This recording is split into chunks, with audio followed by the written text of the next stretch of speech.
Hi everyone, and welcome to this video in which I will be showing you how to build a Tinder clone by building a full stack application complete with a database and authentication. This is going to be one of the larger tutorials that I've taken on, so I hope you are ready. There will be plenty to learn, and don't worry, I will be taking you through everything step by step. For those of you who have never had to use Tinder before, Tinder is an app that allows you to swipe through potential dates. So swipe right means to like or accept someone, while swipe left means to reject. If the other person also swiped right on you, you are a match and are free to start messaging each other. So what exactly will we be doing to create this app? Well, first off, we will be creating a database using MongoDB Atlas, which is MongoDB's multi-cloud application data platform. In this database, we'll be creating a collection of pre-made users and a collection of pre-made messages. We will be doing this just to get things off the ground and to understand why we want the data to look the way it does. After we understand our data objects as well as how to use MongoDB, it will then be time to start creating our app. Our app will be made using React for the front end and Node.js for the back end, and will essentially allow us to create users from the app itself and save them to our database along with their messages and matches. By the end of this tutorial, you will have an app that allows you to sign up, log back in, create new users, display many users to the signed in user based on user preferences, match with said users, and message them directly in the app, as well as log out when you're done. Okay, so an action-packed video, a lot to learn. I do have some prerequisites for you before starting, and these will be to have a basic understanding of HTML, CSS, React, as well as Node.js before starting. But if you do not, please do not let that stop you from trying to follow along anyway and Googling anything you come across that doesn't make sense. Okay, so first things off, let's start off with discussing how we want our data to look like. So all I'm going to do is gravitate over to MongoDB and sign up for free. We don't need to put any credit card details or anything like that. All we're going to do is just head over here, and there we go. So I've already gone ahead and created an organization, which I have called Ania, but go ahead and create a new organization if you would like. Once you have an organization, just click through and we're going to create our project. For my project, I'm going to call this Tinder, okay? Because we're building a Tinder app, so I'm just going to call the project Tinder and click next. Now, the project owner is me, and of course you can add other project owners or members if you'd like, but I'm just going to go ahead and click Create Project. And great, so in our organization, we have the project Tinder. The next thing we need to do is create a database.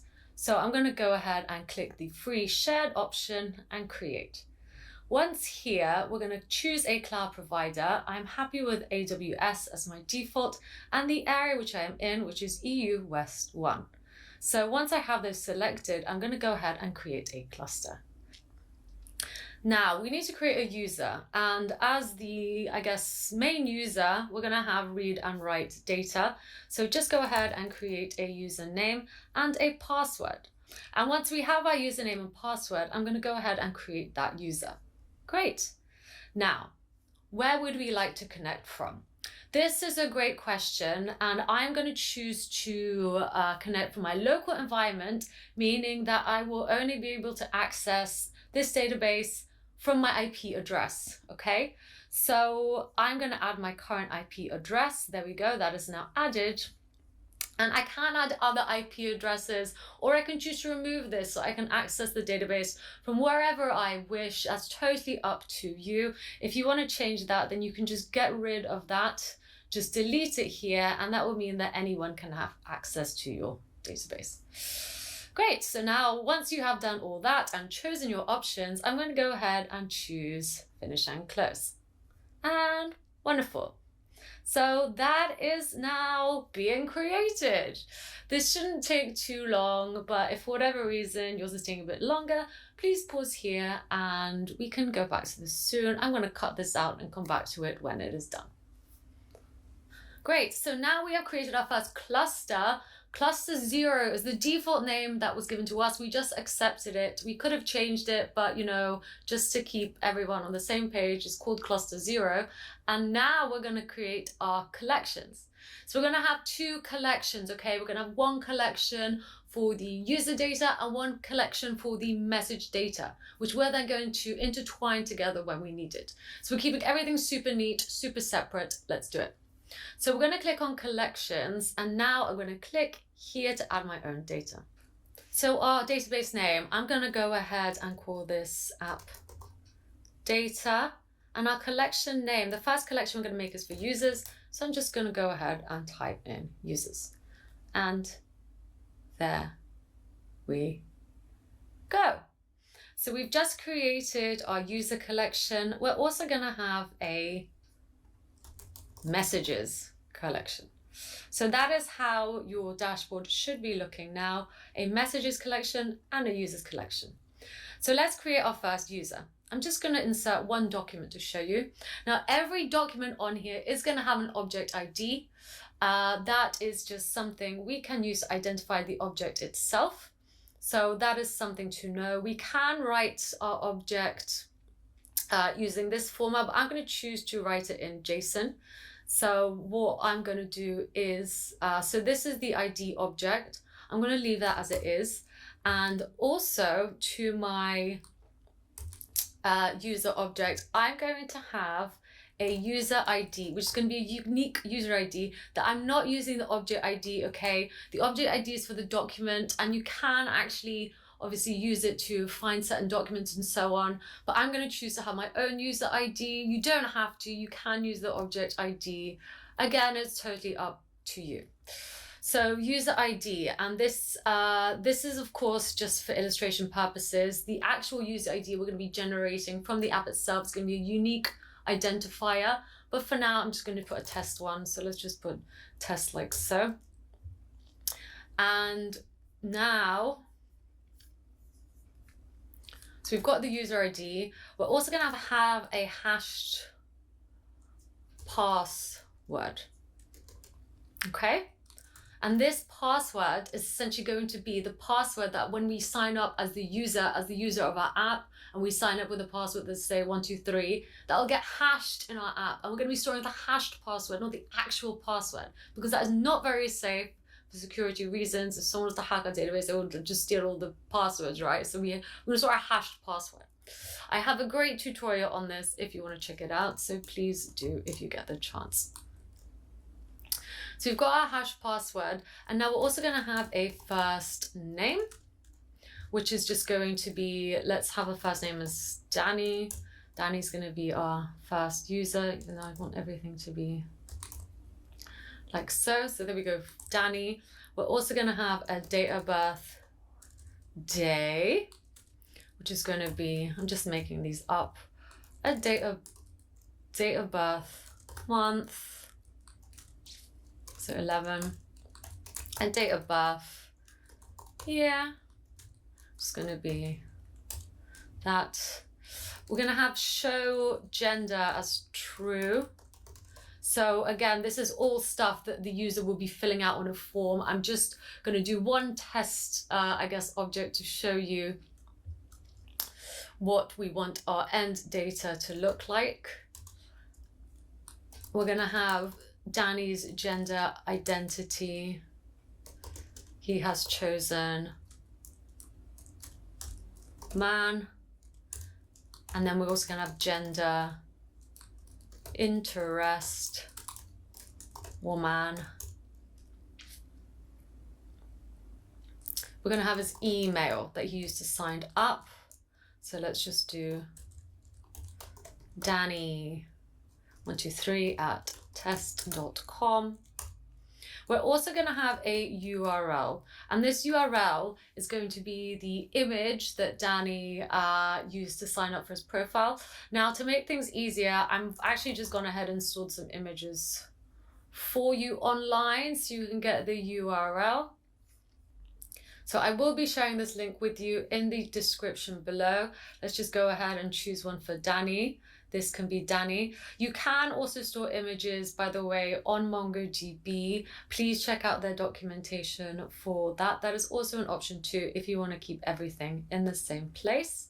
So I'm just going to get this URL and stick it in like so, getting rid of these two image tags.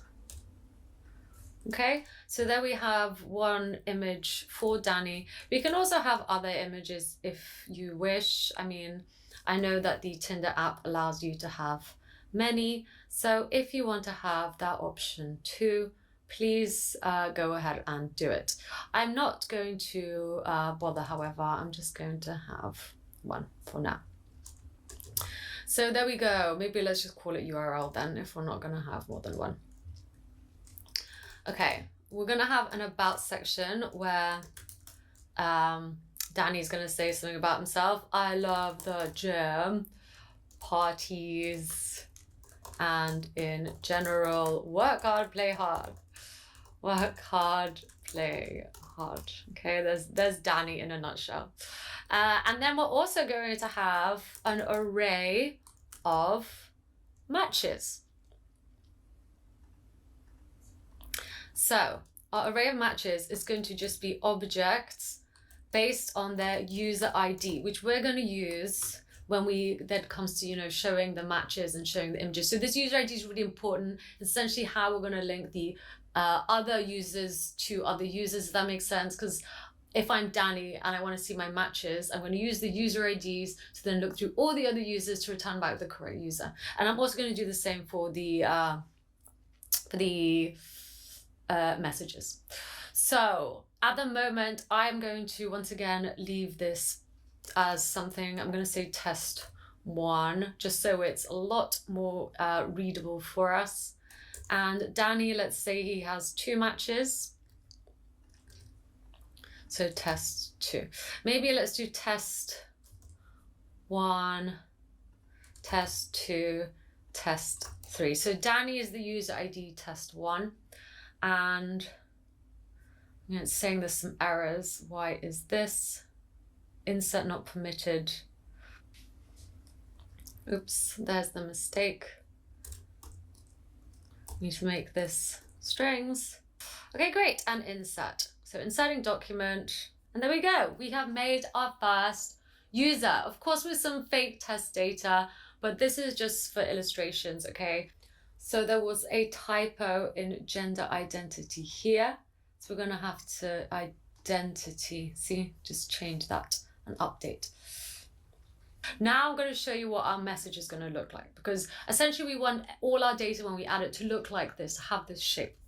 So our messages are going to look like this. Again, I'm just going to make maybe like 1 or 2 fake ones to show you what this looks like. So that is the ID of our message object. And each message object is going to have a timestamp. So let's say that this was written then, oops. And it's also going to have a from user ID. And I'm going to put test 1 and a to user ID.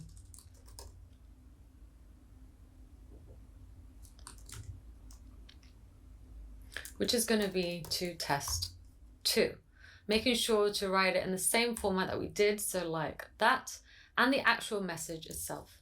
So by having timestamps, it just means we can show all the message chronologically from one user to another, so that it shows a nice story. And the message itself is just going to be something, let's just have it be something like really boring. Hey there. Okay, so that is our message object. This is what our message object we are going to aim to have it look like. Okay, great. And then of course, if another message object was done at a later timestamp than this, from user 2 to user 1, we would then show that message too. So in fact, maybe we should just quickly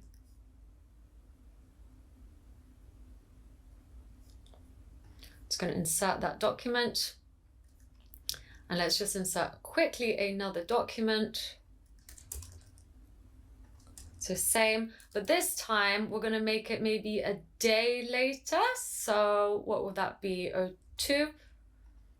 And this time it's from user 2 to user 1 going, hi. So very much like online dating is. Okay, so this is looking good. Timestamp. Okay, we need to make this like this and insert. Okay, so we've covered our user data objects, we've covered our message data objects. Now let's get to using this and creating our app so we can actually add this data from our app, okay? Because that makes way more sense. So let's do it. I'm going to go over to my web store and I'm just going to create a new project.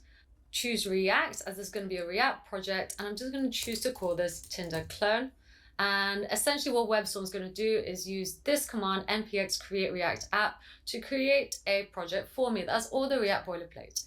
If you are not using WebStorm, please go ahead and perhaps if you're using, VS Code, just choose the directory you want to work in. So for me, it's WebStorm projects, and then use npx create React app, and then whatever you want to call your project, and click enter.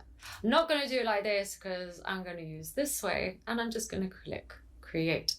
So that is now creating for me. You'll see all of the command's wonderfulness and action, and it will be populating my Tinder clone repository with all the necessary files for a React project. So, and great, happy hacking.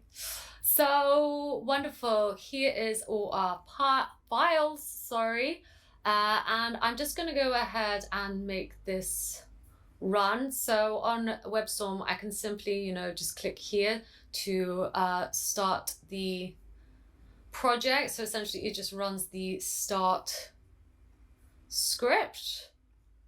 But of course, if you are not using WebStorm, just head over to your terminal and type in npm run start. Of course, making sure that you are in the project, which obviously doesn't exist here, but just run npm run start when you are in the repository that has just been generated.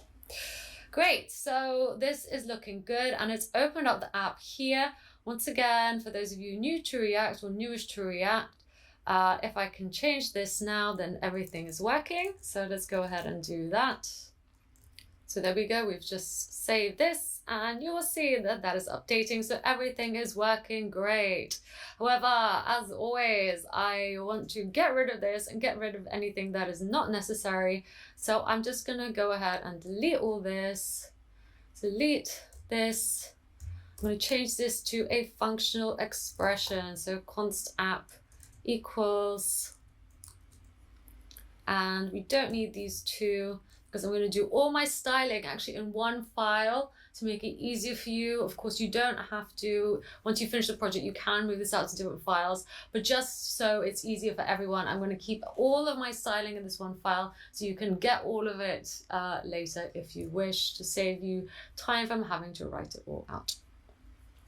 So all my styling is going to go in here, which means we don't need this app CSS file. Let's delete it. I'm going to get rid of the test files. I'm not going to be writing any tests in this tutorial. I'm also going to get rid of these three, as we don't have any tests, so we can get rid of them. Delete. And of course the logo, as we don't need that. Which means that in here, we can now delete all of this. Delete that.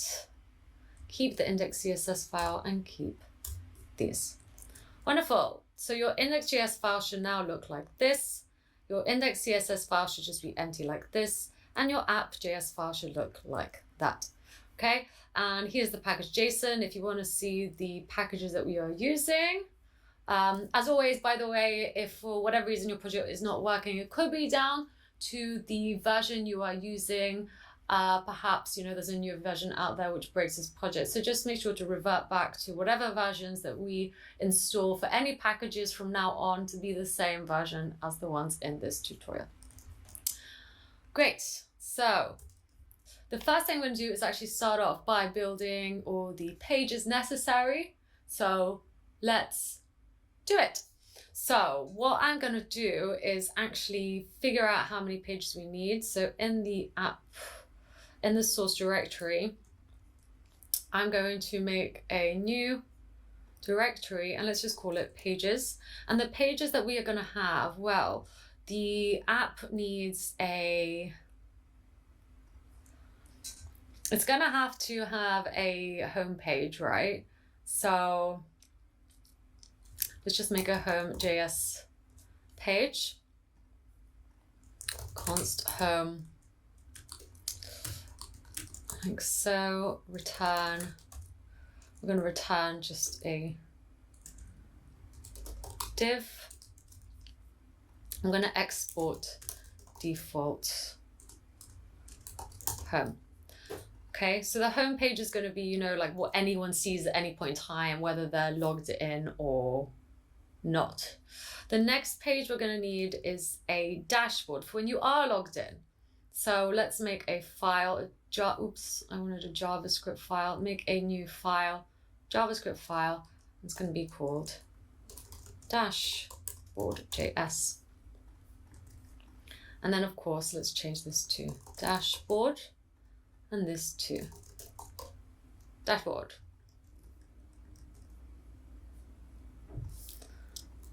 And the third and last page that we're going to create is a page for the onboarding of new users. So onboarding.js, just like so. And I'm just going to change the name of this, Control-G, onboarding.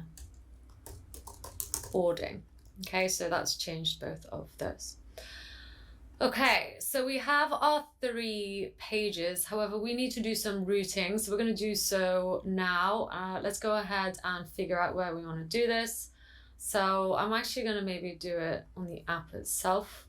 So what I'm going to do is, first off, let's import all 3 of the pages. So import home from pages home, and then import Control-G dashboard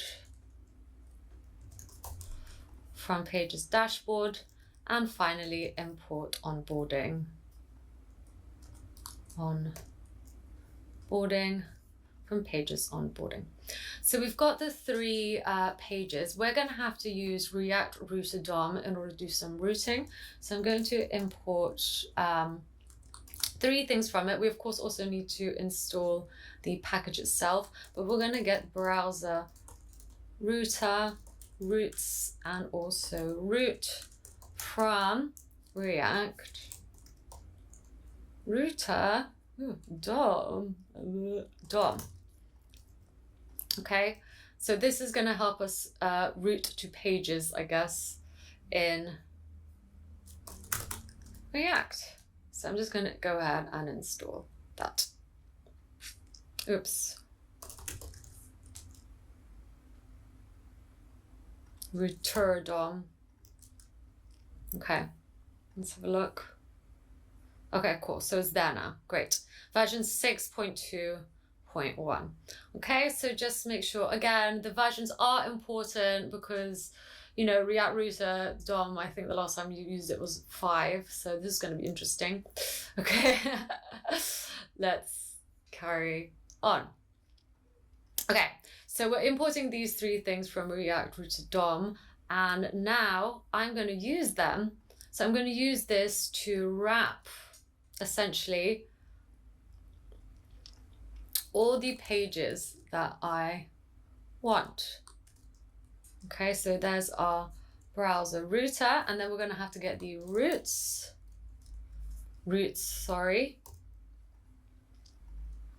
and then let's make our routes. So I'm going to use the root tag, self-closing tag, just like so, and the path that I want to decide is going to be for my home page is going to be just that, and the element that I want displayed is going to be the home page. Okay, so that is the syntax for writing this. So I'm going to get that, and if we want to visit the dashboard, we're going to want to visit / dashboard. And then if we want to visit the onboarding, we're going to visit / onboarding. So onboarding. Great. So this is looking good. I'm actually not going to have it like that. Cool. So that is really all we have to do. Let's check this out. Onboarding. Why is it not liking typo? Onboarding. Is there a typo? I don't think there's a typo. Maybe it's because it's not camel case. It's not liking it. Onboarding. I don't even know if it should be like this, but let's just try so it stops shouting at us. This will not have to be camel case. And let's also rename it here.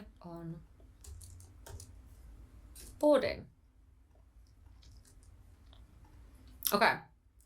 So now if we go in here and we visit, we're not really going to be able to tell which one's which. So I'm just going to go home, dashboard,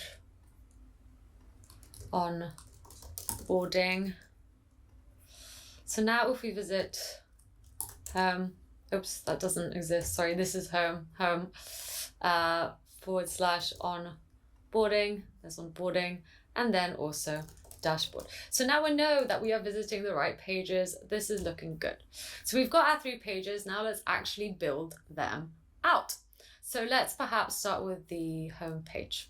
So this is what we want our home page to look like. So let's go ahead and do it. So first things first, what do we want to happen in here? Well, we're going to have a div that essentially, let's go ahead and give it the class name of home. And I'm going to put in a h1 tag that's just going to say swipe right, and then the trademark sign. Okay, cool. And then we also need a button that is going to essentially, I guess it's going to say 2 things, either sign out or create an account based on if we are logged in or not. So let's just fake we are logged in for now. Let's just say auth token equals true. Of course, we're going to get a real auth token later, but for now, this is fine. So if auth token exists, then we're going to say sign out, right? Because an auth token means we are signed in. Otherwise, it's going to say create account, just like so. So cool. There we have our button. Let's also give it the class name of primary button, so we can use this button styling throughout if we wish. So there we go. We created our button, and if we click on the button, we essentially want an auth modal to show up. So on click, I guess for now, I'm just going to put handle click, and let's write a function const handle click. And I'm just going to, at the moment, put console log clicked, just like so. So great, this is looking okay. We're also going to want to have a nav bar. So at the moment, I'm just going to put nav bar like this, and then let's also create some components. So in here, I'm going to make a new directory called components, and I'm going to create a new file and call it nav.js. And I'm actually just going to use one of these, steal it, so that we can make a nav bar. And back in here, let's go ahead and import it. So import nav from, and we're going to have to go out of this, go into the components directory and get the nav file. So, okay, this is looking good. This also needs to be in a wrapping div. So I'm just going to wrap it in 2 empty divs. Okay, because JSX needs to be wrapped. And cool. So of course, this isn't probably looking the best at the moment. Okay, it's looking like this. So let's style it up. But you will see that, of course, if we change this to false, then the button will change what it says. It will say create account. Okay, so maybe, yeah, let's pretend we are not logged in for now. Cool, so now let's get up our style sheet because we're gonna do some styling. So here it is, and let's go ahead and pick things out. So maybe let's make this a bit smaller. Now, before we get going, I just wanna apply some styling to my whole app just to make sure that it touches both sides all the way to the very top and very sides of my browser. So I'm just going to add that to the HTML file, and I'm also going to apply a font to my entire app. This font is actually going to be from Google Fonts, and it's one that I found that's kind of similar. Okay, it's not obviously the exact same one, but it's, you know, it's okay. It's kind of there. It's called Redux Pro. I already have it here. I'm just going to import it, and I've chosen like all of these styles. So all of these, I guess, what are they called? Align weights. And I'm just going to literally grab this whole line like so and import it. Okay, so just imported it, just copied the code. That's what it looks like. And that means that now I can use that font. So the font family that I'm going to use is called Redux Pro. And as a backup, I'm just going to put sans serif. So cool. This is looking cool. Let's also start. So basically, I'm just going to style stuff that's general to the app itself, which means we should pick out the primary button and give it a general styling for any primary button that we use from now on. So my primary button, I want to make sure that the background, the font is white. And then let's also use text transform to make sure that it is always uppercase. The font size, I'm going to say font size 15 pixels. And the background color. Now this background color, I've actually already sort of pre-made it. It's a gradient. Okay, that's the gradient. It essentially is a gradient between this color and this color. So we just use background if we want that to work. And there you go. So you can sort of see the gradient. We still have some styling to do, of course. Let's give it a padding of 12 pixels at the top and bottom and 30 pixels on the left and right. And the border radius I'm going to give it is going to be 30 pixels. And border as well, none. I don't like borders on my buttons. So yeah, there we go. That's already looking better. And if I click it, it says clicked. And maybe let's also have like an on hover so it changes. So I'm going to get the primary button and on hover. I'm just going to switch them around so they flip around. So all I'm going to do is do background,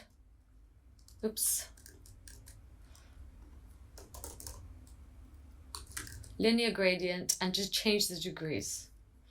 Okay, so now if I go, woo, it's sort of flipping around. See, the gradient is switching around. Cool, and I believe that's what happens on the actual, Tinder site too. That's why I did it.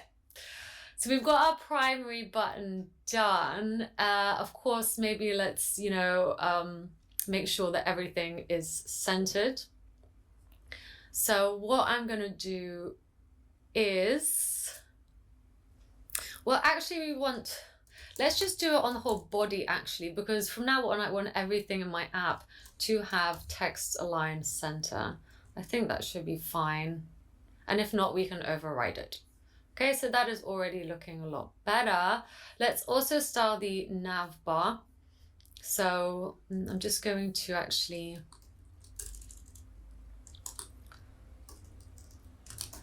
now start, organizing this maybe a little bit better. So these are all sort of generic all of these, right? And now the nav bar,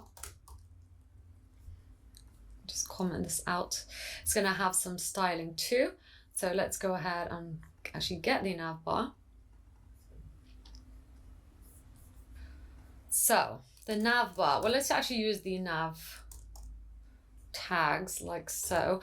And in my nav bar, I'm going to have a div that is actually going to be the logo container. So let's give it the class name of logo container. So that's going to hold our logo essentially. So I'm just going to put in another image tag, and this is going to essentially hold our logo. So class name logo, and the source, I'm going to have two logos. I'm going to have a color logo and a like a minimal logo.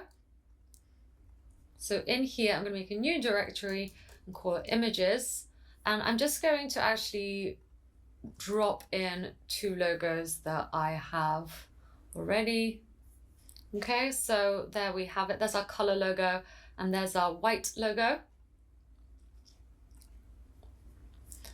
So now let's go ahead and import them. So I'm just going to, up here, import logo from, so the white one's going to be the default one, images, color logo Tinder. Oops, no, white, Tinder logo white, and then import color logo from basically the same place. So images, color logo. So now again, I am going to have to differentiate between whether I want a white logo or the color logo. So let's just say minimal is true. I'm going to use the variable minimal. So if minimal is true, I want to return the, I actually want to return the color logo if it's minimal. If you have a look here, okay, the minimal thing is going to return the color logo, otherwise return the logo. Okay, so that's what I've decided minimal is. Okay, minimal uses this color logo. Cool. So you'll see why this is necessary later, but for now, essentially, whenever we use, I'm going to pass through minimal. Whenever we use the nav bar, we pass through whether it's minimal nav bar or not minimal nav bar. And here, minimal is going to be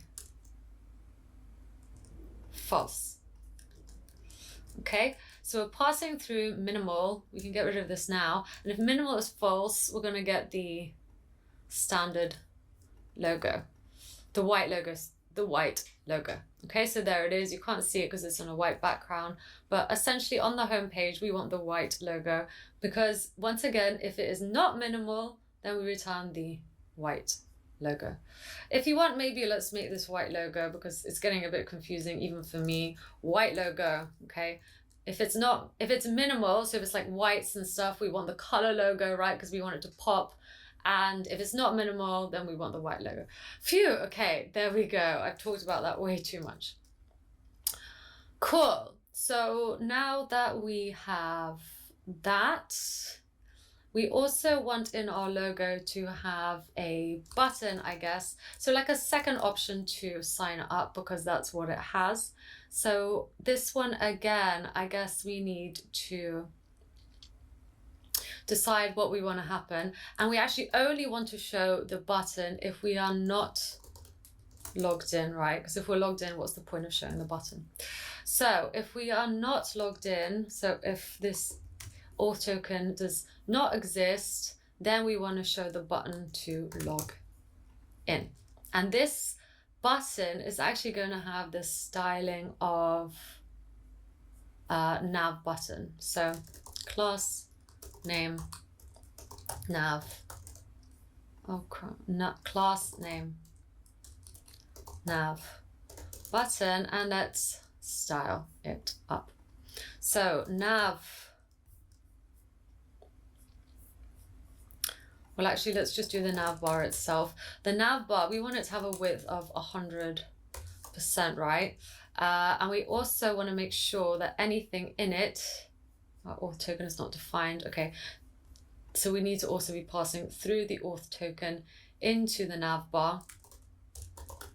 Auth token. And that means we have to pass it through here too, auth token. So here is our image logo and here is our button. We need to use display flex to essentially make them appear next to each other, and we need to make the logo smaller. So I'm going to use display flex on the nav bar itself, and I'm also going to use justify content space between, so that the space in between them, you know, so they're both pushed out to the side, I guess. And let's also get the logo container. So nav logo.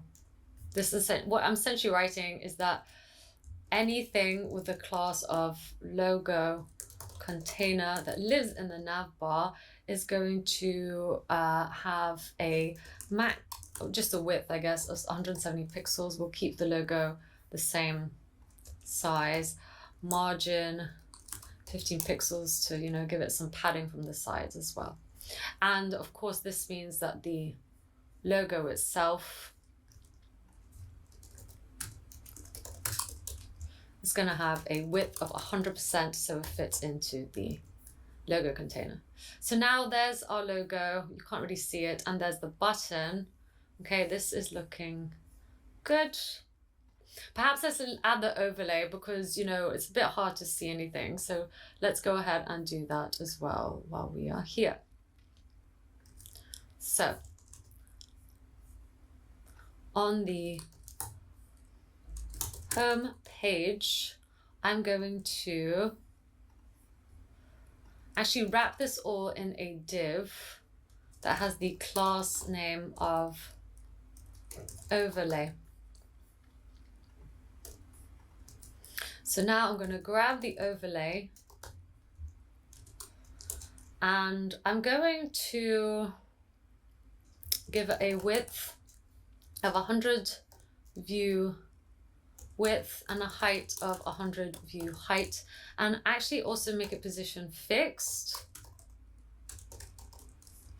and give it a background of a gradient. Okay, so we need to add a gradient to the bottom. So it's going to be a linear gradient. That is that. So this is RGBA, and I know we did hex here. So maybe let's, you know, change this to be RGB as well. So 25448.144.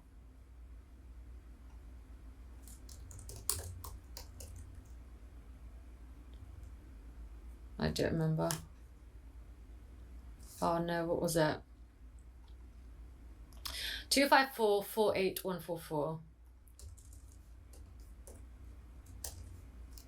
144? No, that doesn't seem right. Come on. 114. Oh gosh. Okay, and this one's going to be RGB 2558964. 8964.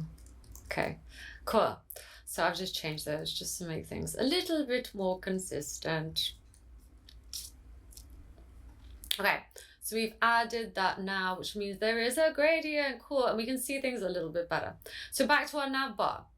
Why is there still padding on the, that's not nice. I don't want that. Let's also do body. Okay, so that is better. Cool. So let's now style the nav button.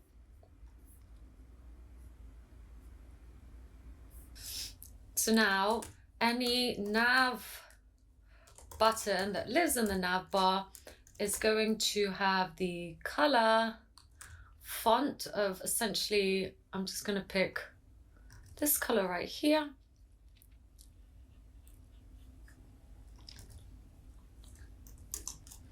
And the background color is going to be white, RGB 255, 255, 255.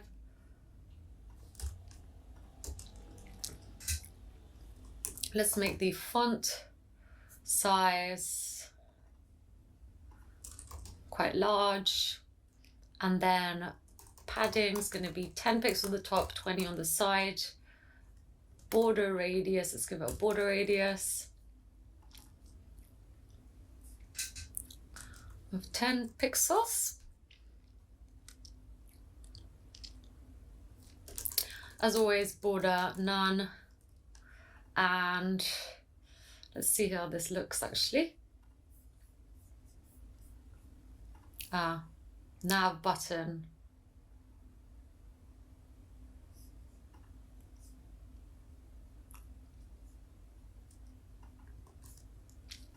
I should say nav, not na. Okay, so that is how it looks. And of course, let's also give it a margin to space it out a bit. So margin 10 pixels. Cool. So I'm liking how this is looking. And because we want the navbar looking like this when it's on the minimal stage, we only want to display the button when it's not on the minimal one. So only show the button if it's not authenticated and it's not minimal. Okay, there we go.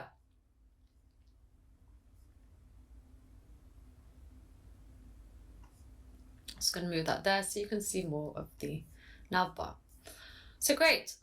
This is all looking great. Now actually let's write some code in order to make the modal show up. So what I'm going to do is in components, I'm going to make an auth modal. So new JavaScript file, and I'm going to call this auth modal, and we're going to have the button in the navbar and the button on the home page. I guess decide whether we show the auth modal or not. So I'm just going to copy all of this again and paste this, and I'm going to use Control G, auth modal. So for now, we're just going to have that return back to us. And on the home page, I'm going to use state in order to say the state of if the auth modal is showing or not. So use state from React. I'm going to have to import that. And now I'm going to use state to define show modal, and then set show modal to change what show modal's value is. Modal. Use state. So we're going to start off with show modal being false. So using use state, I'm saying that show modal's value is now false. And if we want to change show modal's value, we use set show modal to change this. So we want to do this essentially, I guess, if we click the button. So if we click the button, we want to set show modal as true, right? We click on it, the modal shows up, and then if we click on a button in the auth modal, it should get rid of it. So let's maybe make our auth modal first. Before we do much else, I'm just going to make a div, and I'm going to decide with a little X, and I'm going to decide that on click of this, so on click of this, I'm going to handle click once again, and let's define handle click, const handle click. I'm actually going to set show modal as false, right? Because if we click the little X, we want the modal to disappear. So in order for this to work, I'm going to have to pass through set show modal into the modal itself, right? So let's actually import the modal into here. So import auth modal from components auth modal. And if show modal is true, then we're going to show the auth modal, right? So at the moment, set show modal is not defined. Okay, we need to pass through set show modal into auth modal as well. Just like that. And that will allow us to set the state here from another component. Okay, so let's import that like that. Great. So now, there we go. That's our modal essentially. And if I click on this X, it disappears. Sure, visible, disappears. Visible, disappears. Okay, so hopefully that makes sense. Maybe let's style it up so it's a little bit more obvious. Because at the moment we just have this. So class name auth modal.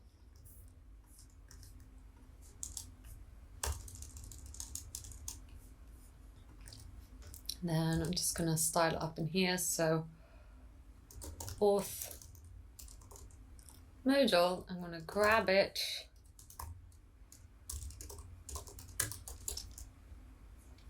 Let's give it a position absolute of the whole screen. And then from the top, I want it to be, let's say 175 pixels, but from the margin left, I'm just going to put auto, and margin right, I'm going to put auto. I think I need it in both to make sure it's centered. Let's just have a look at this works. Let's give it a width. I'm going to say max width it's allowed to have. It's 360 pixels. And let's give it a height of 600 pixels. Let's also give it a background color of white. A border radius of 10 pixels, and just some padding of 40 pixels. And I'm also just going to put auth modal, so it's really obvious. Class namer. Okay, so click. There's our auth modal. Okay, and if I click on here, it disappears. Great. Let's carry on. So we also want to set the show modal from the nav bar, remember? So to do this, I'm going to go into the home page again and also pass through set show modal into the nav bar. Okay, just going to format this a little bit better.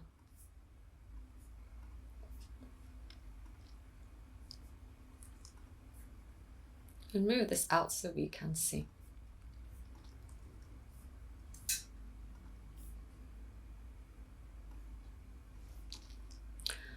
So now we're passing through the set show modal into the nav bar. It means we need to pass it through here as well. And I'm going to say that on the click of the button, so here's the button, there's the class name, but also on click, I'm going to handle click and const handle click. I'm just going to set show modal to be true. So this means that now I can show the modal from here. I can close it, or I can show it from here. And the only way I can close it is by clicking on this little X right there. Great. So this is all starting to really shape up. Let's carry on. I also actually want to disable this button if we have this up, to make it really obvious that we can't really click on it because it won't do much. So I'm going to do this on the nav bar. I'm going to say disabled, and instead of writing disabled true, I'm going to use the show modal variable to decide this, which means we actually also need to pass through the show modal as a prop into here. So back on home, show modal, show modal. Okay, So now, oh, we need to actually add a disabled class as well. That's my fault. So nav button, disabled. I'm just going to give a background color that's slightly darker than, you know, white. 180, 180. And make the font color slightly darker than this. So perhaps maybe like 189 4290.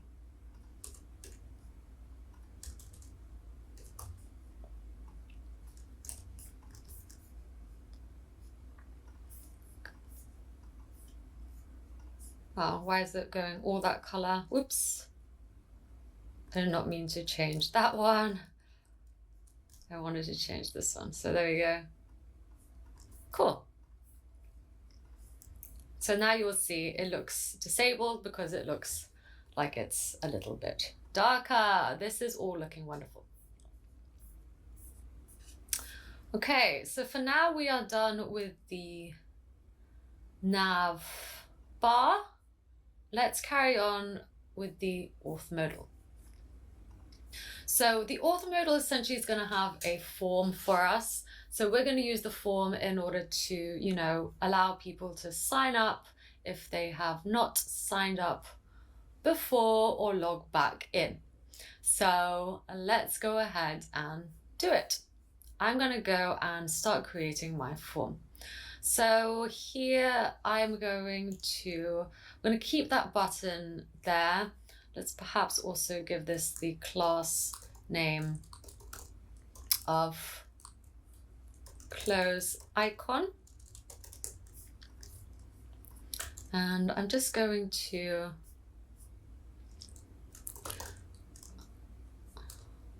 pick it out, so close icon, and I'm going to make it float right. Okay, so now it's just right there. That's looking much better. The other things that we need in here, well, I'm going to have an h2 tag that essentially is going to show us something if it's a sign up form or it's a create account form. Okay, so we're going to be able to choose as the user if we are a returning user or if we want to sign up. So at the moment, I'm going to put is sign up. Let's go with true, because the alternative is logging in, as if you're logging back in. So if is sign up, then I want to say sign up or create account is what it says on the actual page. And then alternatively, if it's not a sign up option, we want to just log back in as a user. And let's also have a p tag. It says by clicking, here we go. That's taken from the website. By clicking login, you agree to our terms, learn how we process your data in our privacy policy and cookie policy. So there's our p tag. And the next thing we're going to have is our actual form. So let's start building our form. Of course, with every form on submit, we're going to have a function. So it's going to be handle submit. And let's just define it here. So const handle submit. And I'm going to have to prevent default, as otherwise that will refresh the page. So just make sure to have that there. I'll show you what happens if we remove this later. But essentially, we don't want our page to refresh, right? We want to stay on the page. But as a default, the page refreshes. So that will remove that action. And in our form, well, we want to have an input. And this input's a self-closing tag. And our first input is going to have the type email, ID, email, then we're going to have name. I'm just going to copy this actually because it's pretty much going to be the same for all these. Placeholder, email, Required, I'm going to say this is true. I want this to be required.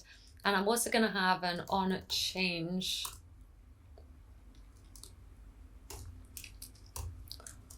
I want to set the email. So I want to set the state to be whatever I'm typing in this, so target value. So up here, I'm actually going to have to install use state. So import use state from React once again.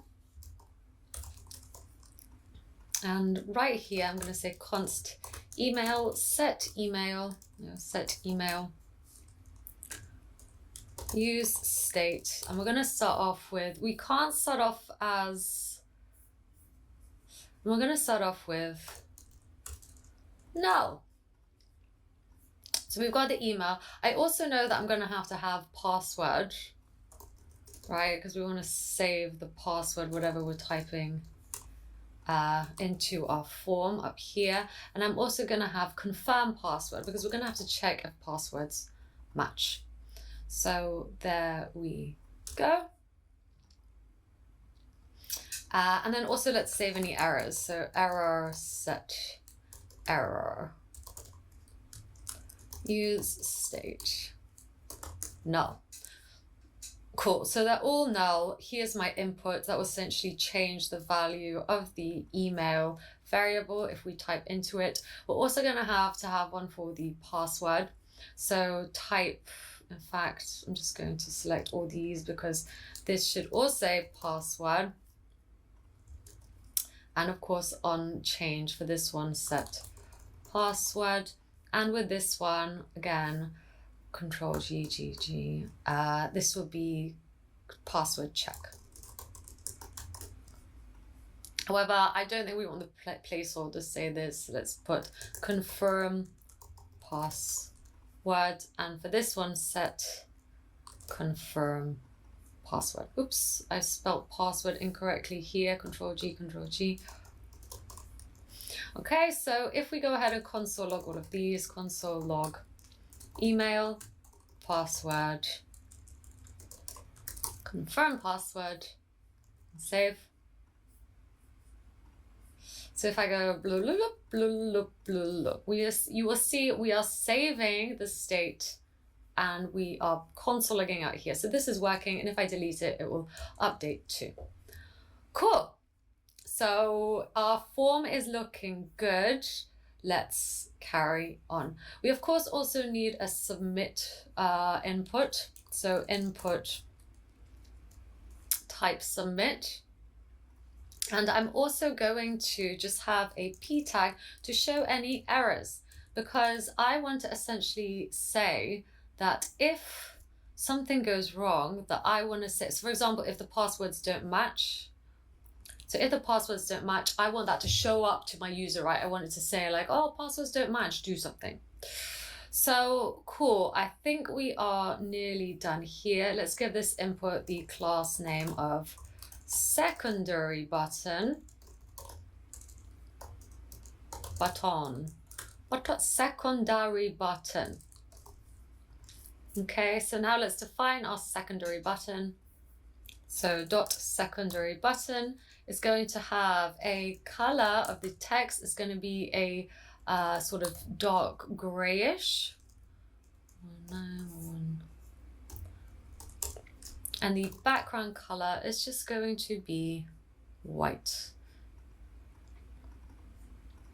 Okay, the font weight I'm going to use for this is going to be 500 pixels, and the font size is going to be 15 pixels. Text transforms, once again, I'm going to change it to uppercase. Oh, this should just be 500, sorry. So text transform 500, and the padding, I'm going to say that from the top and bottom I want 12 pixels, and on the sides I want 30 pixels, and the border radius, because I love a border radius, let's say 30 pixels, and then the border, so the actual border itself is going to be solid 2 pixels, and this color as well. And also let's give it some margin to, you know, space it out from the riffraff. So there's my secondary button styling. And also on the hover, I'm just going to make everything slightly darker. So I'm going to use RGB 484848. And the border is going to be essentially the same. So solid 2 pixels and that color. Okay, so now it looks like this. Cool. Let's carry on with the styling. Also on when the form finishes, I'm actually going to make an HR. I'm going to add a line there and just have the H2 tags just so it looks exactly like the Tinder app itself. And it's going to say get the app, and then I'm going to put some images in there. So now let's style it up a little bit further. Also the H2 tags in this, I'm going to give them all a default. So any H2 tags that we have, I'm going to have the font style italic. Okay, just so it looks even more like the app. And now let's style up our form. So let's go back to where we were styling the auth modal. Let's grab the auth modal and any form that exists inside of it, because we are going to have more forms in here. It's going to have display, flex, and then flex, direction, column.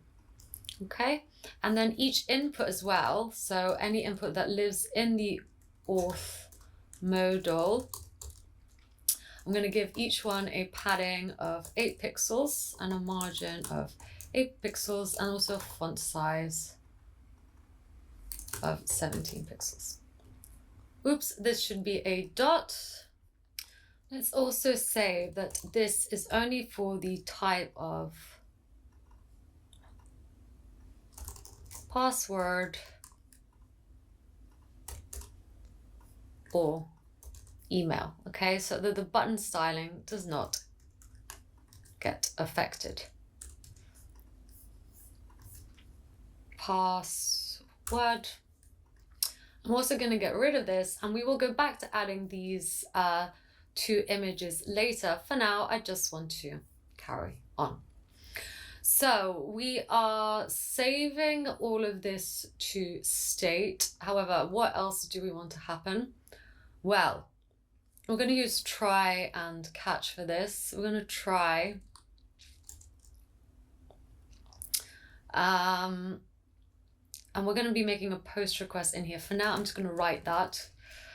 If is sign up is true and password equals confirm password. So if both of them are equal, right, because we need them to match. Actually, let's do if not equal.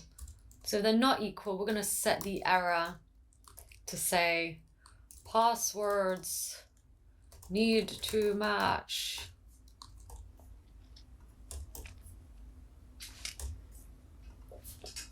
Okay, so if that is the case, passwords need to match. Otherwise, we're going to, it's going to put console log, make a post request to our database.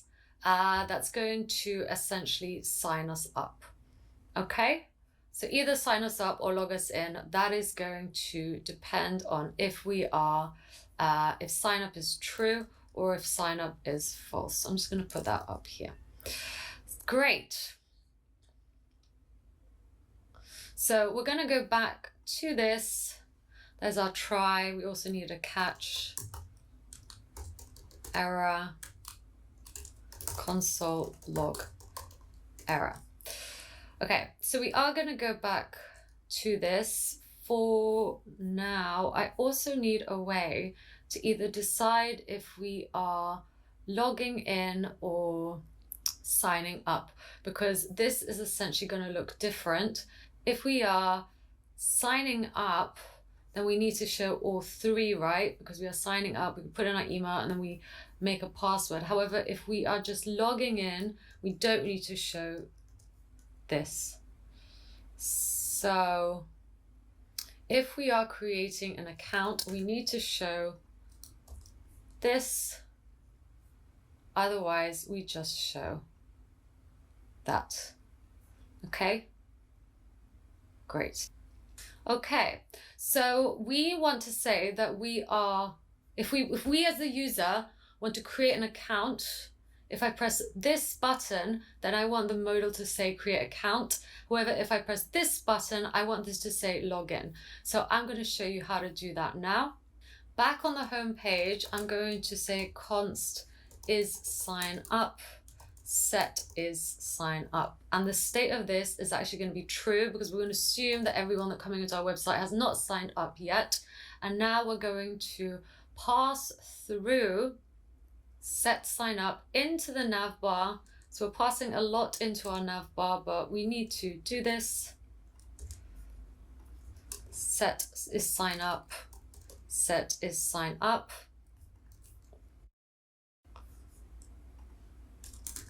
Set is sign up.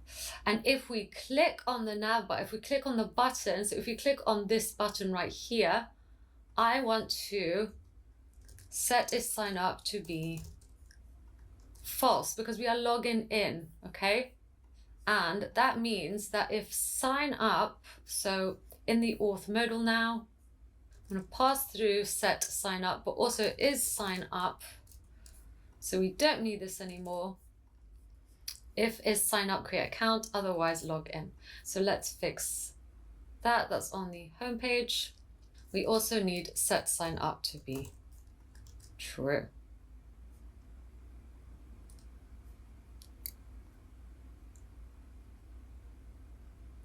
And once again, from here, I'm just going to pass through set sign up. And is sign up is sign up. Okay, so now log in, and we only have the 2 inputs. And here I get create account and I get 3 inputs. Once again, there we go. So we're using the auth modal and we're passing through props in order to, I guess, show different things and show different texts. Great. Before we move on, let's just clear this up a little bit. So here we are on the home page. This is where the state for is sign up is stored.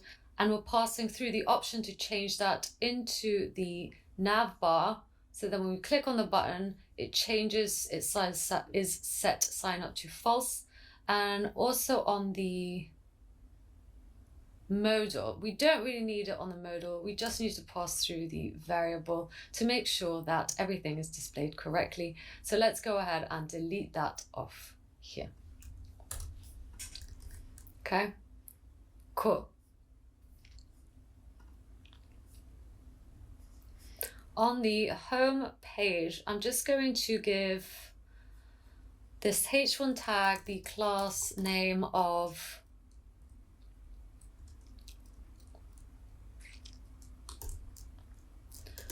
primary title, and just put these with the buttons dot primary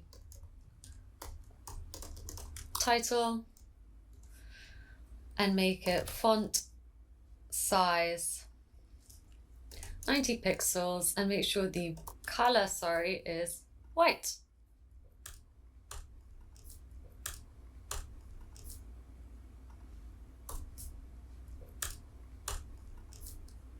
So there we go, and we're just going to add an image.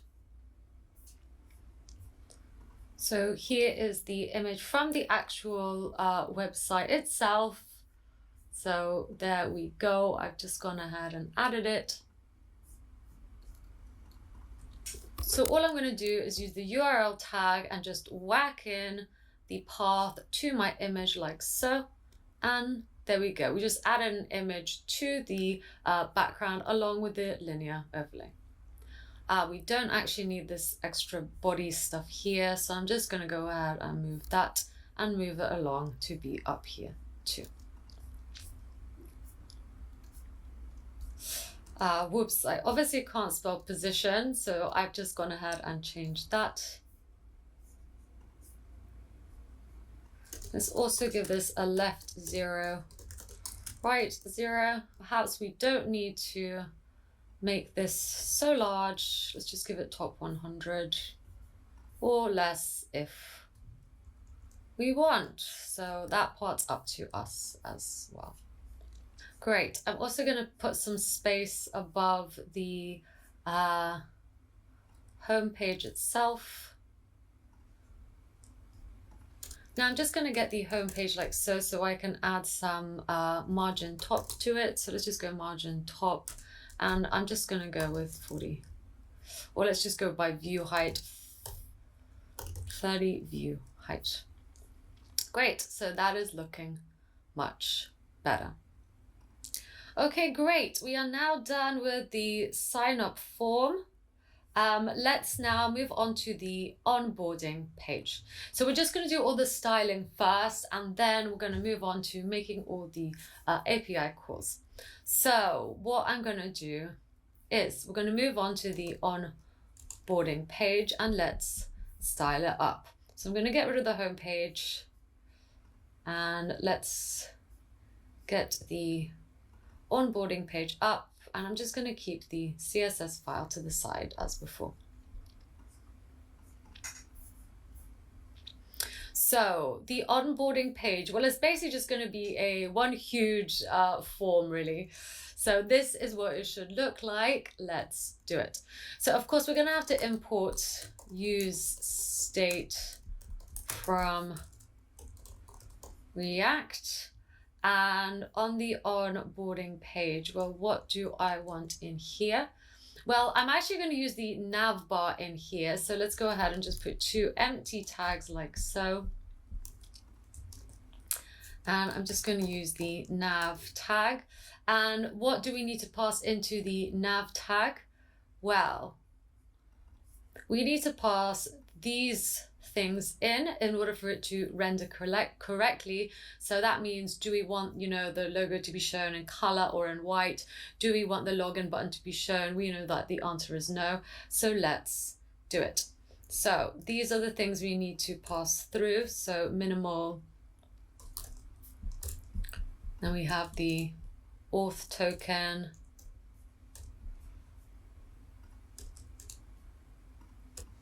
Then we have show modal, and then we have set sign up.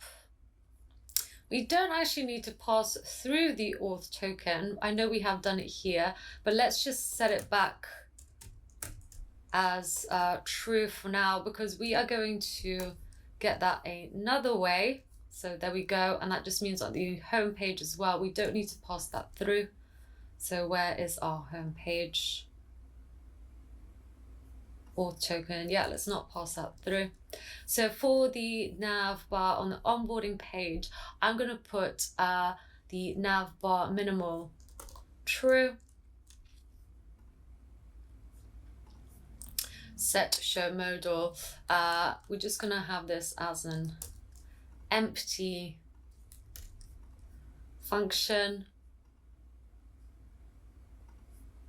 Show modal. Again, we are just going to put false for this, and set is sign up. That one doesn't really matter because, we are not going to be passing anything through. So we only really need these 3 things. Okay. So that means we need to, of course, import the nav bar, import nav from components, nav. So there we go. This is the opposite to what we were seeing here. See, this is with the white logo, and it has a button, or it should have a button if auth was false. Okay, and if we go to onboarding, no button. And this is a different color.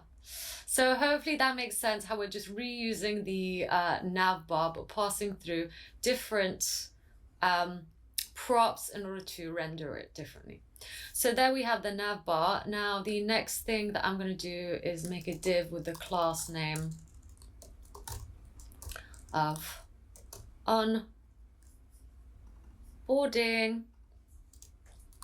Let's make an h2 tag that says create account, because this is our onboarding page.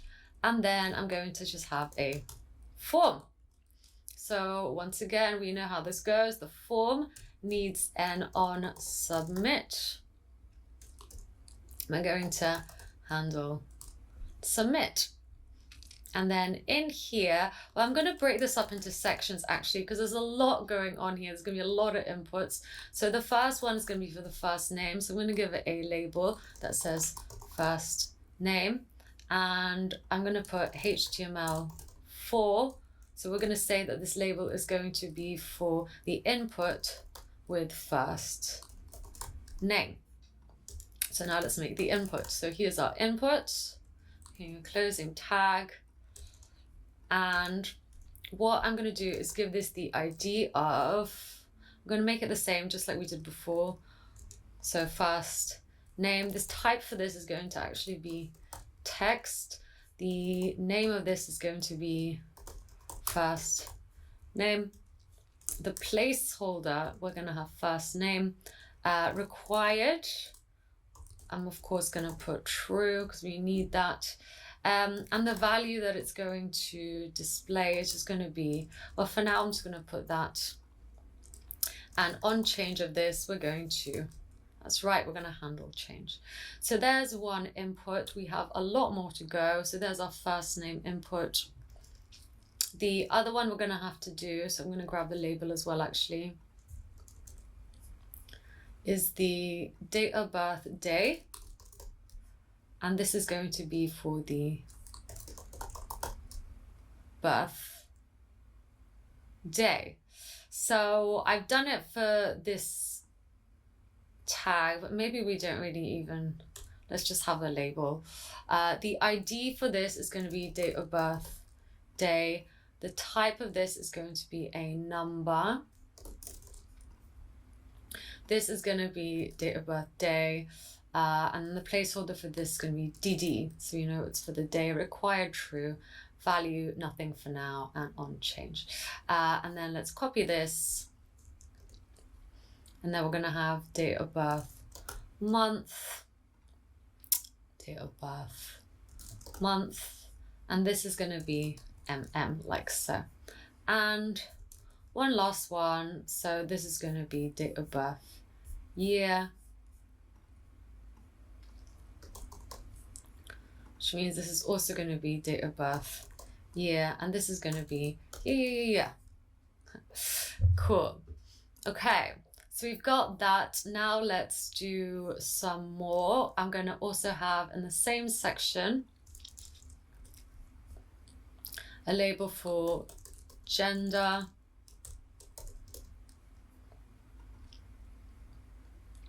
And actually we probably need to also put these in a multiple input container because we need these to be sort of like next to each other. So I'm going to create a div, which I'm going to give the styling of class name multiple input container. Okay, so now I'm going to wrap all of these three in that container, and I'm actually going to use it again for the gender. Okay, so there we go, and let's put a closing tag here. So we've got one input for the gender. So this is going to have, I'm going to make this type radio this time. The ID of this is going to be woman, gender, identity, as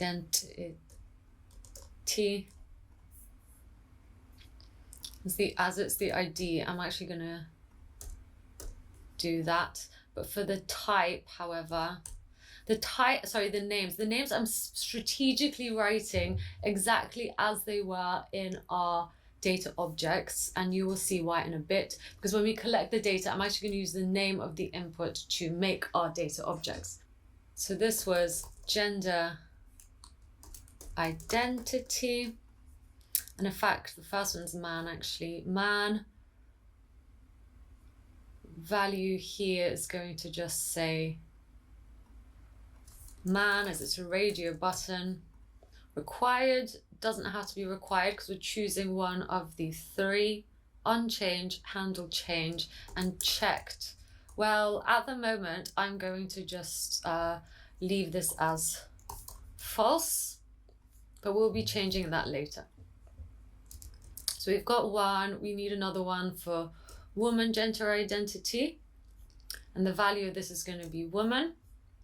I'm going to have one more that's going to be more gender identity, and the value of this is going to be more. And we don't want placeholders for these, so just get rid of that. And I am actually going to give these ones a label because they are radio buttons. So let's get the label. This one.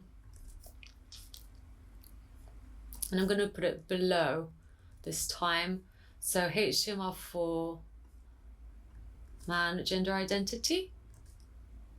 And this will say man, so we know which radio button we are picking. For woman, we're also going to have a label, woman, woman, and for more, we're also going to have a label. So I'm literally just copying it exactly as it is on the website. Okay, now we're gonna have another label because this is gonna where we choose to show our gender or not. So show gender, and it's gonna say show gender on my profile. And the input for this is actually going to be a checkbox. So ID show gender, type checkbox this time. The name for this is going to be show gender, just as it is in our database, so with the little underline there. The value doesn't have a value. On change, handle change, and checked. I'm just going to leave it as false for now. And let's carry on. So this is what this looks like at the moment. Oops, we need to define. So I'm just going to say const handle submit.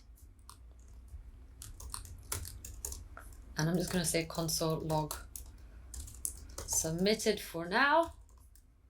And do the same for handle change. So handle change.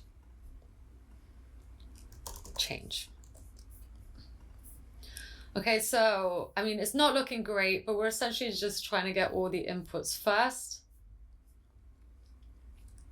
So here we are at the moment. We've just done the one for showing gender. Next, I'm gonna have a label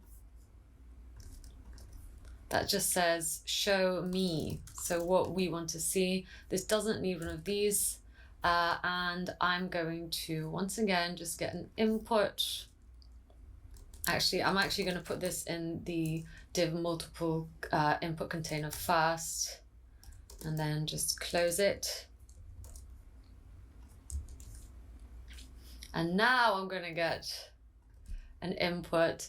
And this one, well, perhaps actually we just take all of the ones we did here, because essentially it's going to be radio buttons as well. So I'm going to grab that one, grab that one, grab that one. So all three, and just paste them in like so. So there we are, there's the label, and there's the three inputs with their labels. And now I'm going to change this to be man, gender, interest. So we're picking the interest, the gender we are interested in, interest.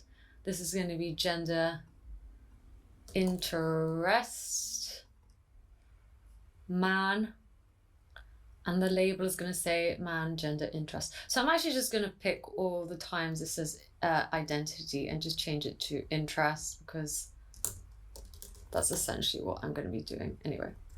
So let's just see if this looks right. Here's the input for the man. Here's the input for the woman that says gender interest, just like it does on the database. And here is one for more. Even on the website, this says everyone. So let's put everyone, and this I'm going to change to everyone, and this I'm going to change the value of this to everyone. Great. So nearly there. So we've just finished another bit. The next bit I'm going to do is going to have a label HTML4 about, because I'm going to make about me label, and the input this time is going to have the ID about. The type is going to be text, name is going to be about, required is going to be true, placeholder is going to say I like long walks. The value of this at the moment is just going to be nothing. And on change, you guessed it, handle change. So this is looking good. We still have a bit to go actually, so bear with me. I will be sharing this code with you, so if you ever get lost, or if you're like, oh, this is too much, you can go ahead and copy it. That's essentially one section done. However, I'm going to now make another section, because I want two sections, so one left side and a right side. And on this section, I'm going to give it the label of photos, profile photo. So this is where people are going to be able to upload a photo. You can choose to, upload many if you wish, but I'm just going to choose to upload one. And so you can be able to essentially preview it. So let's maybe give this class name photo container. So that's where you're going to preview the photo. But before we do, I'm actually just going to let you be able to put in a URL.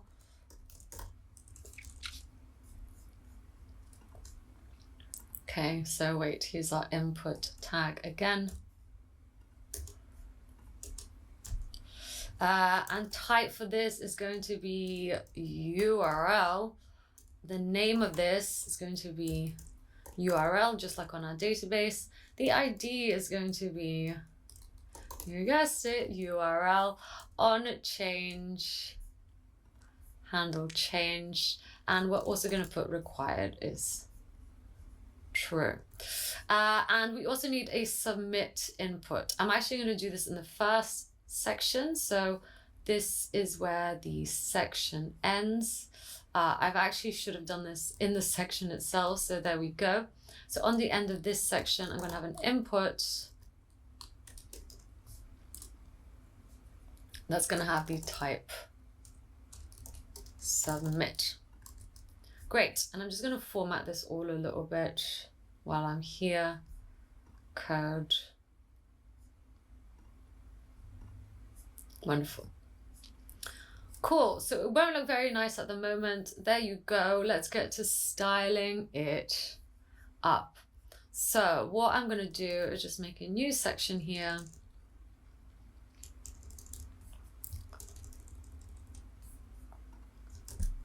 For on page. So first things first, my form, I want the two sections to appear next to each other. So let's go ahead and grab the form, but only the form that lives in the onboarding section, so the div with the class name onboarding. And what I'm going to do is, I'm really not liking the way I'm spelling onboarding, but I'm just going to keep onboarding. I'm going to keep it like that. And I'm going to use display flex, justify content. Should we do space between? Let's do center so they're all next to each other. Okay, so now that is one section here, and this is another section here. So there we go, 1, 2, and they are kind of in the middle. The next thing I want to do is that inside each of these sections, so in the form, each section, what I want to do is use display flex direction column, even though it kind of already is column. So maybe we don't really need this, but the submit button there could kind of need it. So flex direction column. Okay, so that is looking better. And now I'm just going to give them a padding of 20 pixels each. Okay, so there we go. That is looking much better. Now the next thing I'm going to do is look for any input in my form. So input, and I'm going to give each of them a padding of 15 pixels to the top and bottom and 30 pixels to each side. And I'm also going to give it some margin from the top only and the bottom, and then otherwise 0 from the side. The font size, I'm going to make the font size 15 pixels.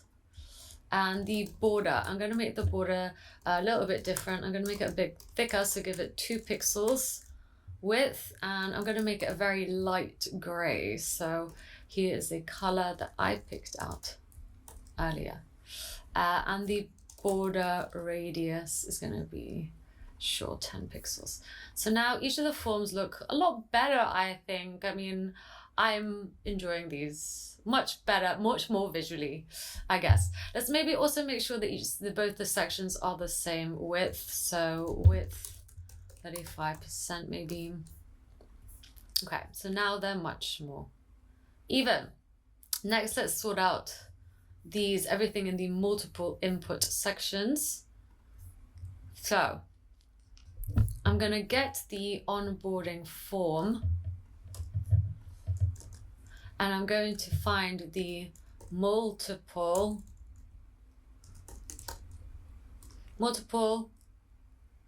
input containers, and I'm gonna say that anything in them needs to be display flex, so it's next to each other. And just to be sure, I'm going to give it a flex direction of row. Okay, so now they're kind of next to each other like this. Of course, we are going to style it up more. This birthday one is just way too big. I also want to get rid of these, so I'm going to show you how to do that. What I'm going to do is actually get the onboarding form, and on the input, I'm going to use WebKit outer spin button, and then also WebKit inner spin button, and I'm going to do WebKit appearance none, and also give margin 0. Okay, so it takes up no space. So now we can't see those things. I think that looks a lot better. Okay, the next thing we're going to say that any input that lives inside the multiple input container, so these are getting a bit longer, is going to have a different kind of styling. I want to give all of them a margin right of 10 pixels. Okay, so that they do spread out a little bit more. These labels, they are not looking so great either, so perhaps we need to do something about the labels. Okay, so I'm just gonna grab this, get the label, and each label that lives in here, I'm gonna give it a padding of 10 pixels, a border solid 2 pixels, RGB 144, 144, 144, border radius 10 pixels, transition all 0.3 seconds, and then a margin right of 10 pixels.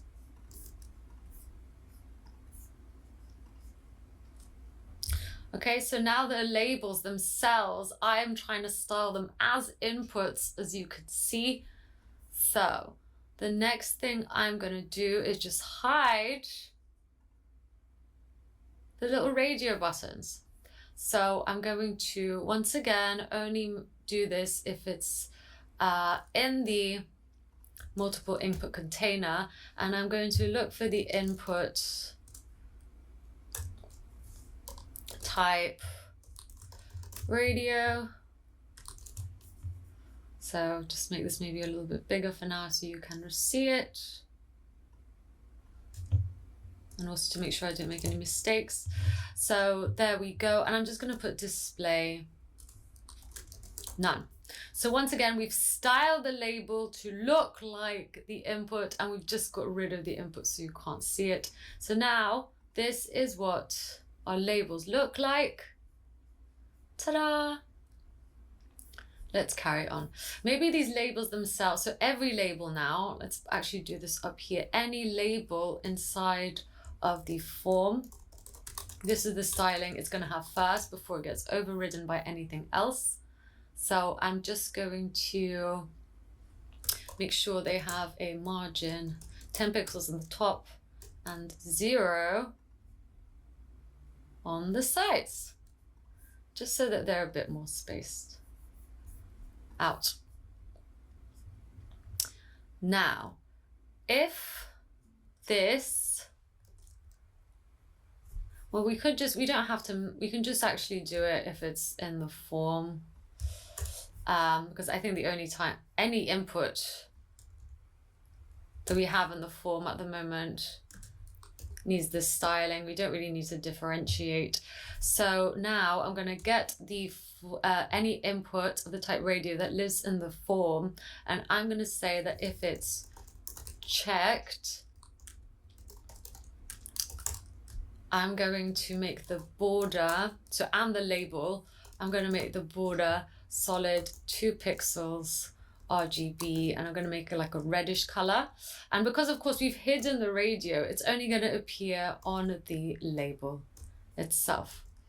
So now if we check one, oops, well, we're going to have to check it later because at the moment we can't actually make it checked because we've set checked as false. But maybe let's just try and make one true. So let's find a radio. Let's make this true. See, there's a little red line. Great. Okay. And finally, if the input in the form that has the type submit, well, essentially that's the button, I guess. If we want to hover over it, I'm going to give it a background color of RGB 235, 235, 235. And then again, if we make it active,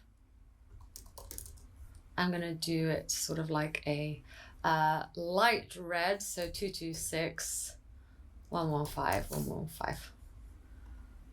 Cool. And then also, let's check that out. So there's our button. If I click it, cool. I'm happy with that. Of course, we did make this required, which is why it's telling us to do this, but I think this is looking good. I'm quite happy with this. The birthday container, what is going on here? We need to sort this out. Before we do that, I actually want to align the text in each of these to be to the left. So text align, start. And I think that is much better. So the birthday container, let's do that now. We could do it by the type again, so perhaps let's do that. So onboarding type input number, I'm going to say width 30%. Okay, so that is looking much better. Let's do 10%. So cool, this is looking much better. Let's carry on. So we've pretty much done the styling. Let's continue with saving all of our inputs to state. So perhaps maybe let's just get rid of this now. Okay, I'm just going to get rid of that to make it easier for us to read. So I'm going to show you how to store form data in here. So we've already got the navbar. Let's also import use state from React. And I'm going to say form data and set form data, use state, and I'm going to actually make an object. This object is going to have the user ID. So just like we did on the form, at the moment the ID is going to just be this. We're going to have the first name, which is just going to also be an empty string for now. We're going to have the date of birth, day. We're going to have the date of birth, month. We're going to have the date of birth, year. Show gender. As default, it's going to be false unless they, of course, tick it on the checkbox.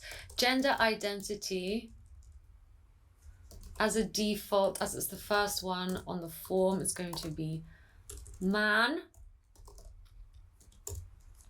And gender interest, as a default, again, just because it's going to be woman.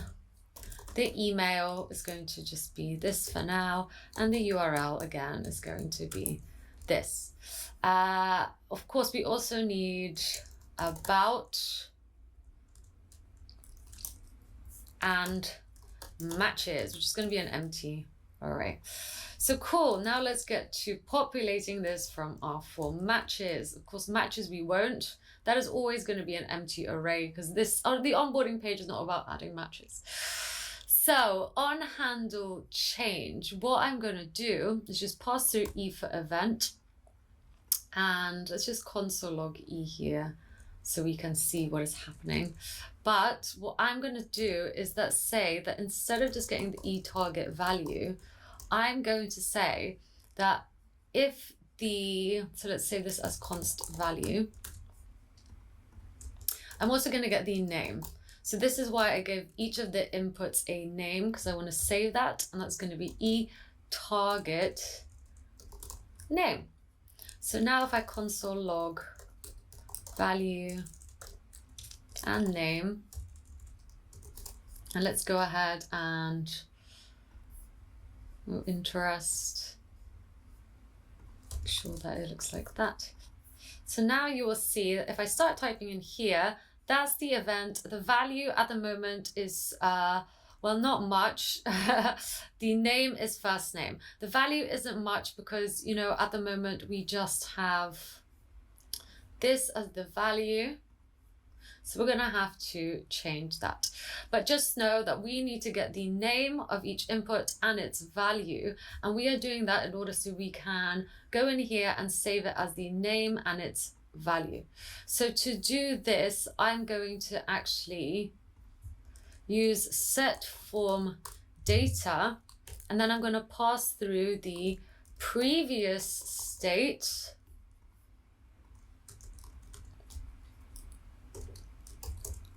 and then I'm going to get the previous state of the whole state, so whatever state this is in now, the whole thing, and I'm going to update one of these. So I'm going to search for it by its name, which is why it's so important that the name of all our inputs is exactly the same as it is stored up there, as you will see. And then I'm just going to change its value. Okay, so this is looking good. And now it means that on the values, I can get the form data, and by the name, so dot first name, I can show its value. So first name, do the same for here, form data, and the name is date of birth, sorry, date of birth day, form data dot dob month. This is going to be form data dob year. The value of this is going to be man, that's going to be woman, that's going to be more. That's hard-coded because they are radio buttons. And this is a checkbox, so we can just nicely ignore those. However, here we need to change this. So form data about, and this is going to,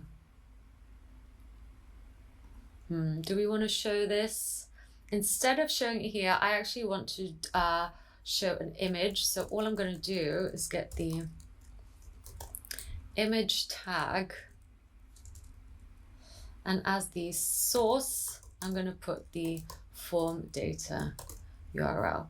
As the alt, I'm going to put profile pic preview. Okay, so this is looking good. And if I console log the form data now outside of this handle change, so console log form data,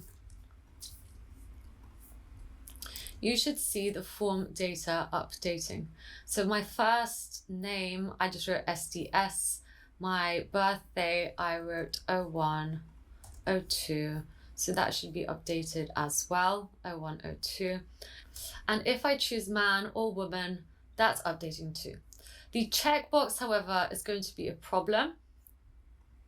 So if I click show gender on my profile, it just says on, right? So we don't really want that. We don't want it to say on. Okay, so that says on. This one says on. We want to make it say true or false. So I'm going to say, then instead of getting the value, I want to get the checked value, but that's only if it's a checkbox, right? So the value here, I'm going to actually check for the eTarget type, and if it equals checkbox, then I want to get the eTarget checked. Otherwise, I'm going to get the eTarget value. Great. So now that means I can set the form data for all of these things. Let's go Emma 01 1990, woman, show my gender, interested in men, I like walks, and then let's get a profile picture. So I'm just going to go back to my imager.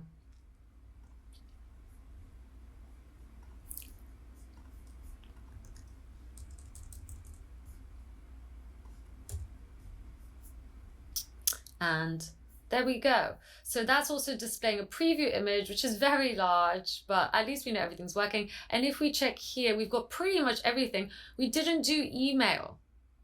Do we need email? We don't need email because we collect that and we're going to store it. Essentially, we're going to store it as a cookie, so that is fine. But we are getting everything else, and the user ID is also going to be generated for us. So great, this is all working. However, we need to show that this is checked. So once again, check every time we put checked false. We don't want to actually be putting this. So we want to be putting if form data gender identity equals man right? Because we're getting by this value, then show that it's checked. For this one, I'm just going to do woman. This one is going to be more. This is going to be form data. Just simply show gender. This is going to be gender interest this time. Interest. Man. Woman. It's going to be everyone. Cool. So let's see. Okay, so now it's also selecting it. It's giving it a round red outline, and it's updating too. So this is looking good. Everyone doesn't want to update. Why is that? Everyone, everyone. Ah, this should say everyone. So now that should work as well. Great. Let's just style up this preview image a little bit.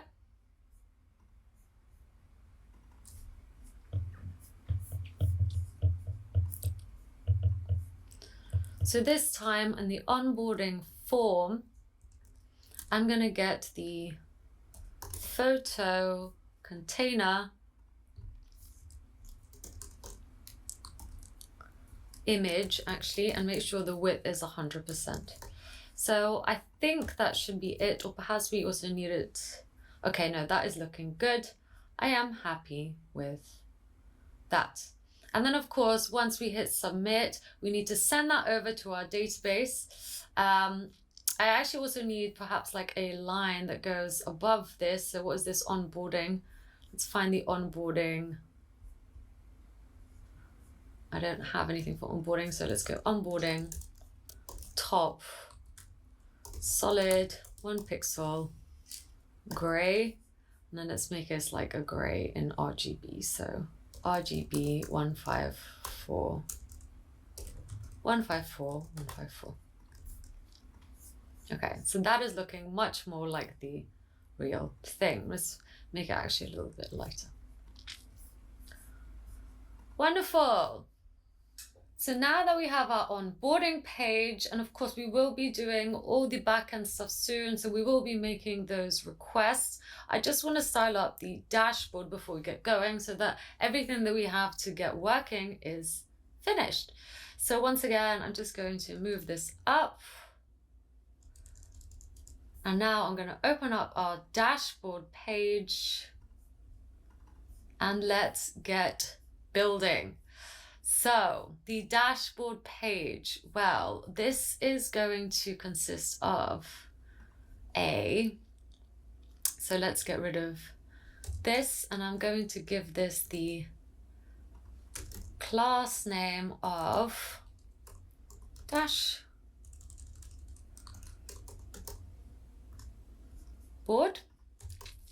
just like so. And in here, well, what are we going to have? Well, we're going to have a chat container, but I'm going to actually make a separate component for that. So chat container. And then we are also going to have a div that is going to store our swiper. So class name swiper container. And in the swiper container is going to be our card. So let's also go ahead and make a card container, right? And I'm actually going to use a package for this. It's called React Tinder Card, and it is great. So thank you to the creator for it. You can read more about it here. I'm just going to go ahead and install it to npm I React Tinder Card so that we can use it in our project. So let's go ahead and import that now. I'm going to use import Tinder Card from React Tinder Card. So it really is that easy. It just saves us from writing our own code and our own component because someone's already basically done it for us. And I'm just gonna get the Tinder card to show you what it looks like. So all I'm gonna do is use the simple version, and I'm just going to essentially copy this. So all of this right here using their own characters. I'm gonna paste it. Okay, that's all I've done. I've imported the component and I've used their code in order to essentially get this working. And I'm going to take these things as well. Okay, so we have to make sure to import use state from React. So we're going to just be saving the direction that we went, last or whichever direction. We're going to be setting that, and also the characters. Well, I'm just going to actually get the characters for now because we are not importing any characters yet. So let's just use these characters like so. So if we look at our app now, chat containers not defined. Just going to comment that out for now. You will see here are some names, and of course I can swipe them in order to make them move and go away. The images, I did not bother importing the images from here. We can just use our own.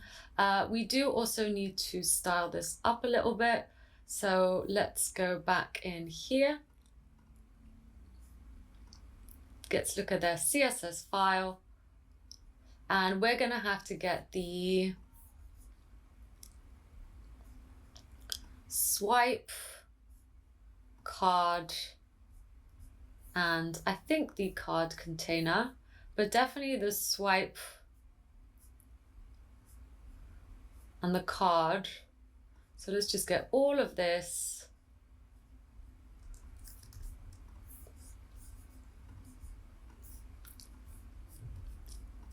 And I'm just going to paste it like so.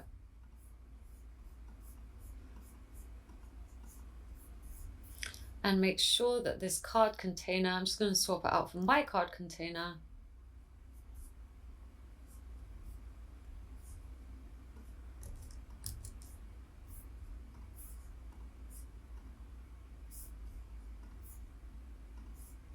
There's the card, the background images. So let's just go ahead and use some of my background images to see if this is working.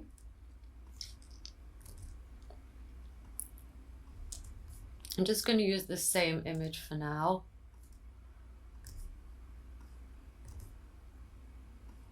Like I said, we can use MongoDB to store these images, but just because I wanted to share them with you, I have put them on Imager, so I thought I might as well use that. So great, there you have it. There we have the names as well. This is essentially what I want to use, what I'm using, but of course I'm just I need to clean it up a little bit. So what I'm gonna do is, let's just format this a bit. The Tinder card, I'm giving it the class name as swipe. The key here is the character's name. On swipe, we're just logging the direction, which then goes to the swiped function and changes the last direction for us so that we know which was the last direction at all times.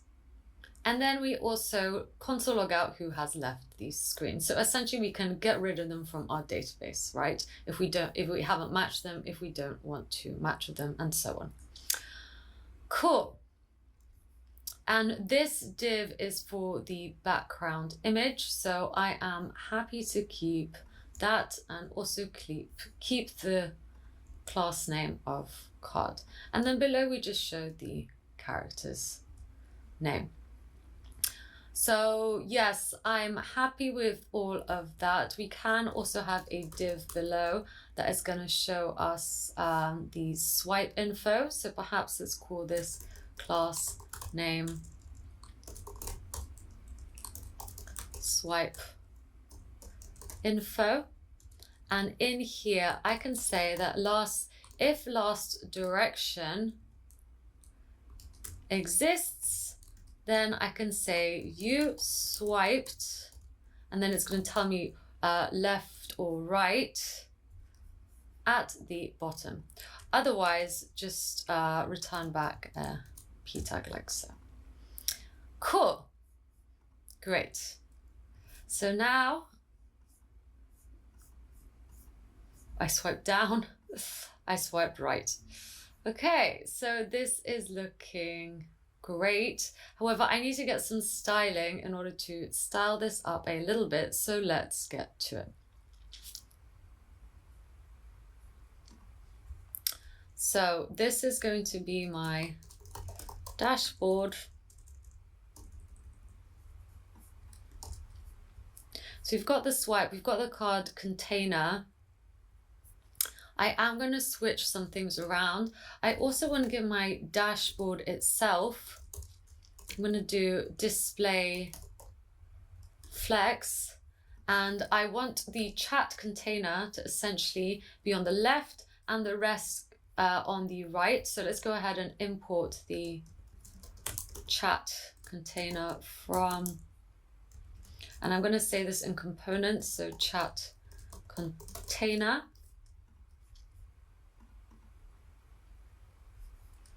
Let's make a new file, chat container.js, const chat container, and for now I'm just going to return a div that says chat container and export default chat container. Okay, so that is fine for now. So now, because I want them spaced out evenly, I'm going to use justify content space between. So that here's our chat container, and this is the rest of the dashboard. The card container, well, actually, let's get the dashboard swipe container next. So the swipe container, because here's our dashboard, here's our chat container, and then we've got the swipe container. The swipe container, I want this to have a width of 70% actually, and then everything in it I want to have display flex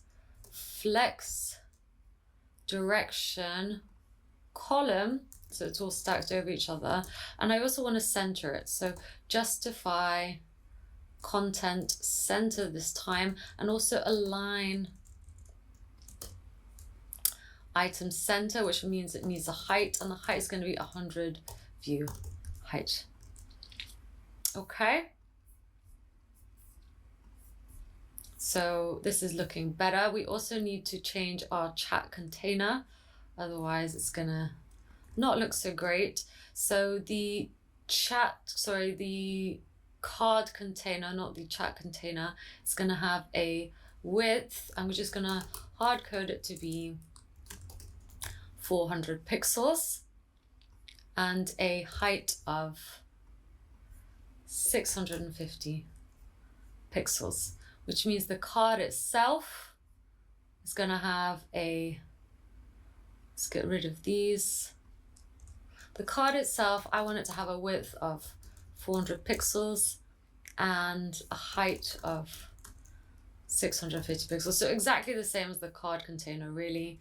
The background size, I'm going to keep as cover, background position center. Do we want a box shadow on it? I think that we can have a box shadow on it. I think that might look nice. And a border radius, let's say of 30, as we've just made it a little bit bigger, and we don't want a background color anymore. So this is looking good. I don't know why this is still doing that. Perhaps it's the chat container. Let's have a look.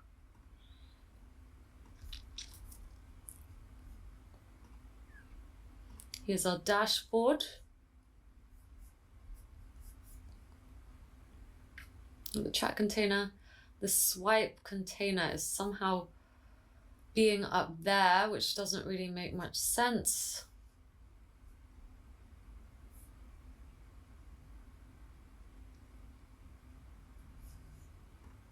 Ah, swipe container, that's why. Okay. So now here's our swipe container, there's our container, and this card, it's still being positioned very strangely. Let's get rid of position relative. This needs to have a dot.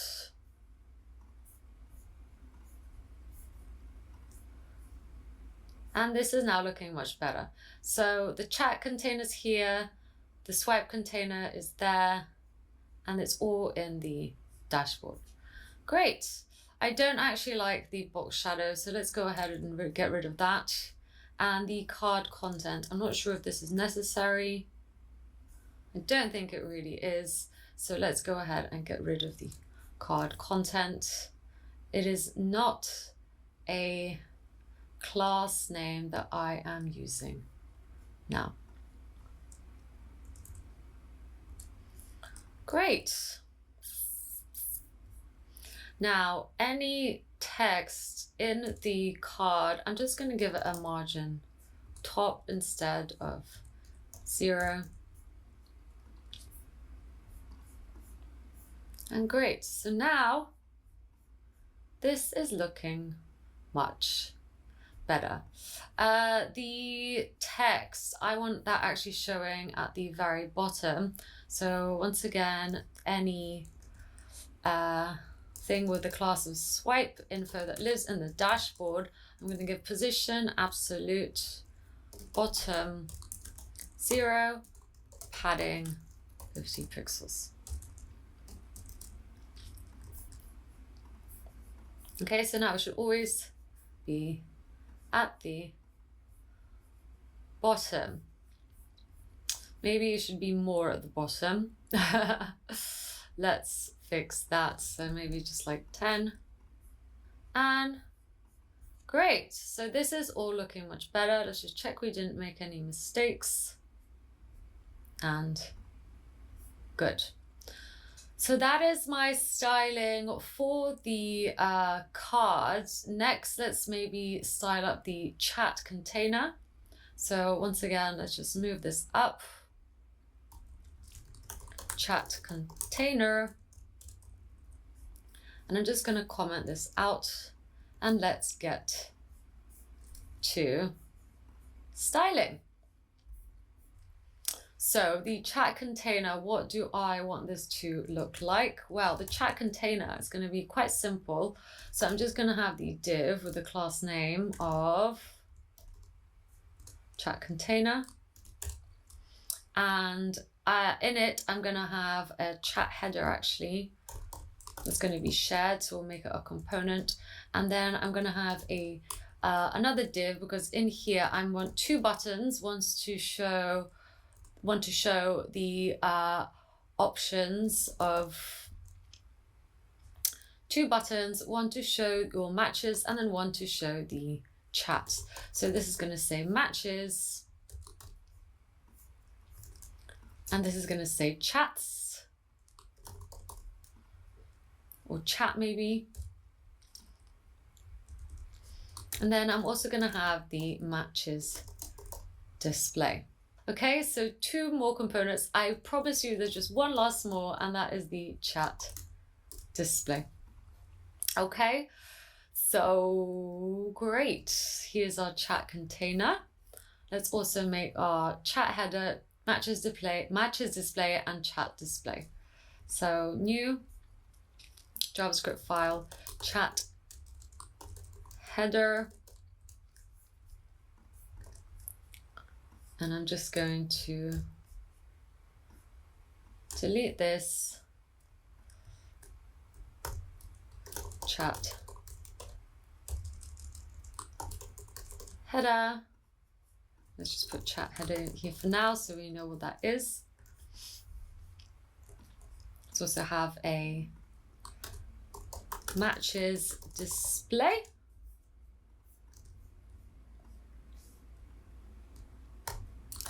Matches display. display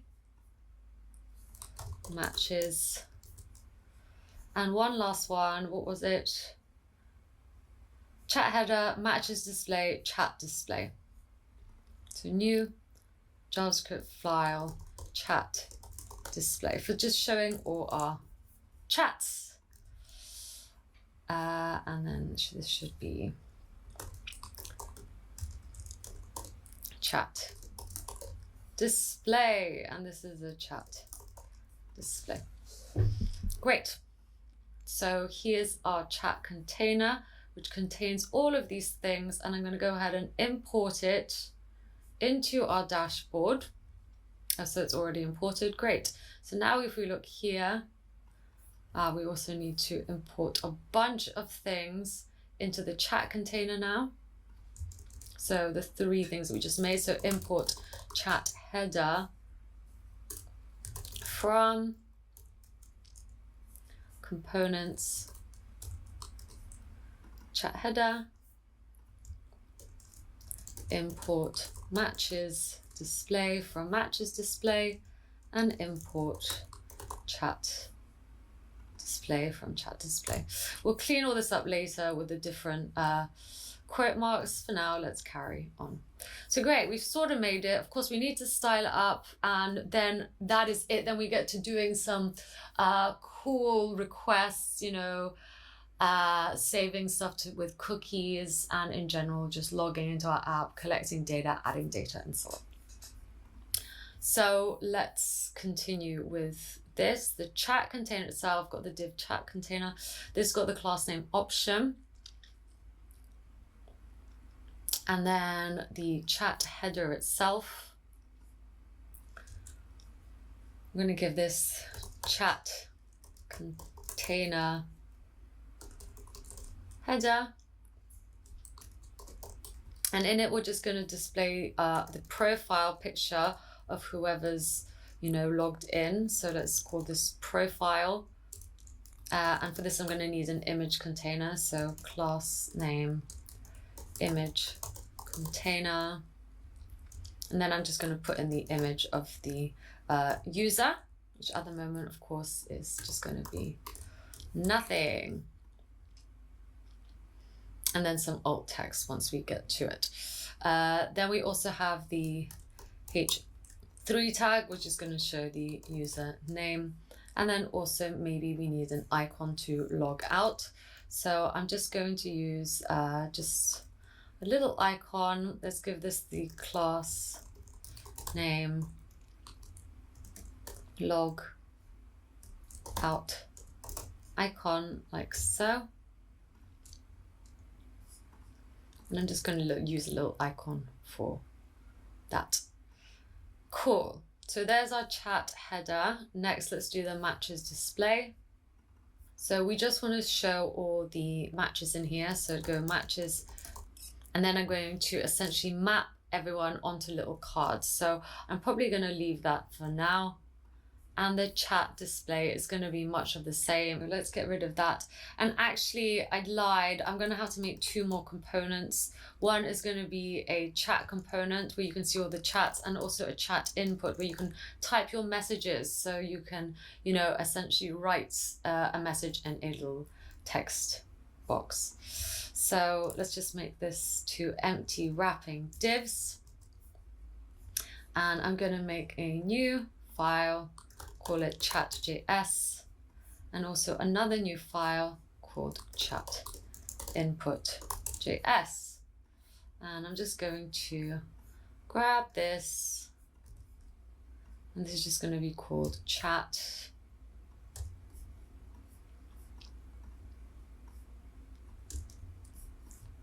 Copy this, and we also need a chat input. The chat input we can sort of do now because we're not going to need to map anything on here. Class name, chat input. This is going to be a text area. And we're also going to have a button that we're going to use to submit what we have just written. I'm going to give this the class name of the secondary button that we've already made, and this is looking good. With this, we're also going to need the value, which is going to be the text value. So we're going to leave that blank for now. And this is also going to need use state. So import use state. So we can save the state of the chat. So I'm just going to put const text area set text area use state null, and then on change of this, so on change, I'm just going to essentially pass through e, use set text area and use the e target value to change the text area, and then just show it just like so. Okay, so there's our chat input. Okay, cool. Now let's import those two components. Import chat from chat and import chat input from chat input. Now let's style things up a tiny bit. So if you can imagine this, this is what it should look like. If I click on matches, it will show the matches. If I click on chat, it will show all the chat along with a text area, okay, and a submit button. So of course we don't want to show all of this at the same time, but we will come to that in a bit. Let's get to styling this up first. So let's go back to our chat container and just grab it like so. And I'm going to say that I want the background color of this to be white. But I also want to actually give it a box shadow. Okay, so this is actually a box shadow that I made earlier. So now you will see there's a tiny bit of box shadow that separates the chat container from the dashboard. The next thing I want to do is just make sure that it's a width of 30%. I know it should by default be, because this is 70%. So I just want to make sure that that's 30% and that's always 70%. And next thing I want to do is just text align left, because as default everything is centered. And this is looking good. Just in case you're getting any funky behavior, I want to make sure that this is always in front of the dashboard. So I'm going to give it a Z index 1 as well. So wonderful, cool. The next thing I want to do is actually style the chat header. So let's find the chat header and grab the chat container header.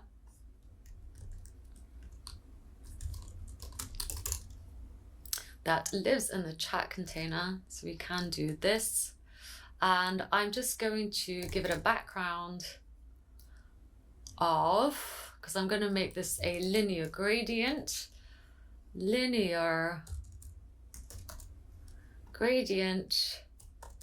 this linear gradient will be familiar to you because I'm just going to grab it from the button essentially.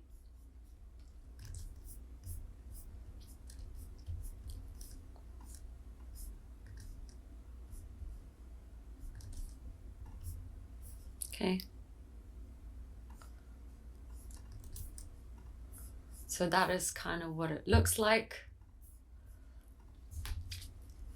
I'm also going to make sure that the height is always 100 pixels, and I'm going to use display flex and space out anything that I put in it, so it's spaced out evenly, space between. And I'm also going to make sure that everything is in the center. So that is already what it looks like. These two things are spaced out. Wonderful. The next thing I want to do is get the chat containers options, which are the two buttons, if you remember. is in options or option. Let's have a look.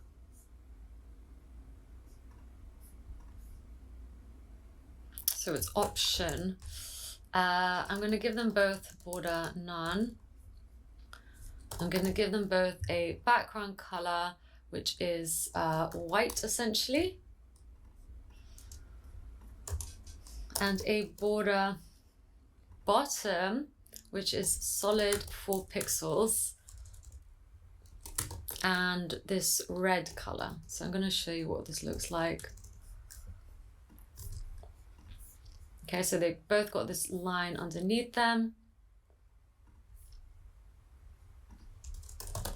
And let's make the font size 20 pixels, margin 2 pixels, and give them a padding of 10 pixels each. So great, that's already looking much more like the app. So let's carry on.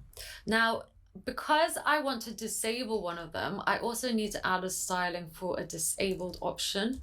So if I choose to make one disabled, I'm just going to get the border bottom disabled and make it 4 pixels, make it a gray color, okay, because it's disabled, so I want it to be kind of gray. Great. And now I'm also going to get the profile, and I'm just going to give it some padding. So I'm going to give it padding 20 pixels actually. So that's this thing here, that's just a bit more padded now. I also want to center anything in it, so I'm going to use display flex, align items center, just like so. And let's just also make it white in text, so RGB 255, 255, 255. Okay, so that is looking much better. And also, we're going to have an image in there as well. So I'm just going to go ahead and give the image, make sure that our images are only 30 pixels high and 30 pixels wide. And I'm going to make them little circles. So I'm going to give them a border radius of 15 pixels. Overflow, I'm going to put hidden. So anything we put inside, which comes outside of the circle, is going to be hidden, and margin is going to be 10 pixels. Cool. And make sure that the image inside of it is going to be 100% the width. Wonderful. So this is all looking good. We probably need to style this little icon too. So actually, just when we style the profile, I'm just going to apply the same styling to the logout icon. So where was the logout icon? I think it was on the chat header logout icon. And that just means that they'll have the same kind of styling for them both. Overflow. Wonderful. So this is looking much better. The last thing I want to do is just on the chat display. So let's go ahead and now do the chat display.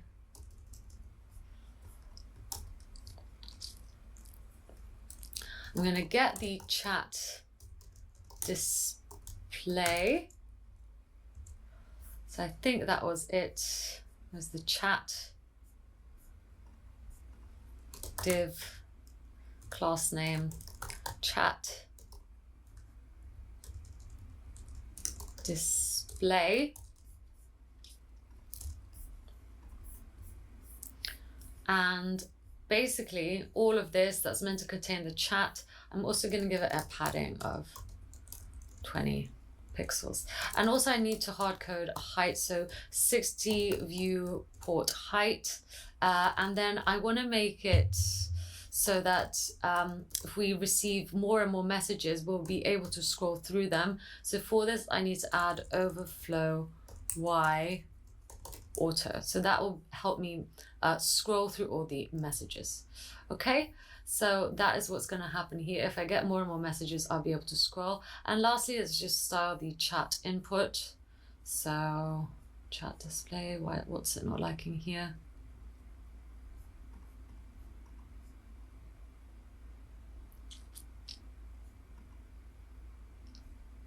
We need to put this in a wrapping div. And lastly, the chat input. So let's grab the chat input, and I'm just going to give everything 20 pixels like so. And let's also maybe use display flex direction column to make it look like this. Great. So now we can finally move on to hooking all of this up. Okay, so wonderful. Let's go ahead and do it. So let's go back to the main page.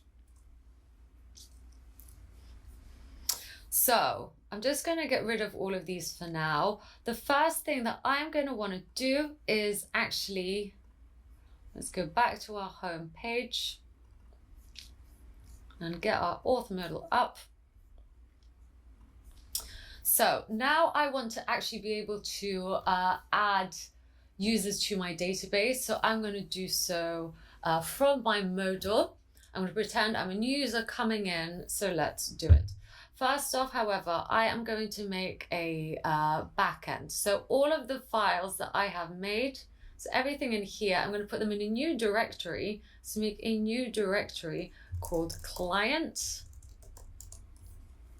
And I'm literally just going to grab everything in here and put it into the client like so.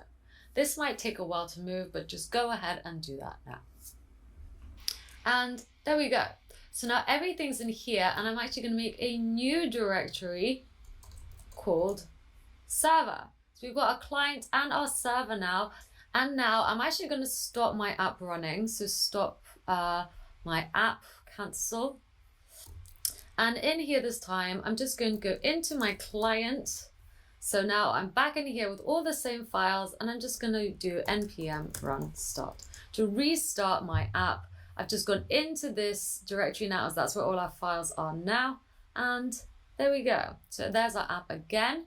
And now I'm also going to open up a new, so we're going to have two terminals now. Okay, one here for the front end and one here for the back end. And I'm going to go into the server this time and just do npm init.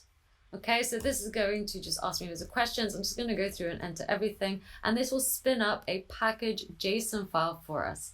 If you don't have the command npm, please head over to the Node documentation here and install Node. And then please also go to here to download the Node version manager in order to be able to use the command. So all you need to do is just grab whichever one of these applies to you, whack it in your terminal, and wait for it to do its thing.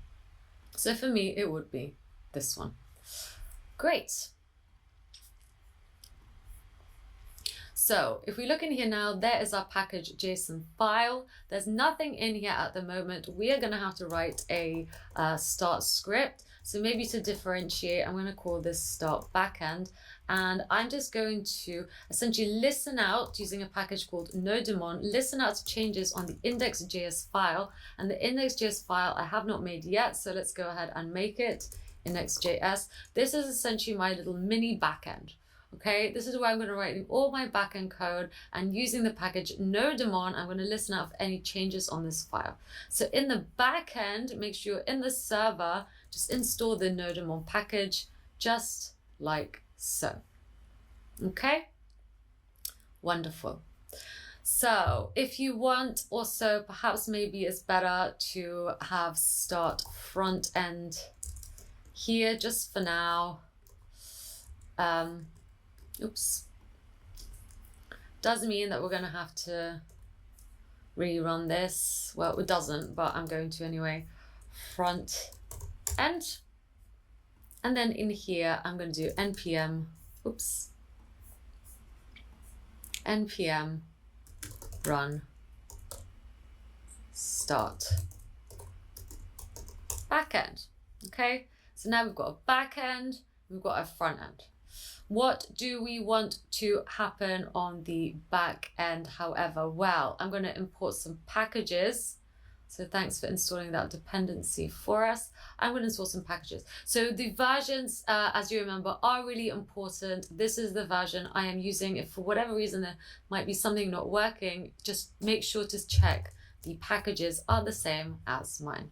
So now let's go back into the server because I'm going to have to install a few packages here.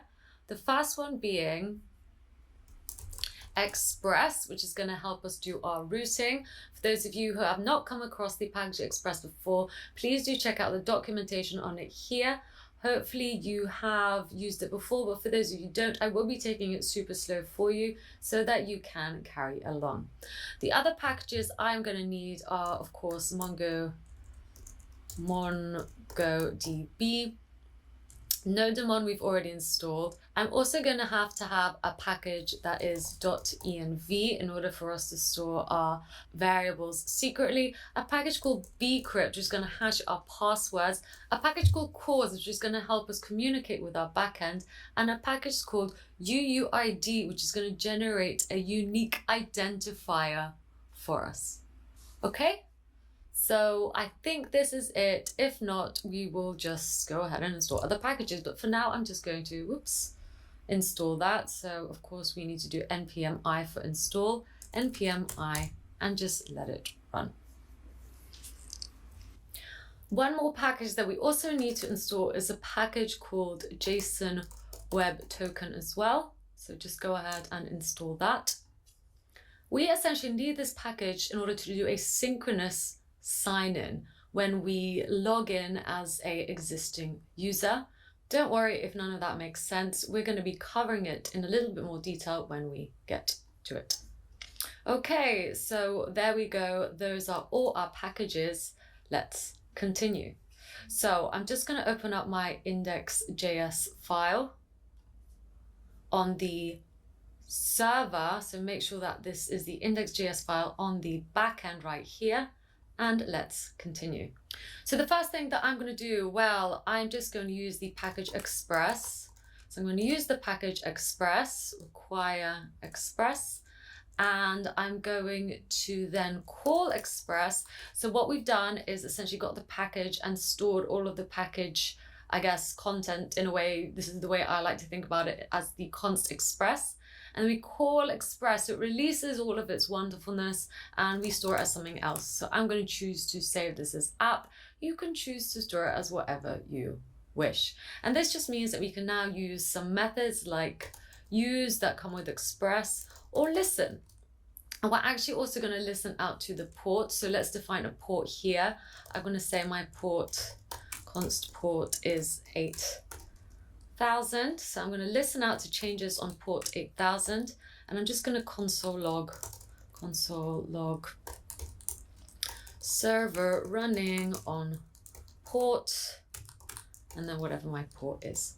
Okay, so there we go. So now if I look in my terminal, server running on port 8000, and if I make any changes, that will update thanks to Nodemon, which listens out for any changes on this file.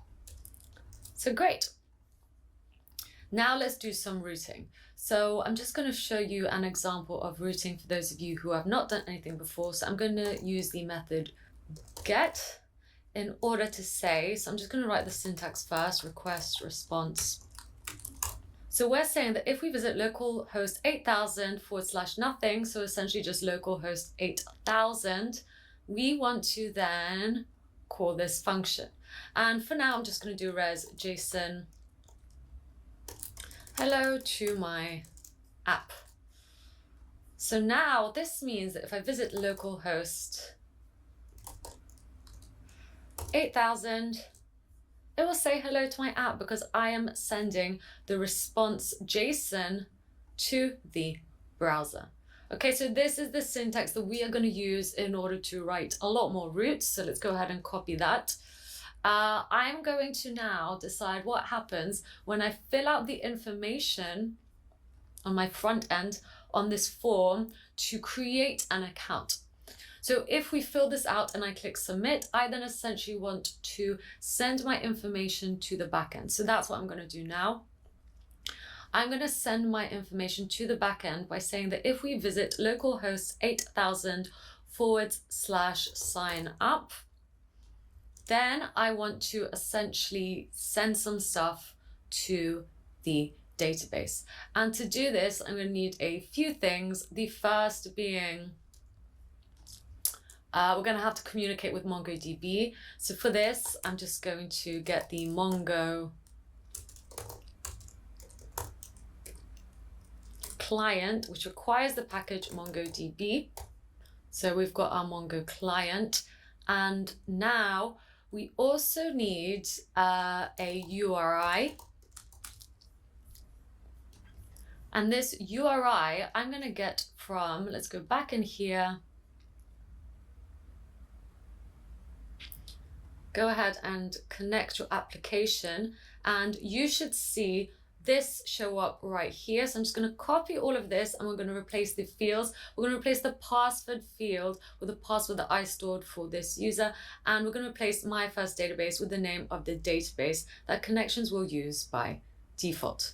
Okay, so just go ahead and take all that, and I'm just going to paste it in here. Now my password, I've actually forgotten it, so let's go ahead and do that. I'm just going to go ahead and so there's my password. I'm just copying it. It's not very safe, as you can see. And I'm just going to replace this right here. And now the my first database, well, we know that this is just called cluster 0. So there we go. Okay, that is my URI. Please go ahead and make sure yours is the same. You should have cluster 0 as well if you followed along with what I was doing. And then whatever you chose your password to be, that should be it.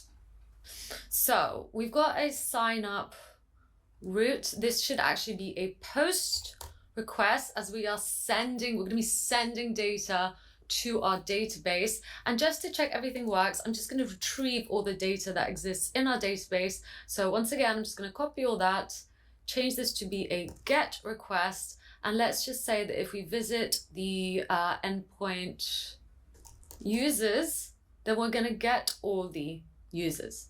So to do this, what I'm going to do is I'm going to make a new Mongo client. I'm going to pass through the URI, and let's save this as the client so we can use it in here. And now we're going to use try, and we are going to essentially await client connect. Make sure this is an async function, as we have the await word here. And now we're going to use client DB and pass through the database that we want to connect to. So our database is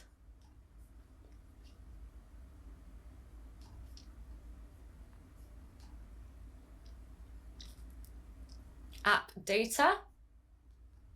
So I'm just going to pass through app data, and let's save this as the database name. So database, and then let's get the database after we defined it. So we're getting essentially this, and we just want to get the users, right? So I'm going to do database collection. So search for the collection called users in our database, and I'm going to save this as users, just like so. And let's just perhaps return all the users for now. So I'm just going to do await users, and I think we need to do to array, so change it into an array, and I am just going to say this as returned users. And in the browser, I'm just going to show whatever has come back to us. Okay, so there we go. And then we just need to add finally await client close. So this ensures that the client will close when you finish or if there is an error. So let's check it out. I'm just going to go here and this time visit users. That doesn't seem to work. Perhaps we need to do find and then to array. So let's check it out now. And great. So that is how we can return all the data in our database. This is working. Step one of proving this works with the URI is done. So let's carry on. Of course, at the moment, there's only one item in our database. That's why we're only getting one item. But as we now know this works, we can use this as a template to write more of these, I guess, queries. So let's do it. So let's carry on with the sign up. So I'm just going to get rid of this. And as we know, to sign up, it's a post request, and we're going to have to send some data over. So once again, I'm just going to essentially get this line, and we're going to pass stuff over by the body. So we're going to have to do something in the front end to send over the information that we need. So let's go back to our front end. And it's on the auth component that we're going to be doing this. So this is where we're going to be making a post to our database. So I'm actually going to need a package for this. The package is called Axios. So import Axios from Axios, just like so.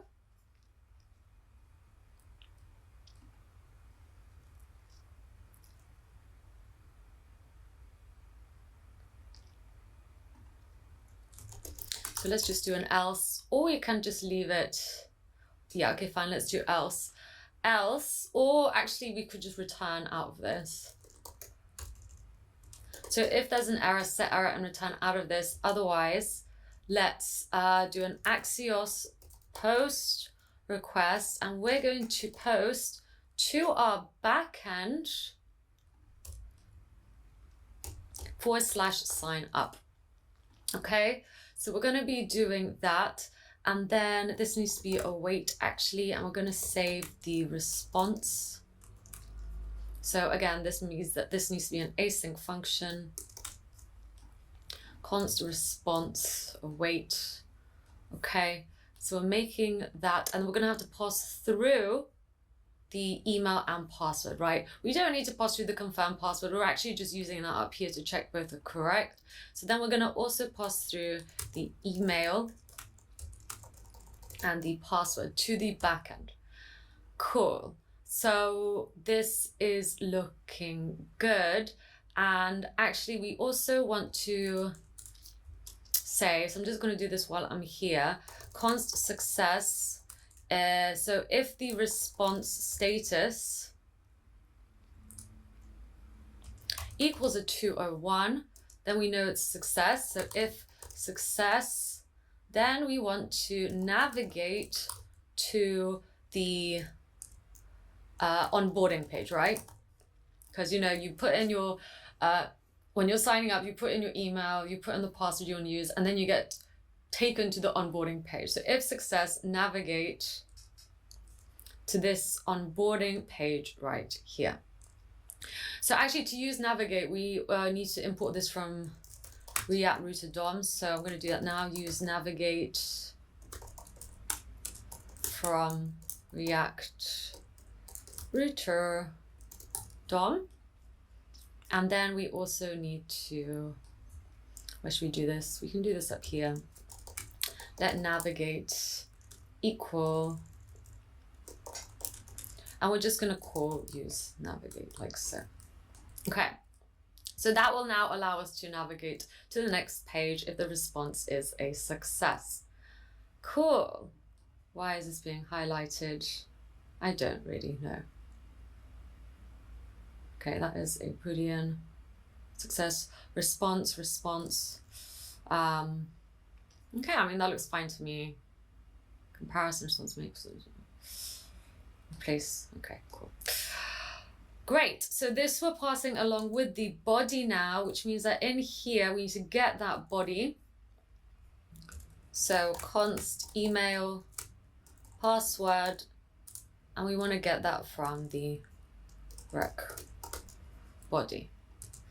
So that is how you would pass through the data from the front end to the back end. And now, well, what do we want to do? I guess when we make a user, we want to start off by, you know, adding the hashed password. So we need to hash the password. We're going to add the email. We're going to generate a unique identifier for the user as well. So let's maybe go ahead and do that first. I'm going to const generated user ID, and I'm going to use the package UUID for this. So let's go ahead and import that package. So const, and I'm going to use v1 from it. So UUID v1 require the package UUID. Okay, so that means that if I go UUID v1 and just call it, a unique number or a unique ID will be generated for us. Okay, so if you have a look at the documentation, this is what it will look like. I'm simply just using the package to generate a unique identifier. We can use version 1, we can use version 4, it's completely up to us. Maybe let's use version 4. So there we go. Okay, so we're generating a user ID. The next thing I will do is hash the password. So const hash password. And to hash the password, we're going to use a package called bcrypt. And bcrypt works, so again, this means to put a wait here, which makes this an async function. Bcrypt works by hashing the password. So we're going to hash it. And we need to pass through the password itself, so the simple password as a string, and also these salt rounds. If you don't know much about hashing passwords, I've literally just made a tutorial on this, so please do check it out. It goes into much more detail than I'm going to now onto how this actually all works behind the scenes. But essentially, this will return a hashed password, okay? It will no longer be 123 if my password be 123. It will be hashed. Okay. So there we go, we've got that, we've got the hash password. So I think that is now it. Let's send this over to our database. So once again, I'm going to use try. I'm going to do client connect. And then I'm going to, once again, pick the database. So the database is called app data, and the collection, which I know is users. And first off, I'm actually going to check if a user like this exists, right? Because if it exists, then we don't want to sign up again based by the email address. So what I'm going to do is go into users and find one by the email. Okay, and const, let's say this is existing user. And if existing user exists, essentially, I just want to return res status. It's 409, I think. Send user already exists. Please log in. Okay, so we can choose to display this message in the front end as well. But there we go, that's essentially what will return to us as developers so that we know. And we can, of course, use this information to display however we wish. So that's if a user exists. However, if it doesn't exist, what do we want to do? Well, I'm going to sanitize the email first just to make sure that everything, you know, is kind of consistent. And it just means that when we search by emails, everything will work as it should. I'm just going to make sure that the email is saved to our database as lowercase. So this is what I am doing. And let's say this is sanitized email, right? Because we want to make sure that this works, and we can do it just by making sure that everything is lowercase. So sanitized sanitized email.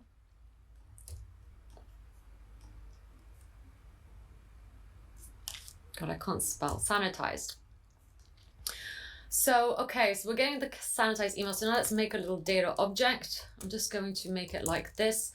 We're going to pass through the user ID, once again, making sure to make it exactly the same as we have in our database. And I'm going to assign the generated user ID to the user ID. The email is going to be the sanitized email, so all in lowercase, and the hashed password is going to be the hashed password that we just hashed. Okay, so that's what we want to send. Let's go ahead and do it. All I'm going to do is get the database users and insert one. I'm going to insert data. So just like that. By the way, all these things come with MongoDB, okay? These are MongoDB methods. That one right here. Same as find, okay? Same as connect, same as DB, same as collection. All from MongoDB. So that's what I'm going to do. This is also, we're going to await the response of this. So const inserted user. And now, okay, so imagine we're the user, we've just sent over our email address and our password. Then in the backend, we hashed that password. We also generated a unique user ID. Now I also want to generate a token. Okay, I want to generate a token. So I'm going to do this in order to, know that we are kind of like logged into the app essentially. That's what we're going to use this token for. So const token, and I'm going to use JWT. So JWT comes from the JSON web token package. So we're going to have to get that. Const JWT equals require JSON web token. And now we can use it. So token JWT, and this is what comes with the JSON web token package. I'm going to sign. So once again, this is to generate a token for us, right? The first thing we're going to do is pass through the values that we want to use to generate the token. And you can use a secret key. I am not going to do it, so it's not like super secure. You can sign up to get a secret key. So please go ahead and do that if you wish.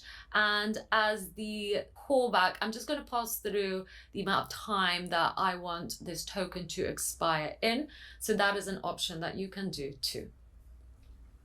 Okay, so that's what we're going to do. The first thing we're going to pass through is the inserted user and the sanitized email. And then I'm just going to pass through here the expires in. And I'm going to say 60 multiplied by 24. So this is going to expire in 24 hours. Great. So this will generate our token.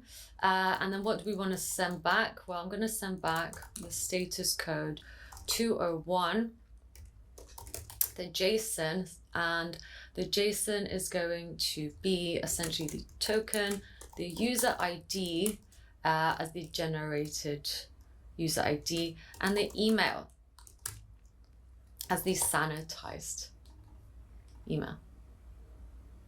Cool. And I believe that's it. We also need to catch any errors. So catch error, console log error. Great, so let's check out this works. Let's go in here. I'm just gonna get my console log out. Let's do email ania@test.com, password 123, submit. Blocked by cause. Okay, so essentially if you get that message, this is what you need to do. Let's get cause, require cause, and then we're just gonna do app use cause. Okay, after obviously we've defined what app is. So that will get rid of this message right here. If you ever see that, make sure to do exactly what we just did. Okay, so ania@test.com, 123, submit. Project email of rec body as it's undefined. Okay. Not a problem. Are we not passing something through? correctly. Email password. Email password. Let's just see if that has worked actually. Let's go back here, check out our users. No, it did not work. So let's do some debugging now. Console log rec body, just to see what is being sent to our backend. And let's try again. So submit. Going to sign up. It's a post request. Let's make sure everything's a post. And let's see what is being sent now.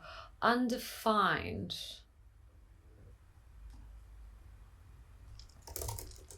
Console log. Posting. Email. Password. Let's check that out. Submit. So that's being sent. Or I mean, that's being console logged anyway. Here. It could be actually. We also need to do app use express JSON. Sorry, my bad. So that we can read the JSON. One more time. Submit.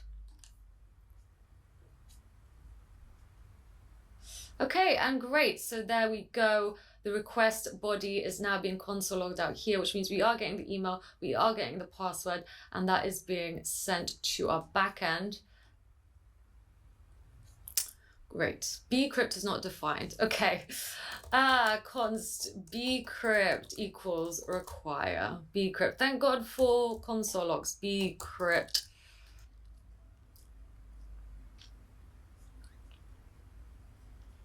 We also need await here, so await. We seem to have missed out a few awaits. We also need to await for this. Okay, so this time it's definitely going to work, I believe. Okay, great. So that's worked. Success is taken as this page, which means that if we now refresh this,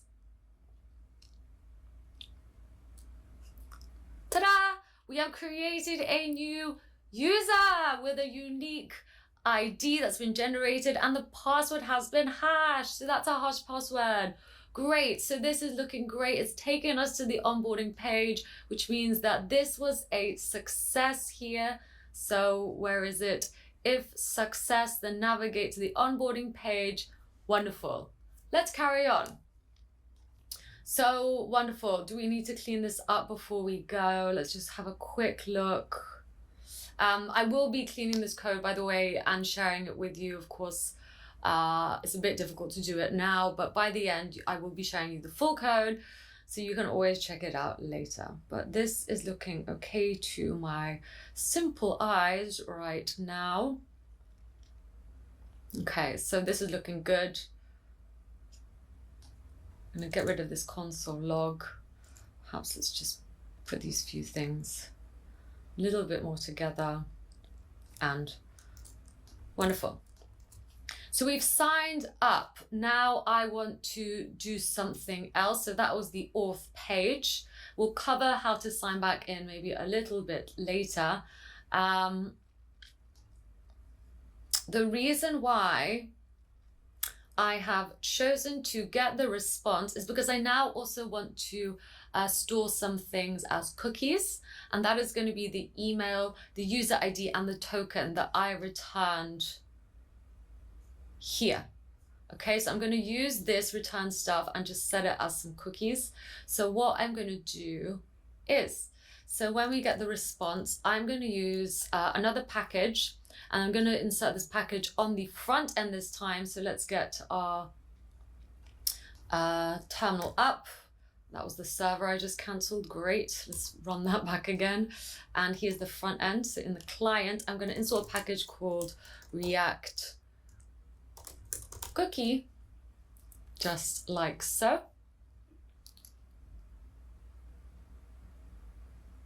And rerun this. So npm run start front.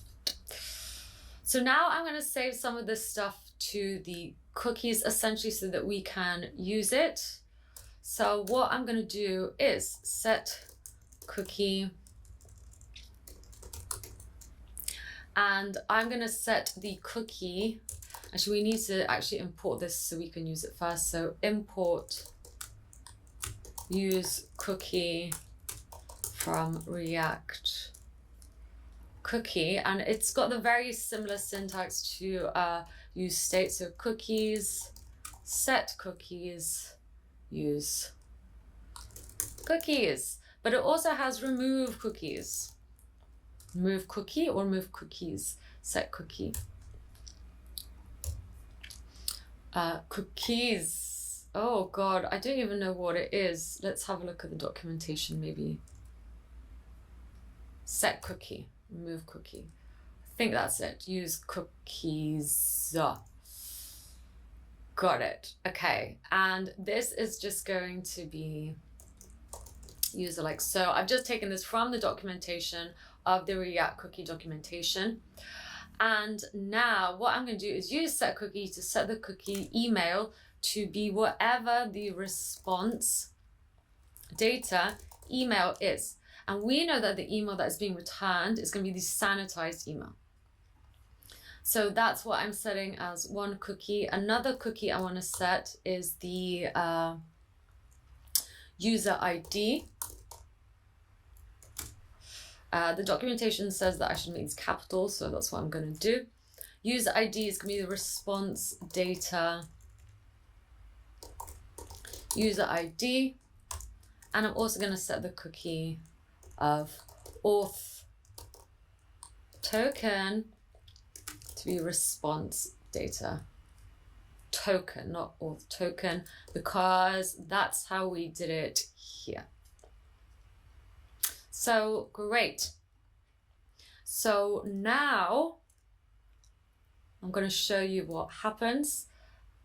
Let's go back in here and let's just try. I'm going to go back to this page, just create a new user. So this time I'm going to go down at test.com.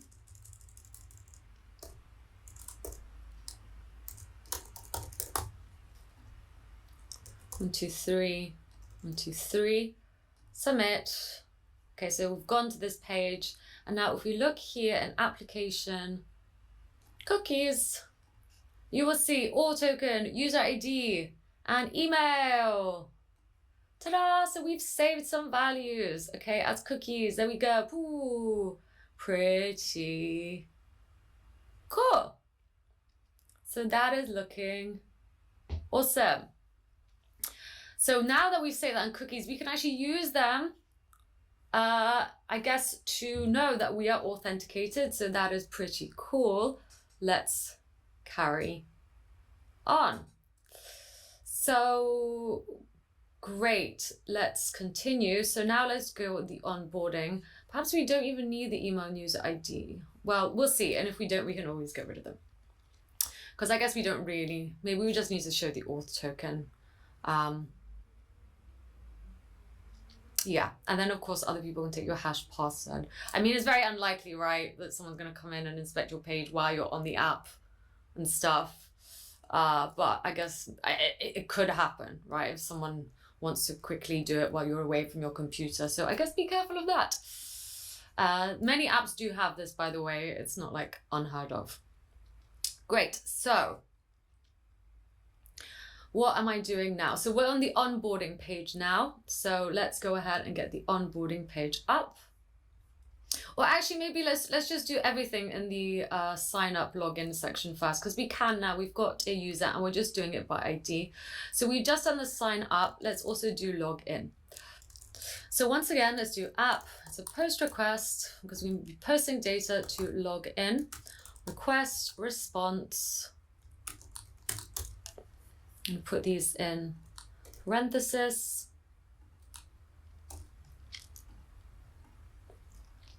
And once again, so we're going to get const client equals new. We'll go client pass through the URI. And I'm going to once again just pass through or get, sorry, the email and password from request body. And actually what this means is that on the auth modal, what I can do, and this is kind of cool, based on what we are doing, we can change this dynamically. So let's go ahead and maybe do that now. So for example, if it is sign up, these need to be changed to backticks for this to work. So is sign up, and if it is sign up, I want to return sign up. Otherwise, I want to return log in. Okay, so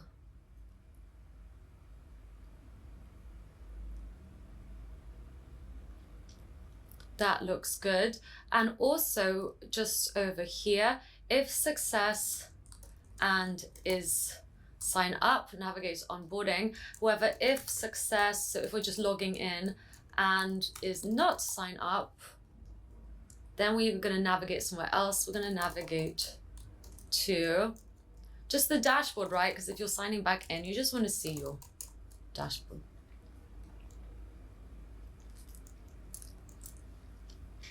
Cool. So I think that looks right. So if we are logging in, we're going to go to this URL instead. We're still passing through the email and body, sorry, this endpoint instead. And now what do we want to do when we're signing in? Well, I guess we want to find the user, right, based on the email.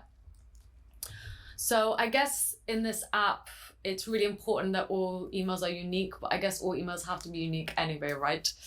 So what I'm going to do is use await, and I'm going to use the database. So let's actually define the database first. So once again, I'm going to do try, and I'm actually just going to copy all these three and then do await users find one, and I'm going to find the email. So we're going to go into our database, into the collection of users, and search for a user by the email, and that's going to return the user. Okay, and once we have the user, we're going to then check the password that we entered. So if user exists, and I'm going to use await b crypt compare the password that we just entered and the user's hashed password. So that is how you would compare two passwords to see if they are a match. You pass through the hashed password and the actual password through into bcrypt compare. Okay, so if that is also true, make sure that this is an async function, of course. We can actually maybe make const correct password, and then let's save this actually, just make it a little bit more readable, and I'm just going to pass through this instead. So if the user exists and the password is correct, then we want to once again create a token, right? So const token equal JWT sign user, and we'll pass through the email, so just like we did last time, and expires in 24 hours. You could of course make it a shorter time if you wish. And then we're going to do res status 400 send invalid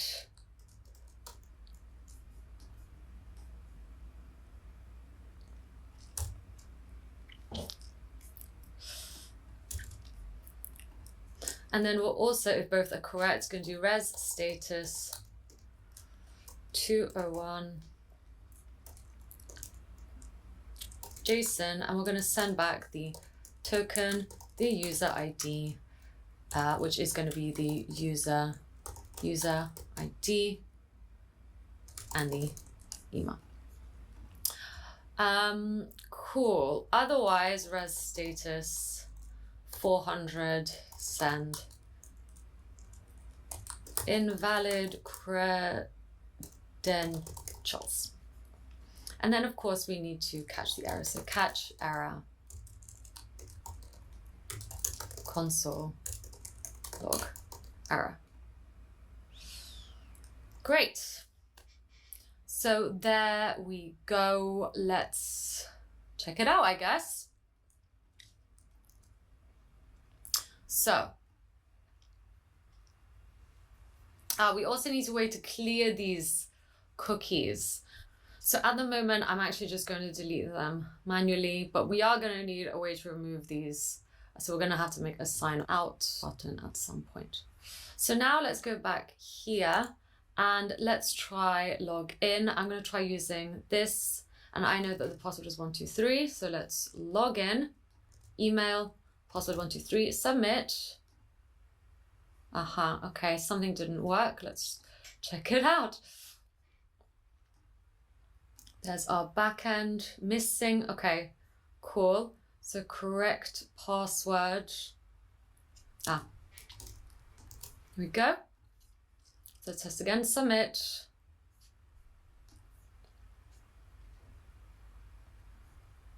And once again, there we go. Submit. Okay, great. And we have signed in. So this is looking good. The user exists. So it's taking us straight to the dashboard. This is looking wonderful. Of course, we have a long way to go still. We have to like populate all of this with the user data, but you know, we're nearly there. So let's actually go back to our onboarding. So I'm just gonna actually get rid of, let's go back to application and let's get rid of the cookies again. So we need to get rid of the auth token, delete the user ID, delete, and the email, delete. And let's create a new one. So this time let's do ania2@test.com, password 123, password 123, submit. Okay. So we're here. And now the reason I stored the email and the username here is so that we can use it in carrying on to continue making our full object. Okay. So we're actually going to add to this object right here. So let's go ahead and do that. So on the onboarding,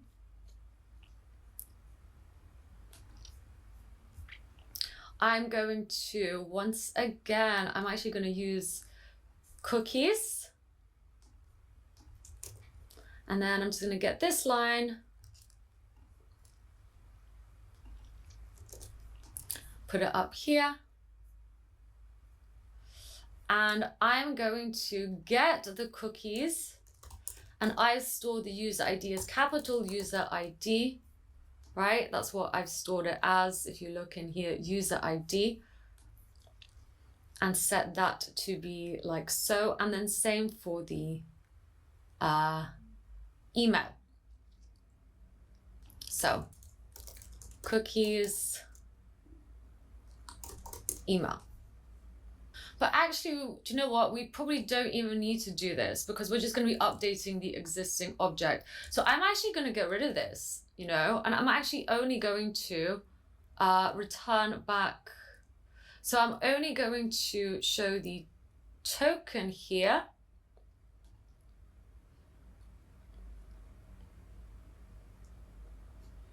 And the same for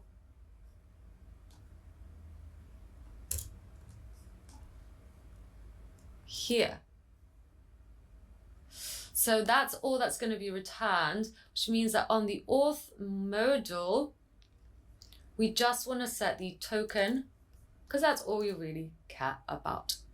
Okay, so that is looking good. And on the onboarding, we are just going to add data to the existing object. So let's go ahead and do that. So I'm just going to get rid of some stuff here first. And just do this again, just to make sure that everything is still working.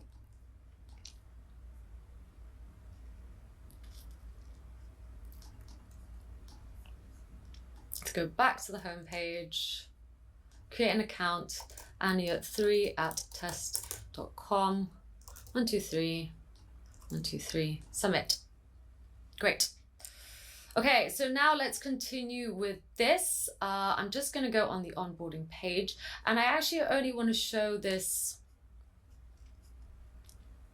image if form data URL exists, right? Because I only want to show the preview image if that exists. Otherwise, you know, you'll have that horrible missing image thing showing up there for us. Okay, so what do we want to do here? Well, we want to populate this and add it to our database. So let's go ahead and do that. That's going to happen on submit. So let's go to our backend and do this first. So we've done the sign up, we've done the login, we're getting all the users. I want to actually update a user. So I'm going to do app, let's maybe just make some spaces here so we have a lot of space. I'm going to now do app put, because we are updating a document, and I'm going to update the user. This is going to be an async function. I'm going to pass through the request and response. Once again, we need to get the client, and then we need to also get the form data. So form data equals request body form data, as we're going to pass it through on the body. Okay, and now we're going to do try await client connect, and then we are going to get the client database. Again, the database is going to be app data, and we're going to go for the users collection. So I'm just going to copy these actually, just like so. And now we're going to query for a user by the user ID. So const query is, and we're going to go through our database and find the user with the user ID from the form data that we have passed through. So we do actually need the user ID. Maybe we should put that back in. I shouldn't have really done that at all. Okay, so we're searching by the user ID. So this does mean that I'm gonna actually go back here and put in the user. Sorry about that. I thought I was, you know, being clever, but we actually very much need the user ID coming back to us. So on the login, I am going to return, in fact, the user ID, and that's going to be the user ID.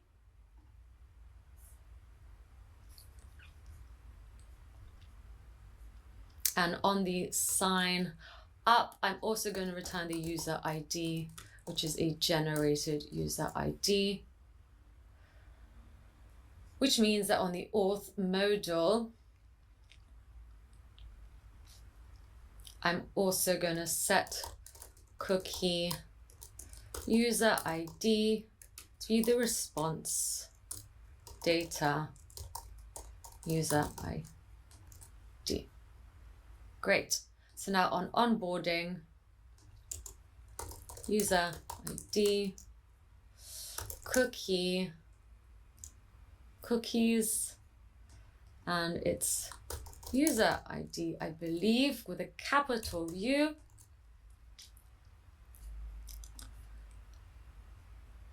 And now let's carry on.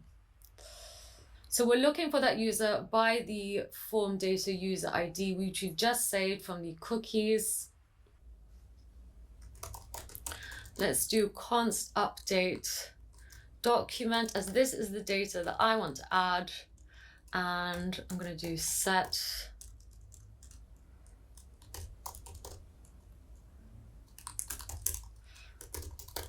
first name is going to be the form data first name. The date of birth is going to be date of birth day. It's going to be form data date of birth day.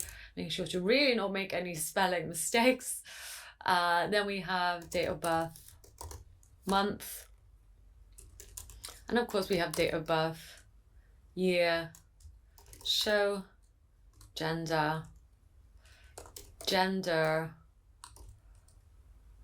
interest, but also gender identity goes before that.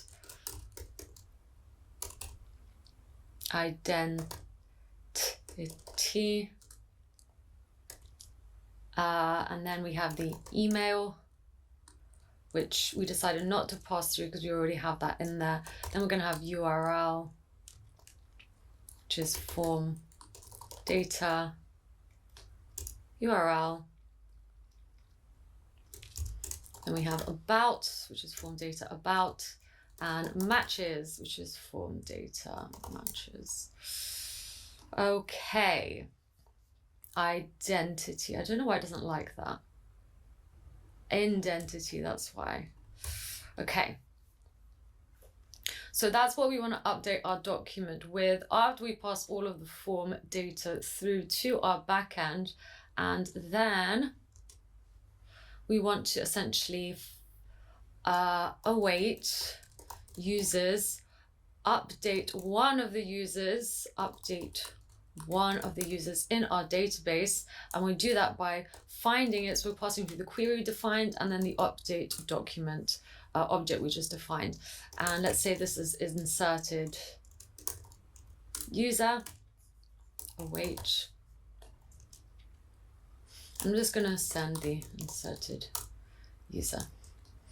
Great. And then again, finally, await client close. So let's see if this works. Here is the full thing. So this is on the onboarding page. So on the handle submit, we need to send over that data. So on submit, we also want this to prevent from reloading because it's a form. So let's go ahead and do that and pass E through. And we're going to do try await Axios put, and we're going to use localhost 8000 / user, as that is the endpoint, and we're going to pass through the form data. And let's save this as something, so const response, and then const success equals response status code 200 if success. So you would have seen me do this before. Success. So if it's a success, we want to navigate to the dashboard. And let's also catch errors. So catch error, console log error. So we need to do a few things here. We need to make this an async function now. We also need to use navigate and import Axios. So import use navigate from React router DOM and import Axios from the package Axios. And then also we need to do let navigate equals use navigate and call it navigate. Cool. So let's check it out. Ania, date of birth, I'm just going to 01/01/2001. I wish. Woman. Show gender, interested in man. I like hiking. And then a profile photo. So I'm just going to go back to here and let's just choose another image. Let's go with her. This is me. I'm just going to paste that in here. Okay, so this is all looking good. Submit. So there's been an error because we haven't been taken to the next page. Let's debug. So this says it's submitted because we've just console all that here before it's done anything. So let's see why this is not working. Let's go over to our terminal.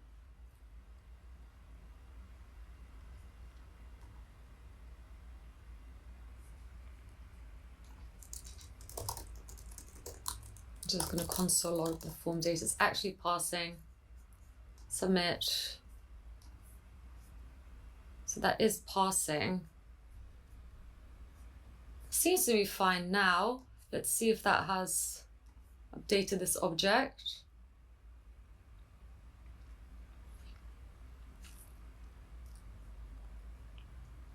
It was Anya 2, wasn't it? No, it hasn't. Okay, that's fine.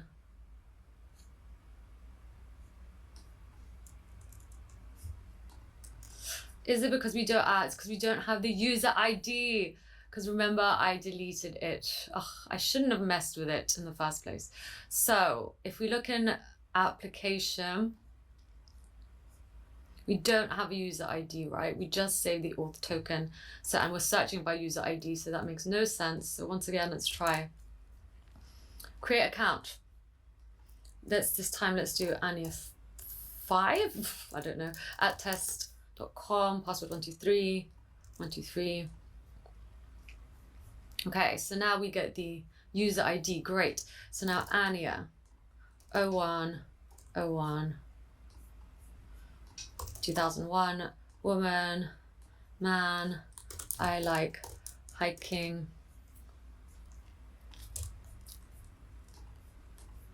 Let's copy this, put it in here, make sure to get rid of these.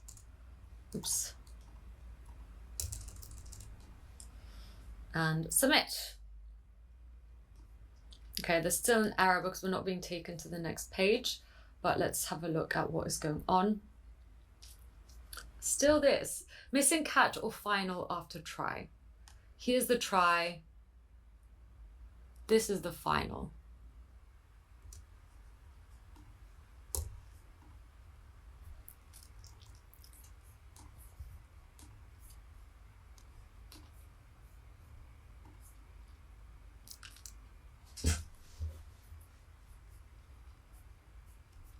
And there we go. So that has now been updated. For some reason it wasn't working because we were missing this. So let's just double check that 100% works. If success, we should be going onto the dashboard though. So I don't know, let's console log the response.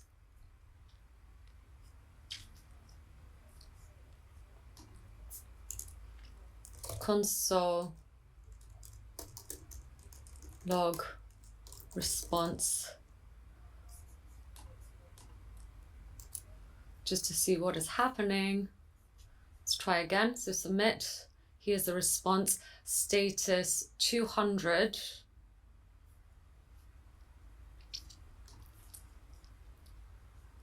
Status 200. There we go. So let's try again. Submit. Okay, great. Now it's being taken to this page. Everything's good. And this is updating. And amazing. So we have updated this object. So the email and hash password exist from before, and everything else has been added because we searched for it by its unique ID, this one right here, and updated this object. So great. This is looking good. Let's carry on. So get rid of this. And now let's work on the dashboard page. Well, the first thing I want to do is actually get more information about our user so that we can populate, you know, the matches, the chats, and the so on. At the moment, we just have, you know, like just some dummy data. So let's do it. So this time on the dashboard, instead of getting all these characters, we are going to get all of our users, but we're also going to filter them, okay? Because I've just selected that I'm interested in men, so I only really want users that identify as men showing up on this account. So let's do it. So first off, I'm just going to get an individual user. So maybe let's do it here.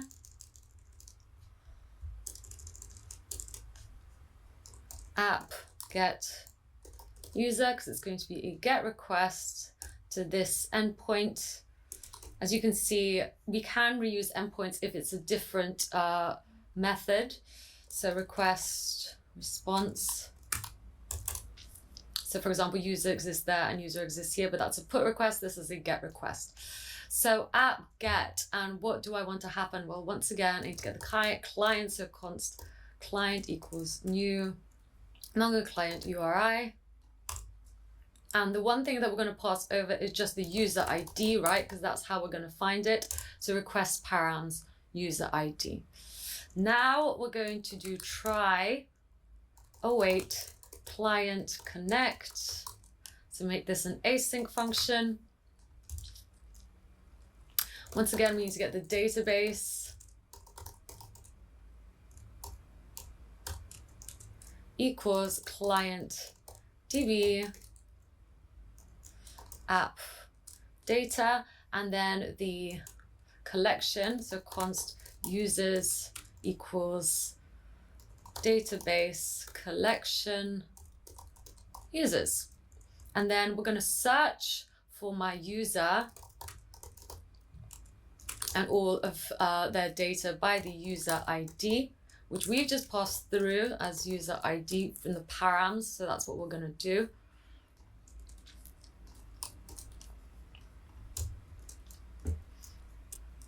And then let's just do res send user. And then once again, finally, await client close. Great, so we've got the query, and now I'm going to use await users. So we're getting the users collection once again, and we're going to find one user based on the query we have just written, so just here, and we're going to save this as user, and that's what we're going to send back. So great, so we're getting this, but the one thing we need to do is pass through the user ID as a parameter. So let's go ahead and do that here. So I'm just going to move all of this down for now. First off, we need to write a function get user. And this is going to actually be an async function. And we're going to essentially use Axios to get, and the we're going to go to localhost 8000 / user, and we're going to pass through the parameters, so params user. Okay, now we need to get the response of this, so let's save this once again as response. And once we have the response of this, we actually want to save this to the state. So set user response data. So this means we need to save this up here. So const user set user. And then we use state. Start off as being null. And then, of course, once we call this, then we should make a, we can get request to get the user from our backend, which then makes a call to the database, and then the response we save as the user. So set user response data, what's happening here? This should be like so. Okay, try, which means we also need the catch. So try finishes here, and then we catch any error. Console log error.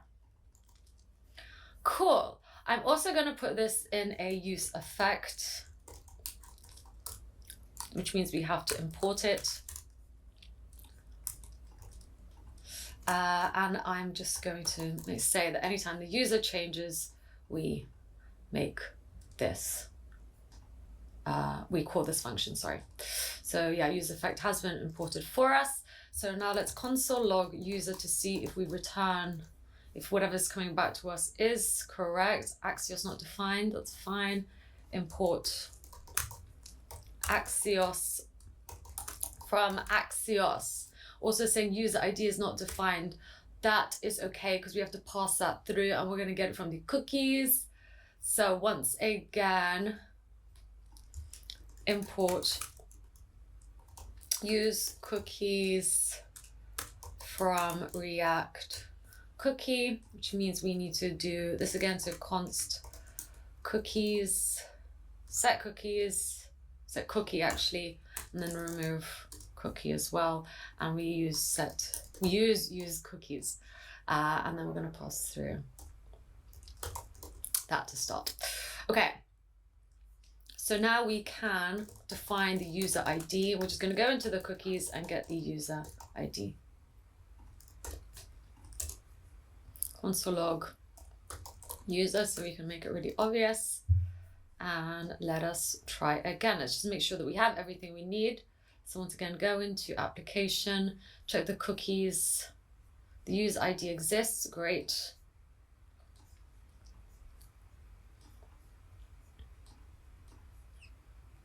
Okay, so that is not coming back.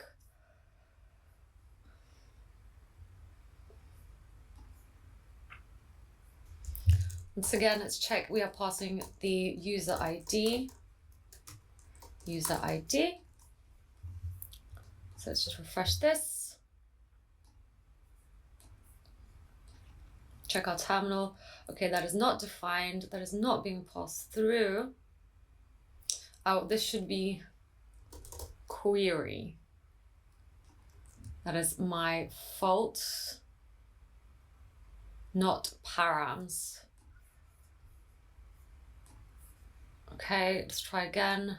Okay, great. So now we're getting our user data back. This is looking good. So I'm happy with this. Perhaps we don't need to do it every time. Perhaps we just do it once. Okay, great. So we're getting our user. Now we're going to get all of this to populate our app, including, you know, any matches, which obviously at the moment we don't have any. So let's do it. So on the dashboard, we are setting the user, and now let's use all of this in order to pass stuff through into the relevant places. So one of those places is going to be the chat container, because we're going to have to update this to say our name at least. So let's do it. So I'm actually just going to pass through the whole user,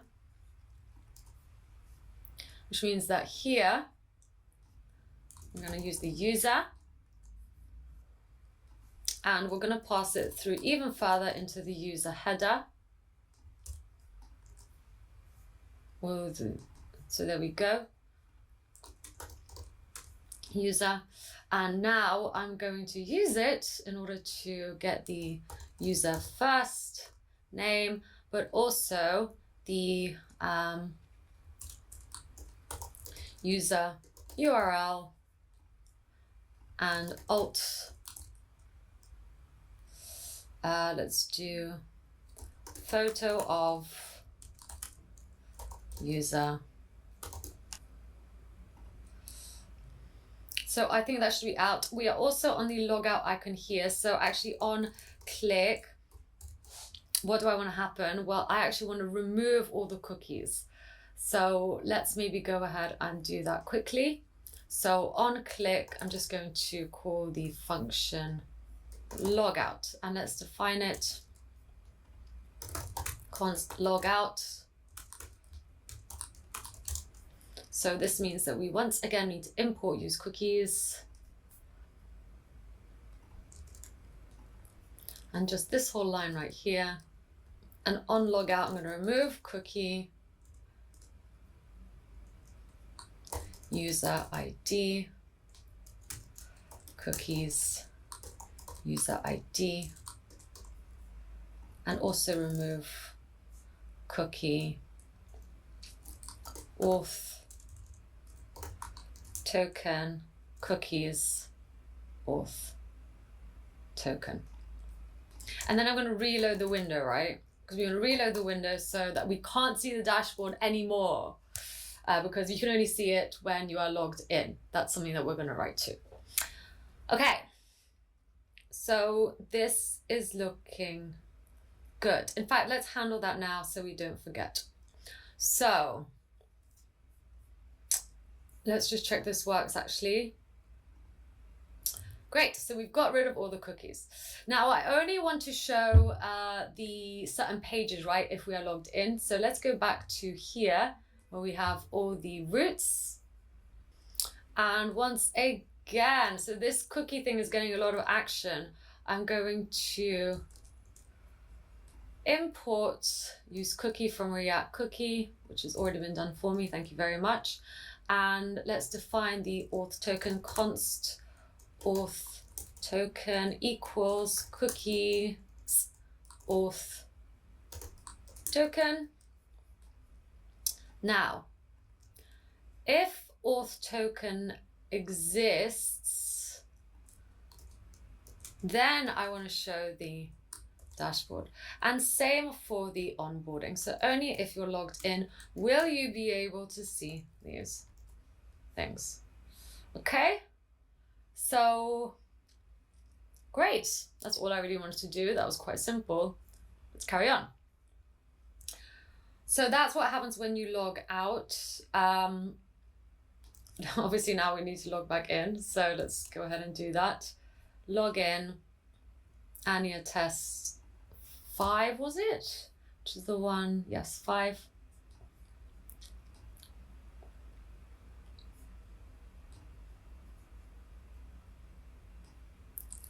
So auth token, user ID are being added. However, something weird has happened.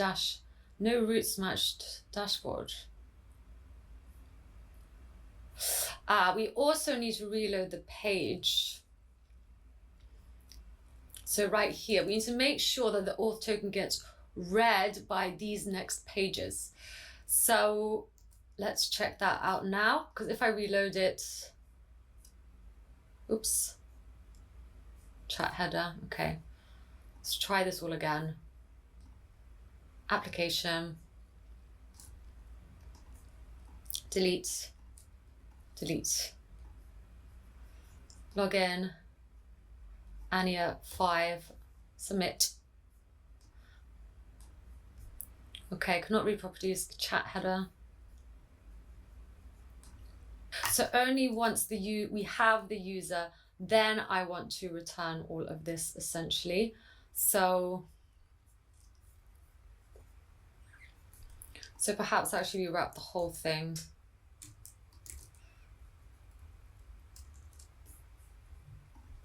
Instead,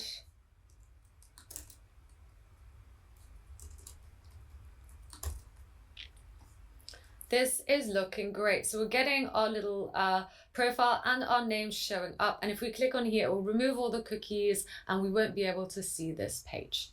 Wonderful. So everything is now looking good. The next thing I want to do is get any matches and essentially map them onto little cards that we make. Okay, so we're going to have little cards of all the matches, and then we're also going to have the option to chat to them. But first off, let's actually get a match, right? So we want to essentially get a match. And the only users that I will return back to me are filtered by my preference. So let's do that first. So I am happy with this. The next function that I'm going to write is const get gendered users. Again, there's going to be an async function. And I'm going to say that await Axios get HTTP localhost 8000 / I'm going to write gendered users. So that is something that we need to write that we have not written yet. And I'm going to pass through params and the gender. And the gender is going to be, if user exists, I need to get the gender. Interest. Okay, so I'm getting my own gender interest and I'm going to send it through so that the response, so const response, is going to be the gendered users. So once I have the response, I'm going to set gendered users response data, just like so. And once again, we're going to catch any errors. So catch error, console log. error. And this means that we also need to const gendered users, set gendered users, use state, start off being null. And then I'm going to also add this in the use effect. So now let's write a query. We've actually already started writing this. So where we get all the users, right here, I'm going to change this to gendered users and keep it exactly the same. However, I'm going to filter now. So I'm going to filter in here to filter out by gender. So const gender, well, I've passed us through as request query gender. So that is now saved. And I'm going to now write a query, and I'm going to do so here. So const query gender, people that identify, so gender identity is going to be the gender. And I want to save the response as found users, and I'm going to do await users find, so find multiple by the query and then to array, which means we don't need this anymore, and we're just going to return back the found users. Okay, so we've just essentially adjusted this just to be gendered users. And if we go look in here, and now I'm going to console log out gendered users. Let's also be super strict and say it has to equal man. So I'm just going to put man for now, actually, and see what returns back to us. Okay, so we are getting Danny because his gender identity is man. He's actually the only man in here, so that is working good. Let's go ahead and replace this with gender. Console log gender.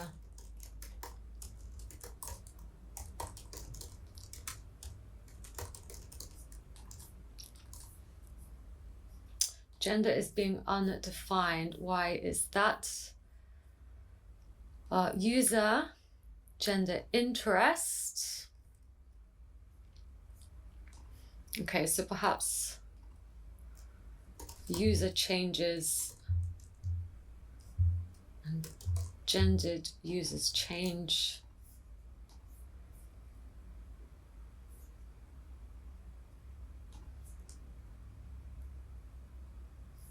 Okay, so now that is looking good. Our gendered users consist of one user, and it is Danny. So great, this is working. Let's carry on. So cool. Once we get our gendered users, as I said, there is just one at the moment. So perhaps you know, this won't be as exciting, but you know, I'm going to map it for you anyway. So let's get rid of these characters. We don't need them anymore. We're going to be using our gendered users. So at the moment, obviously, we only have one person who identifies as a man. So what I'm actually going to do is just quickly add another man, I guess. So I've already pre-done this, and I have just inserted Xavier. If I go here and refresh the app, obviously let's maybe just gonna comment all of this out for now. And once again, I'm just gonna put this back. So console log user or gendered users, just so we can see what is returning back to us.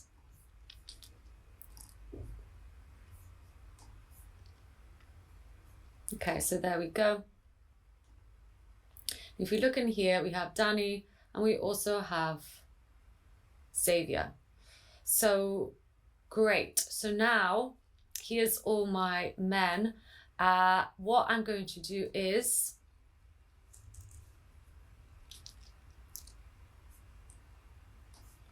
it should also go up here really.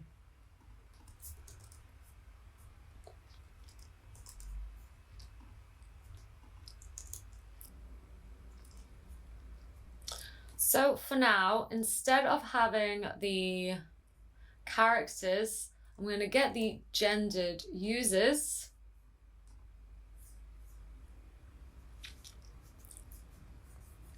Ta-da! And now we will see them showing up. So great, that's all I've done. I've replaced this, and obviously if they exist, I'm going to map out the image, the URL, and so on to this. The character, this should say first name. And perhaps let's maybe change this from being character to user or gendered user to be exact. This should say first name as well. And this should say first name. And this should say first name. Okay, so we get a little name here. And now let's actually match with Danny. So let's write the logic for that. So when we swipe and the direction, so I guess here, if we swipe right, if direction equals right, then we want to update our users' matches to include Danny.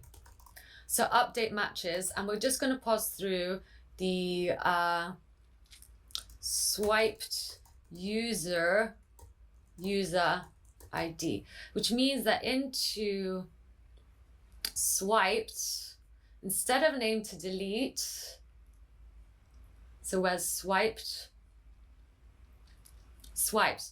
Gendered users' first name is being passed through. We actually want to pass through the gendered users' user ID because that's really what we care about. So this is now the swiped user. And I'm just going to pass it through like that. Okay, so now let's swipe user ID if we're being exact.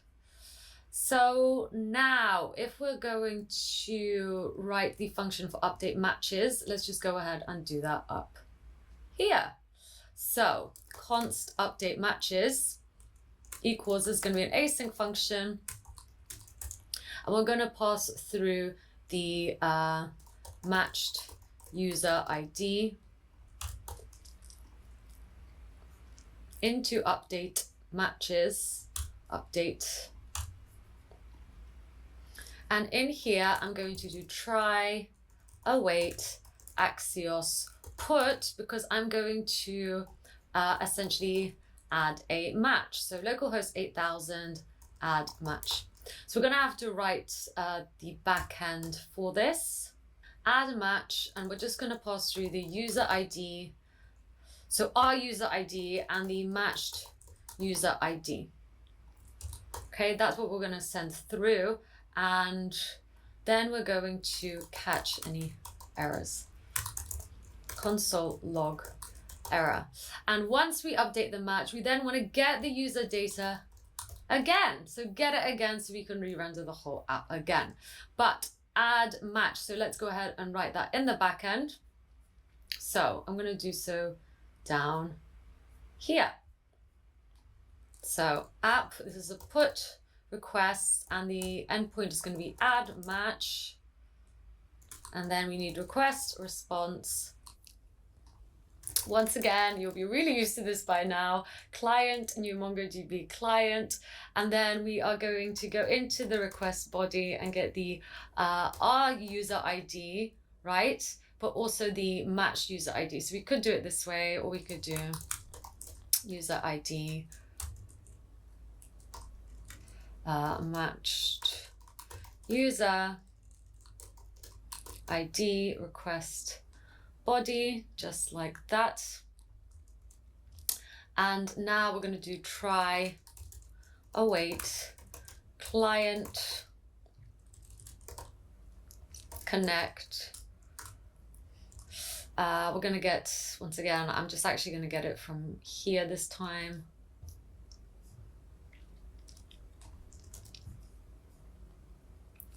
Make sure this is an async function.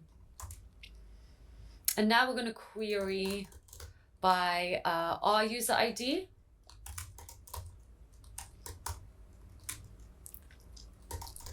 user ID, and we're going to update the matches array. So const update document, and we're just going to push into the existing array.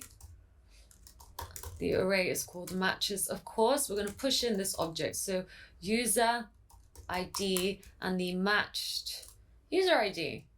Okay, so that is pretty much it. And then await users update one, and we're going to update it by the query and update document. Okay, so we're looking for us in the database. We're looking for the user who is signed in, and once we found that, we're going to update the matches array by pushing in the matched user ID. So hopefully that makes sense. And then let's save this as user, just to send back what the user will look like. And great. And then we have finally await client. Close. So this should be a $sign, sorry. So that is looking good. Let's see if it has worked. So on the dashboard, okay, we're gonna send over the user ID and the matched user ID, and then we're gonna update our user, and we're gonna get the user again so we can see that in the dashboard. Of course, we're not mapping anything onto here yet, so we're just gonna have to see it in the console log. So inspect, console, refresh. Okay, I'm just gonna swipe. I swiped right. Xavier's left the screen, so Xavier should now be added to the user. So I'm gonna console log the user.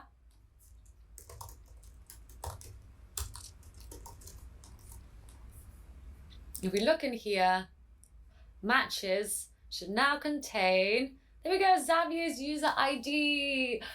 Yes, okay, so now we are adding people that we matched with. Cool, Anya's got a match, it is Xavier. We don't know it's Xavier because we just saved his user ID, but we really know it's Xavier. Great, okay, so now that we have matched with someone, let's show it in the matches display. So, what am I going to do? Well, first off, because I've already matched with Xavier, I don't want him showing up here. So I guess we want to filter the users. So filtered gendered users. I'm going to get the gendered users, and if they exist, we're going to filter out. So each gendered user in that gendered users array, if it does not, so we need some matched IDs. So let's define some matched user IDs. And we just want to make this an array because at the moment it's an array of objects. So to do this, I'm simply going to go into the user object, and if it exists, I'm going to get the matched array, which contains objects at the moment, and I'm just going to turn it into essentially not objects, just an array of user IDs. So this piece of code will do that. User ID. And I'm also going to actually add my own user ID because I don't want my own user ID, my own user showing up. So I've just added it using the concat JavaScript method. So it's now in the matched user ID. So I'm sort of a matched user, but I mean, you could rename this if you want, like, I don't know, match users IDs plus me, but okay, maybe do you want to do it? Matched user ID. What's a better word for this? Oh, whatever. I'm just going to leave it as this. Okay, so if the gendered users do not exist, so it's not included in the matched user IDs, then it's fine. Then we can return it. So gendered user ID, if that is not included in the matched user IDs, then that's fine. So let's get the filtered gender users and just replace that here. And now everything should be filtered out. Great. So great, this is looking good. The next thing I want to move on to is actually showing our matches in here. So let's go ahead and do that. So I'm leaving this part now. Let's go into the chat header, and this actually, so let's go actually in the chat container. We've got the two buttons. We need to pass through the matches into the matches display. So all I'm going to do is pass through matches, and I'm just going to pass through the user matches. Okay, so the user who signed in, I'm passing through the array of matches. That's all I've done here. So this now means that on the matches display, so let's go into the component, I'm going to pass through the matches. Okay, so there we go. And what do I want to do here? Well, I'm just going to map this out onto little cards essentially. But at the moment, we are just getting the IDs right.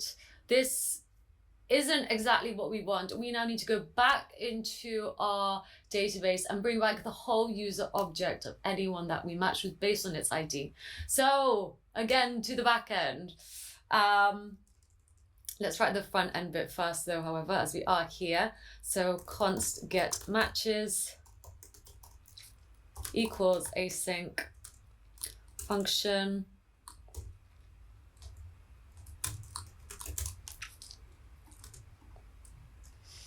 And we're going to do try, await, axios, get, and let's again write, we're going to have to define where we're going to get this from.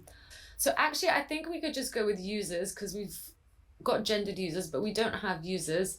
So we're going to get some users, multiple users, and these users, well, we're going to pass through essentially the array of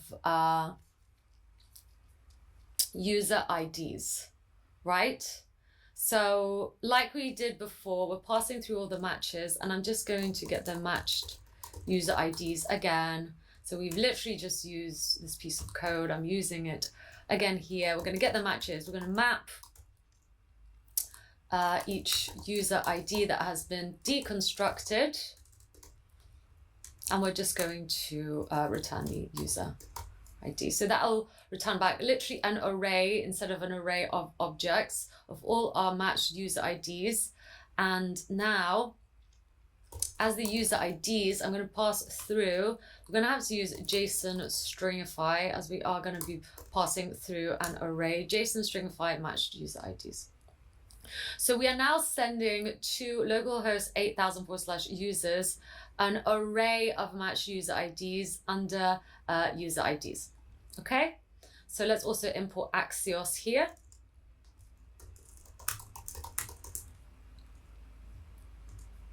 Making sure to spell that correctly.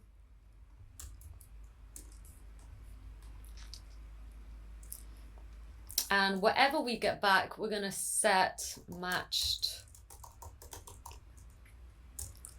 such map profiles actually, because we're going to be returning back the whole profile. So we're going to say this as const response. And of course, I'll show you what this looks like. Console log matched profiles. And let's use state import use state from React const matched profiles set matched profiles response equals use state null. Okay, and then we're going to of course catch any errors. So catch error console log error. Okay, and I'm also going to put this in a use effect get matches, and let's just leave this empty for now. Okay, so we're going to be passing through an array of matched users to users. Now let's go to the back end and define this. So app get users, request, response,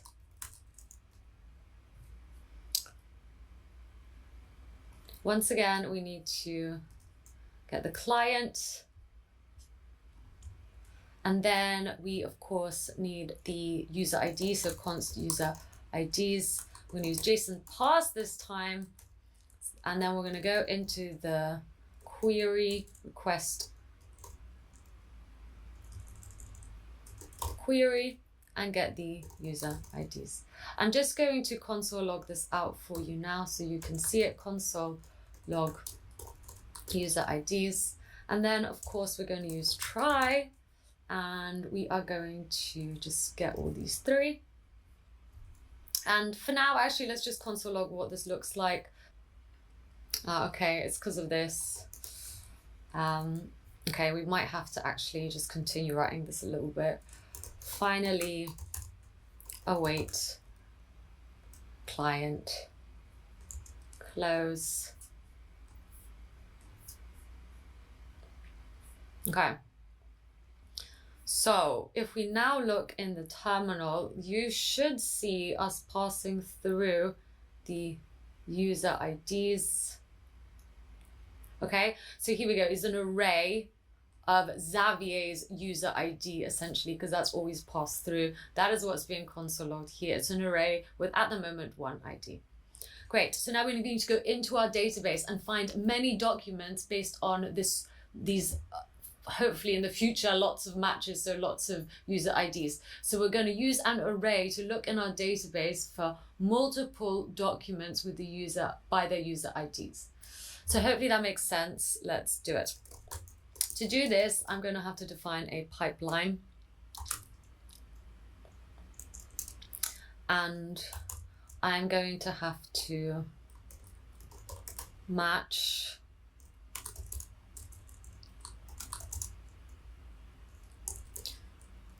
user ID in user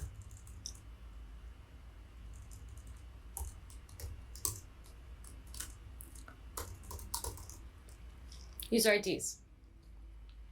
So that is our pipeline. It is defined, and we're going to use it now in order to go into our users. I'm going to aggregate based on the pipeline. I'm going to turn this to an array. And let's save the response of this. So const found users multiple await. And then we're just going to console log out the found users so we can see. And we're also going to res send found users so that we can get this back in our front end. Okay, so wonderful. So this should now be in the chat container, the matches display. This should now, the response should be that an array full of essentially users. So Xavier should be in this. Let's check it out, match profile. So let's go, that's already been console logged. So match display, let's refresh this. Okay, so here it is. Here's my array, and in it, the whole of Xavier comes back. Not just a user ID, but Xavier as a whole, as an entity. He loves hiking. His gender interest is women. We are getting our matches. So now I'm going to use that data and display it. I'm going to map it onto little cards. So if match profiles exist, I want to map each match. I'm also actually going to get the index, as we're going to have to add that as a key. And I'm going to make a div, give this the key of index, and let's also give this a class name of match card.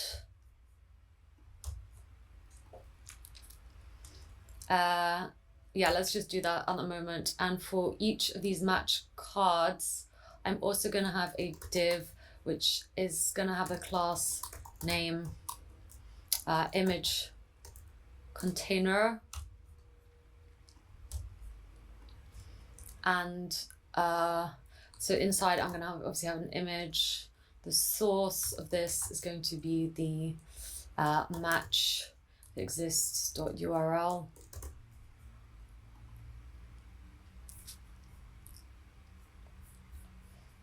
And as alt text, we're gonna put match first name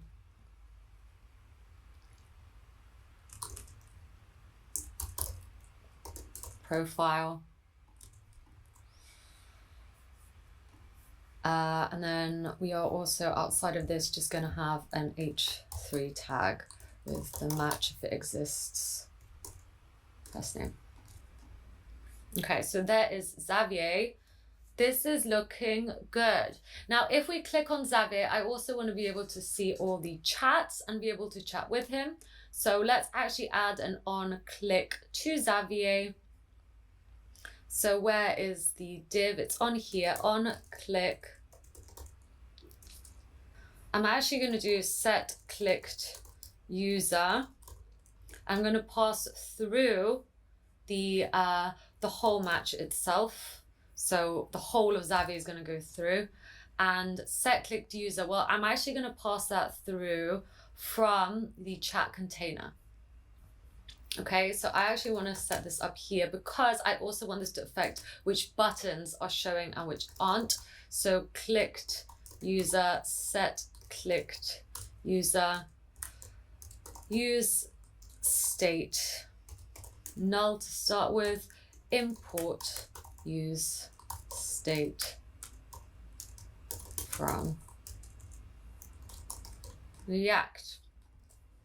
So this means that I need to now pass this through into matches display. So just like that in order to use it, and set clicked user. So make sure to pass that through here as well, just like so. So set click user, I'm just going to essentially save that to the state here. So this means that if a clicked user exists, so I'm going to use this to keep this disabled, the chat disabled, if we haven't clicked anything. So I'm going to do this. I'm going to say disabled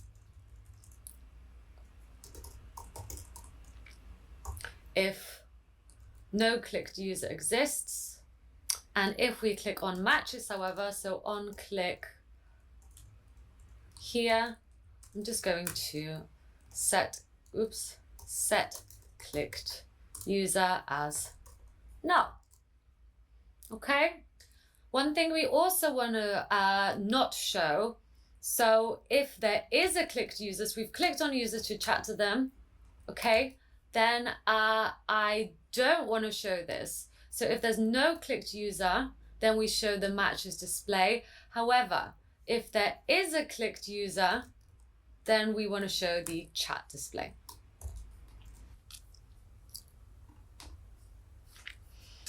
And in this on click, we actually need to make this a callback, because at the moment it's just literally setting the clicked user as the match. So we need to make that a callback too.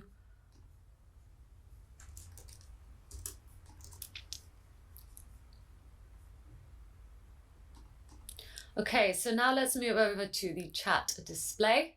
The chat display, well, all I'm going to do is actually pass through the user that's currently logged in and the clicked user, because as I said, we are going to now need to retrieve all the messages associated with both of these users by going into the messages collection. So we're done with the users now, or for now anyway. We need to go into here and grab any message associated with our user, or or the clicked user, and just put them out. At the moment, this is our dummy data, but we're essentially going to use from user ID and to user ID. So let's go ahead and do that. So first off, let's actually find some existing users. So what is my user ID? I am Ania5. So here I am. This is my user ID. So I'm going to go into messages, And I'm just going to change it so that test ID here is just going to be me. Update, which means I also need to change it here. So, oops, there. Okay, and let's say, so every time I'm going to have to make sure to click on, let's say, Xavier. So this is Xavier's ID. And these are the messages associated with him. So for this one, I sent him a message to user ID, update, and then he sent me a message saying hi. So from user ID. Okay, update. So let's go ahead and retrieve these messages first. What's wrong with this one? Okay, that is fine.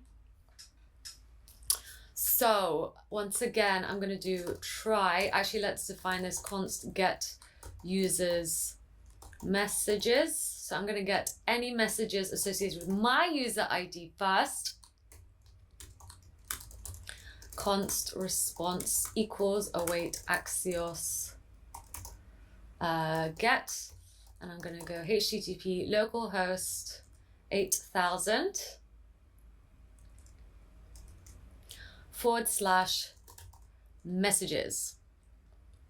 Okay, so that's something we're going to write, and I'm just going to pass through as the parameters my user ID as the user ID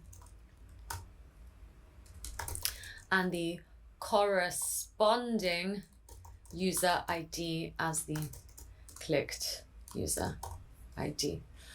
So great. At the moment, into the chat display, we're passing through the user and the clicked user. So perhaps let's go ahead and do that. So on the chat container, chat display, I'm going to pass through user, me. So just user because that's being passed through, and the clicked user, clicked user. So now let's get the IDs of both of these. So const user ID equals, if user exists, I want to get its user ID or my user ID to be exact, and then const clicked user ID, clicked user ID. Great. So those are the user IDs now. And once that returns, so essentially I'm going to look for anything to and from me and whoever I clicked on. We also need to import Axios, so let's go ahead and do that. Import Axios from Axios, and we're going to set users messages response data, and we're also going to catch any errors. So catch error console log error. Oops, this should be in a try. Okay. Try. And then catch. And then I'm just going to grab all this and put it in here. Okay, so set user messages. I'm going to add that to state. So let's do that here. Const user messages, set user messages, use state null to start with. Okay, so cool. I'm also going to put this in a use effect.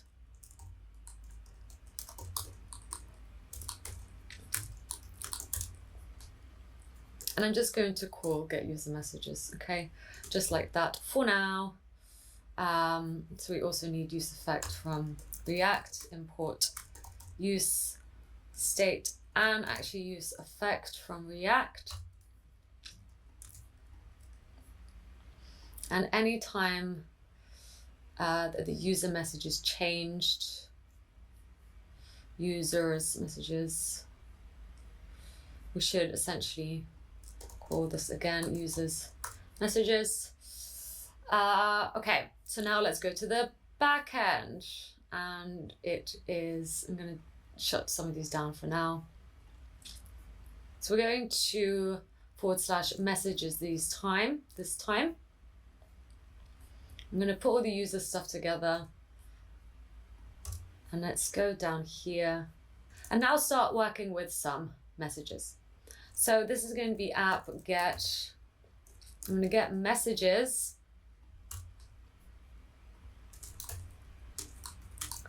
And what am I going to do?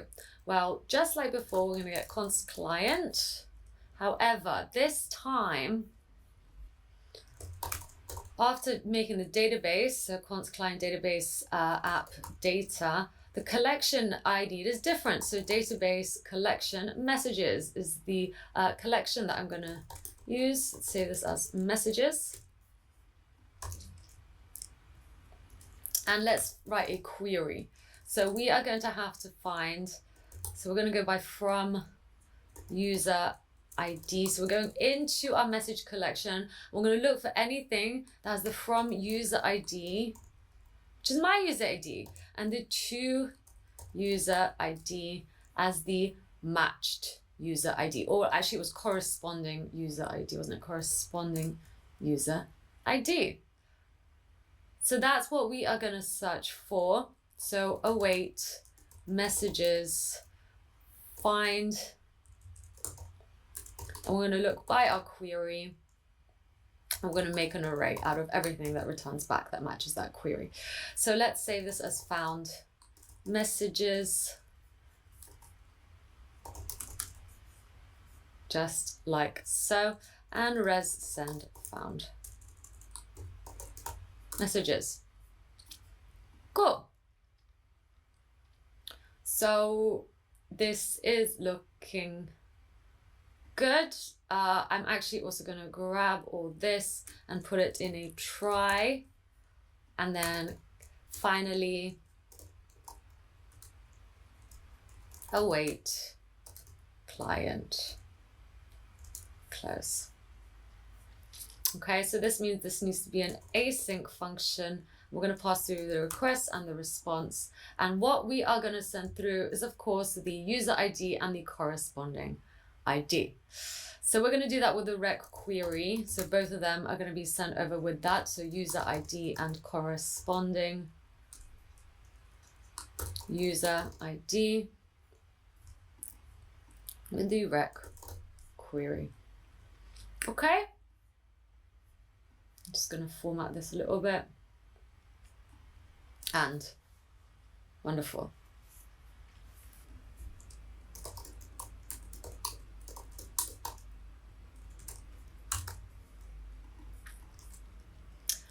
One thing we need to do is also, of course, await the client and connect to it. So let's go to our chat display, and all I'm going to do is console log user messages, just like so. User messages not defined, users messages.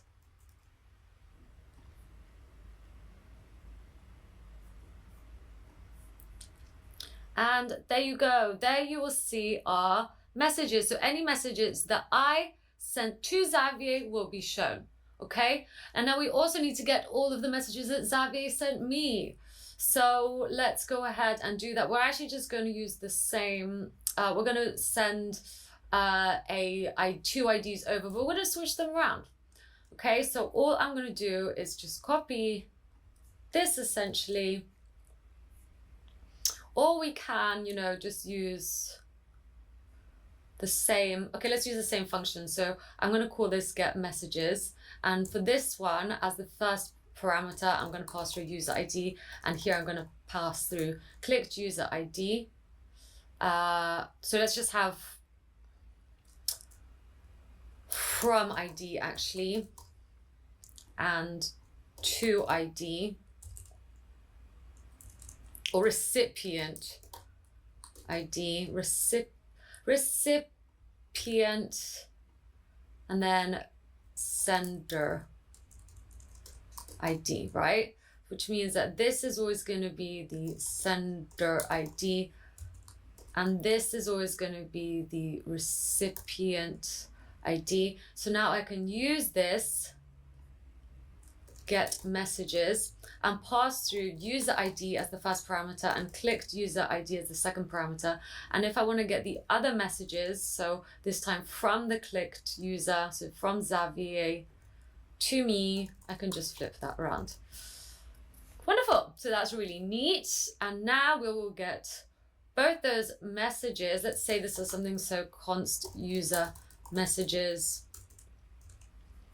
Oh yeah, we should probably set, okay. So we can just return response data actually.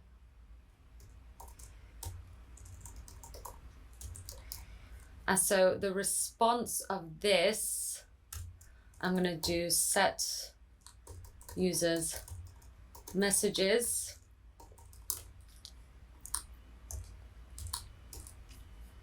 And we're also going to have set clicked users messages, which means we also need to save that to state clicked users messages and set clicked users messages. Cool. So we should be getting 2 sets of messages back. And what I'm going to do actually, so if this changes as well, clicked users messages. So this is temporary. I won't be keeping this here for now. Okay, so we will probably be getting rid of these dependencies from this array. And now I'm actually going to format the messages. So I'm just going to make an empty array because this is temporary. I'm not going to add this to state. I'm going to get the users messages, and if they exist, for each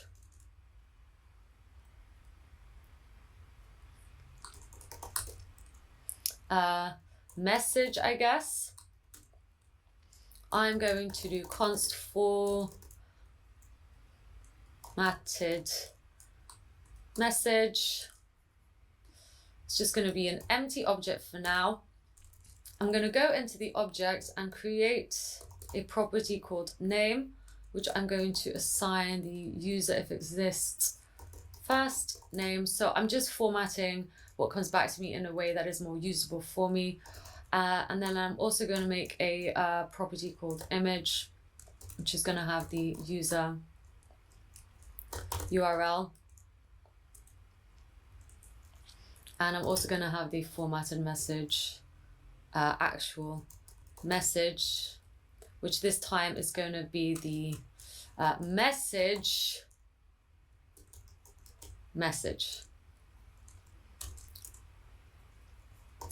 and format message. I'm also going to make something that says timestamp, and I'm just going to get the message timestamp. Okay, so now if I compare this, oh yeah, we also need to push it into the messages array. Messages push the new formatted message. So now if I compare both of these, console log users messages to the formatted messages,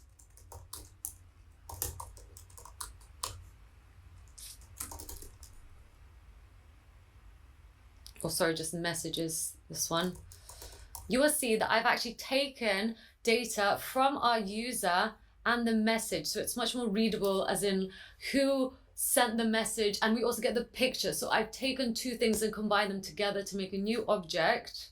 Set clicked user messages not defined.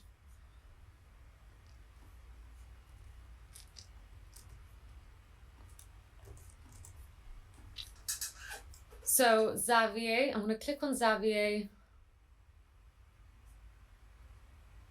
User messages for each is not a function. Console log users messages.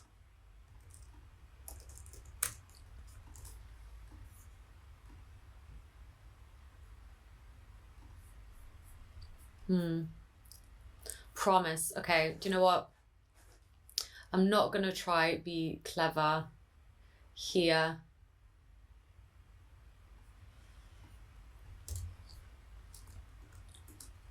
let's just call get messages, and I'm just going to keep this as user ID, and this is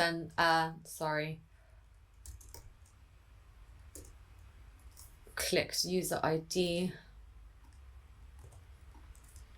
and this will be get users messages, and I am just going to set users messages as the response data. And now I'm going to get the same thing and get the clicked users messages and set clicked users messages and swap these around. So this will now be the clicked user ID and the user ID, which means I'm now just going to call both these functions in here. So get users messages and get clicked users messages.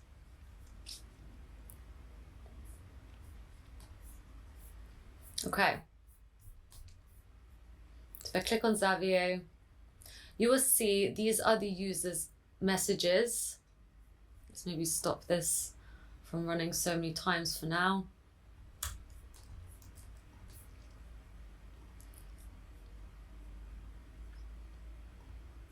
So that's my users messages. Those are all the messages that I sent to Xavier.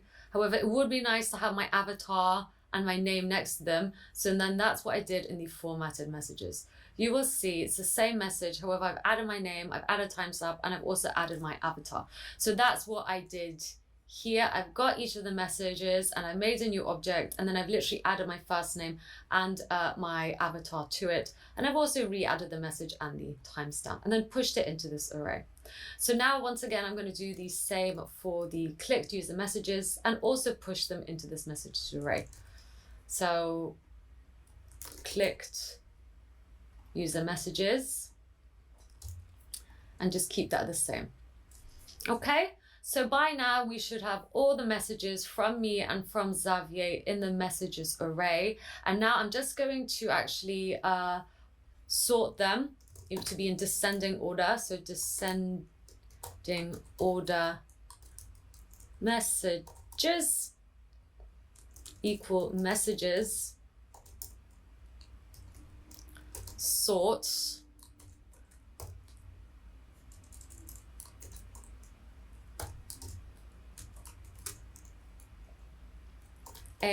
so the first item's timestamp minus the second item's timestamp. Okay.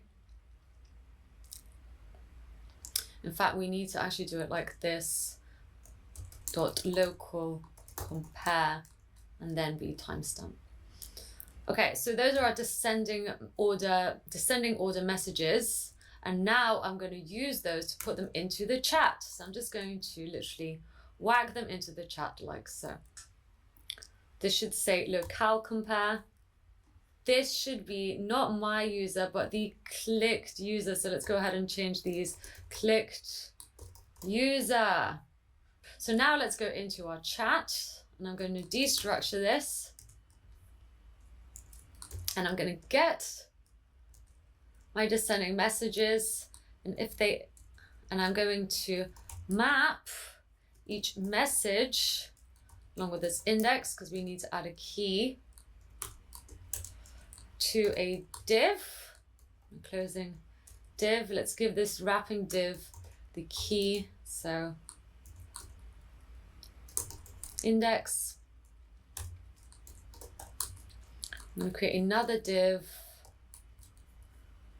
and give this the class name of chat message header, and in it I'm going to just put actually another div. I'm just going to have the class name image container, and it's going to hold, you guessed it, an image of the whoever we are whoever's speaking, so either me or Xavier. So source is going to be message image, because that's what we saved as in our new formatted object. Let's also just format this code a little bit. The alt is going to say message first name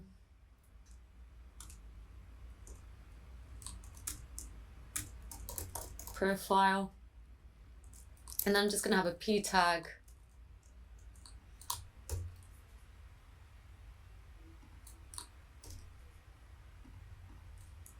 that has the message name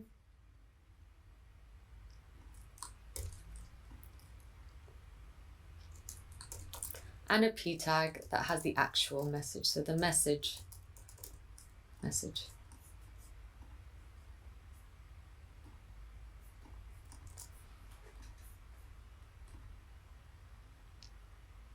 Cool, so now if you click on Xavier, this is shaping up really well. The last thing we need to do now is just be able to add new messages so that we can chat and we will see those messages and the messages will update and everything will work wonderfully. So let's do it. Okay, so before we move on, I'm just going to add a tiny bit of styling. So this is going to be on the chat. So let's just go ahead and grab the chat message display and chat message header. And grab the matches display.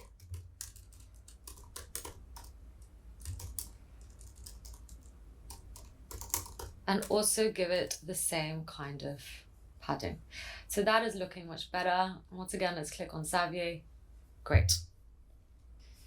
Now, to add messages, well, I'm just going to go ahead and go on the chat input this time. And what do we need to pass through into the chat input? Well, we're going to pass through the user. We're going to pass through the clicked user. We're also going to get all the user messages to the function to do that. And we're also going to get clicked users messages. Okay, and we're doing this so that when we add a new message, we can then refetch all the old ones too. So we are already storing the state of the text area to the chat input. What I also need to get is the user ID. So I'm just going to check if the user exists. And if it does, I'm going to get the user ID. And I'm going to do the same for the clicked user ID. I'm going to check if clicked user exists. I'm going to get the user ID. Cool. And now I'm going to write a function called add message. This is once again going to be an async function because we are going to create essentially a new message that we're going to add to our message collections. So let's define our message. Well, our message is going to be made up of a timestamp. What else was there? The from user ID. So we're literally just copying what it looks like here. We also need a to user ID and the actual message itself. So just double checking user ID. Great.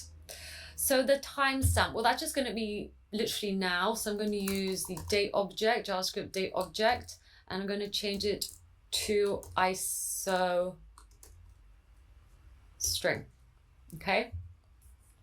New date object, not data object. So that will essentially be getting today and saving it as the timestamp. The from user ID, well, it's always going to be me, really, isn't it? User ID. And the to user ID is going to be the clicked user ID. And the message itself is just going to be the text area. Cool. I mean, that's really it. So let's go ahead and try send that. Clicked user ID. Why is it not liking this? Const click user ID. Click user ID. Try, and we're going to do await Axios post because it's going to be a post request, and we're going to 8000 / message, and then the message itself.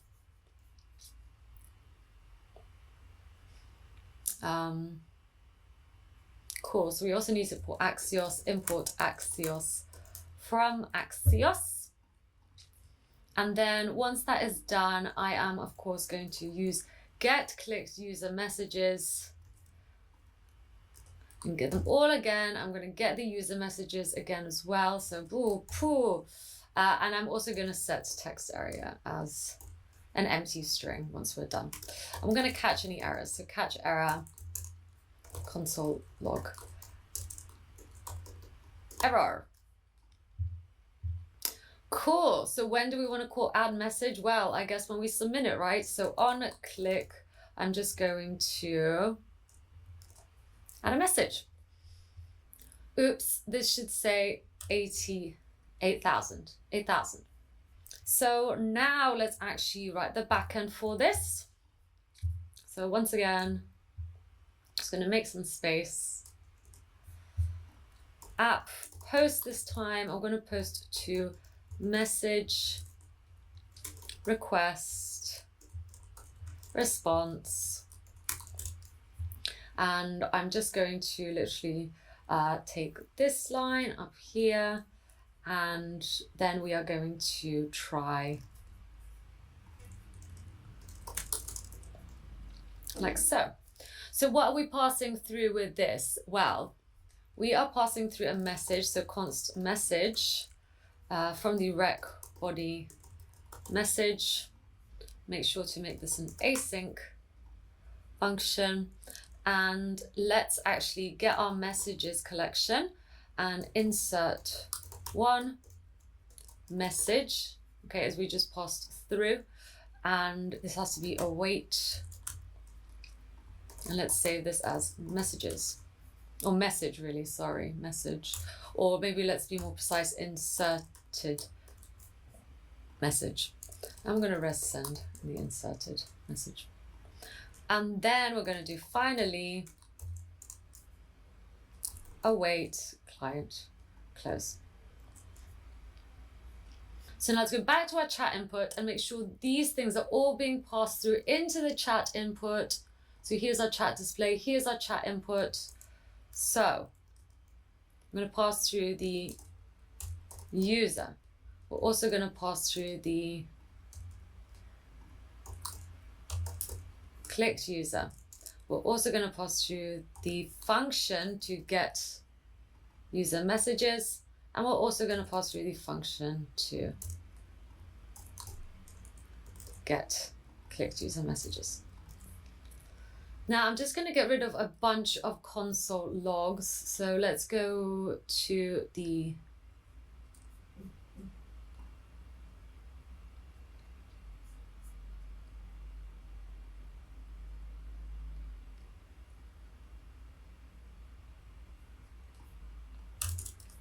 chat display.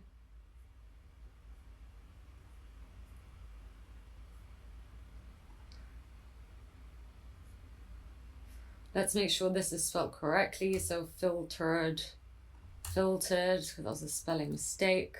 Not that it affected it, because obviously it's the same thing.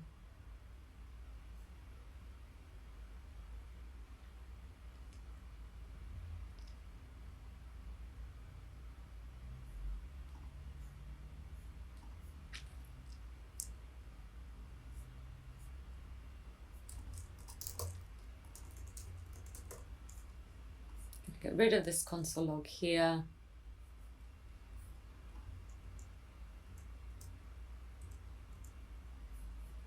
Get rid of this console log here. And get rid of this one here. We've got too many console logs going on. It's making it a little bit hard to see. Get rid of that here. Get rid of that here.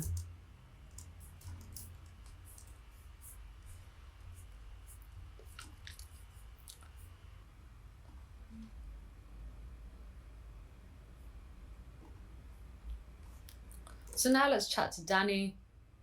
Hi. And that is working. How are you? And just click submit. And there we go. We are posting messages. So that is cool. Obviously, if Danny was there, he would respond to us. But I'm really liking how this is looking. Everything is looking great. I'm just going to do some maybe final touches. I'm going to just maybe go ahead and, you know, add some more people to this, just so I can show you what the final product's going to look like. And of course, we need to get rid of some of these errors. So we need to just add, anytime there is encounter 2 children with the same key. Okay, and where is this? That is at, okay, that is fine. Let's just go ahead and fix this. So anytime really that we use map, which is quite a lot,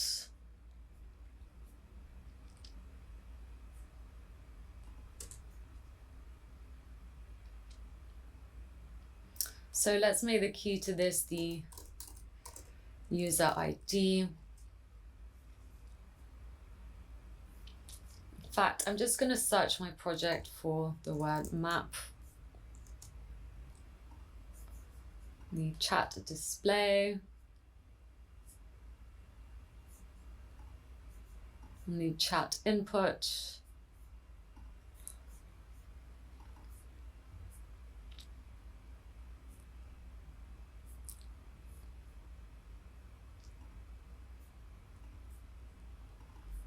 In the home.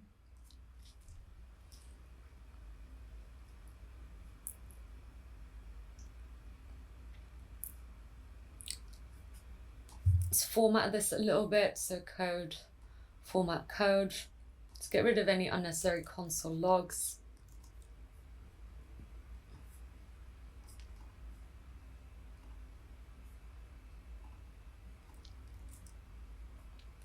Onboarding.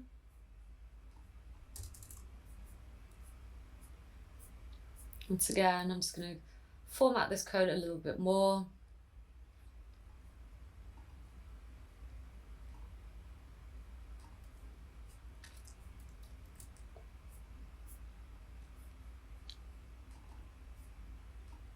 Maybe for this, we can also use the key as being the match user ID.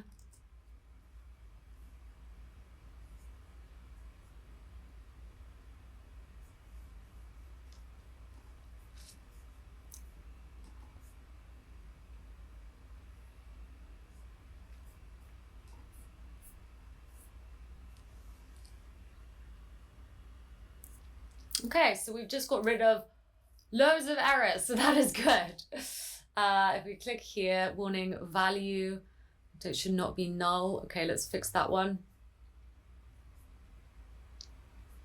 Text area, let's start off with this being just an empty string. So once again, that should now be fixed. Click on Danny, no errors. This is looking wonderful. And if I click here, we are logging out. So this doesn't exist. We could put an error message there if we wish. And I'm going to, what should we do? Let's create a new account. So I'm going to create a new account. This time, let's be a man. So let's go ahead and do ravi@test.com. Password 123, 123, submit. Never. Ravi 01 02 1991, man, show gender, looking at women. I like to coach. And then also let's just pick an image that I have sort of like made for you guys. Of course, you don't have to use these. You can use whatever one you wish. We've chosen this guy. Let's get this one, get shareable links, copy this, and I'm just going to paste it like so.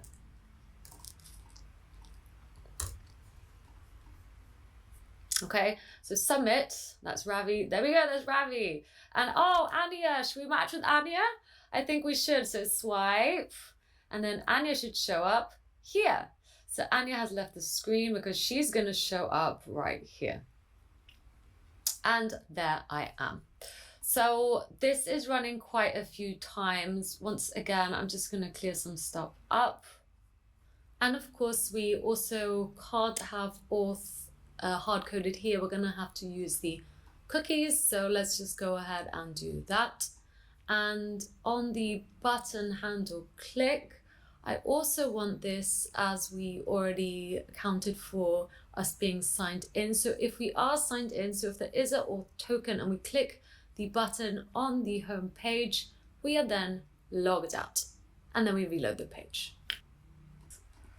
This of course means we need to pass the auth token back through to the nav bar, so I'm just doing that now, and then we can just delete it here. The dashboard maybe. I'm not going to get these, I'm going to delete these.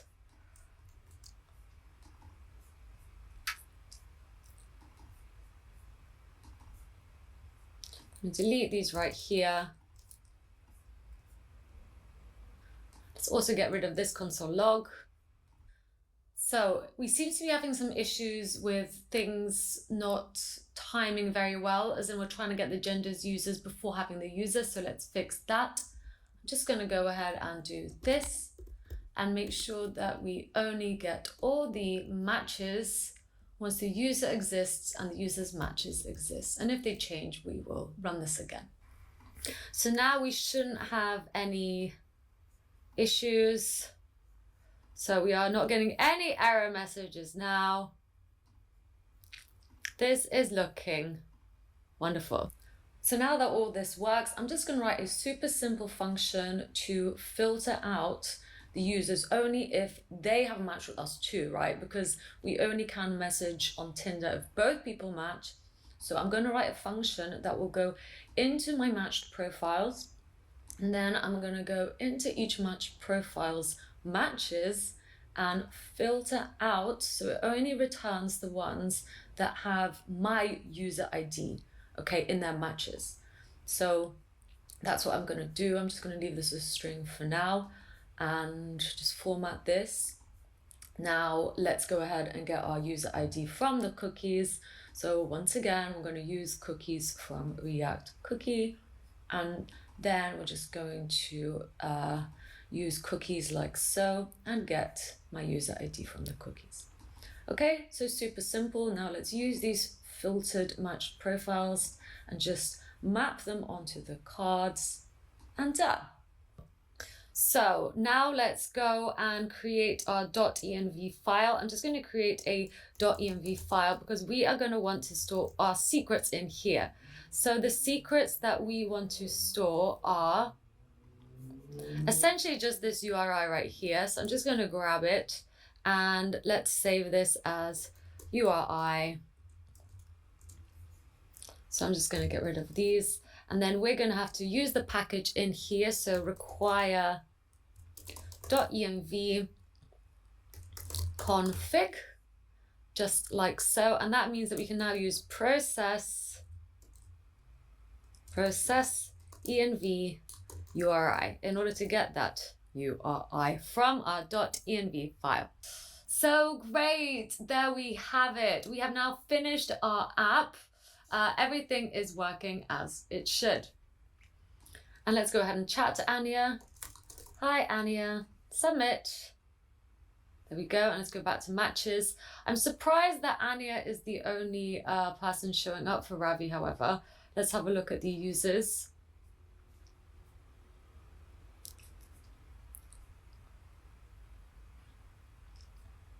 It does seem that Anya is the only woman that we can match with.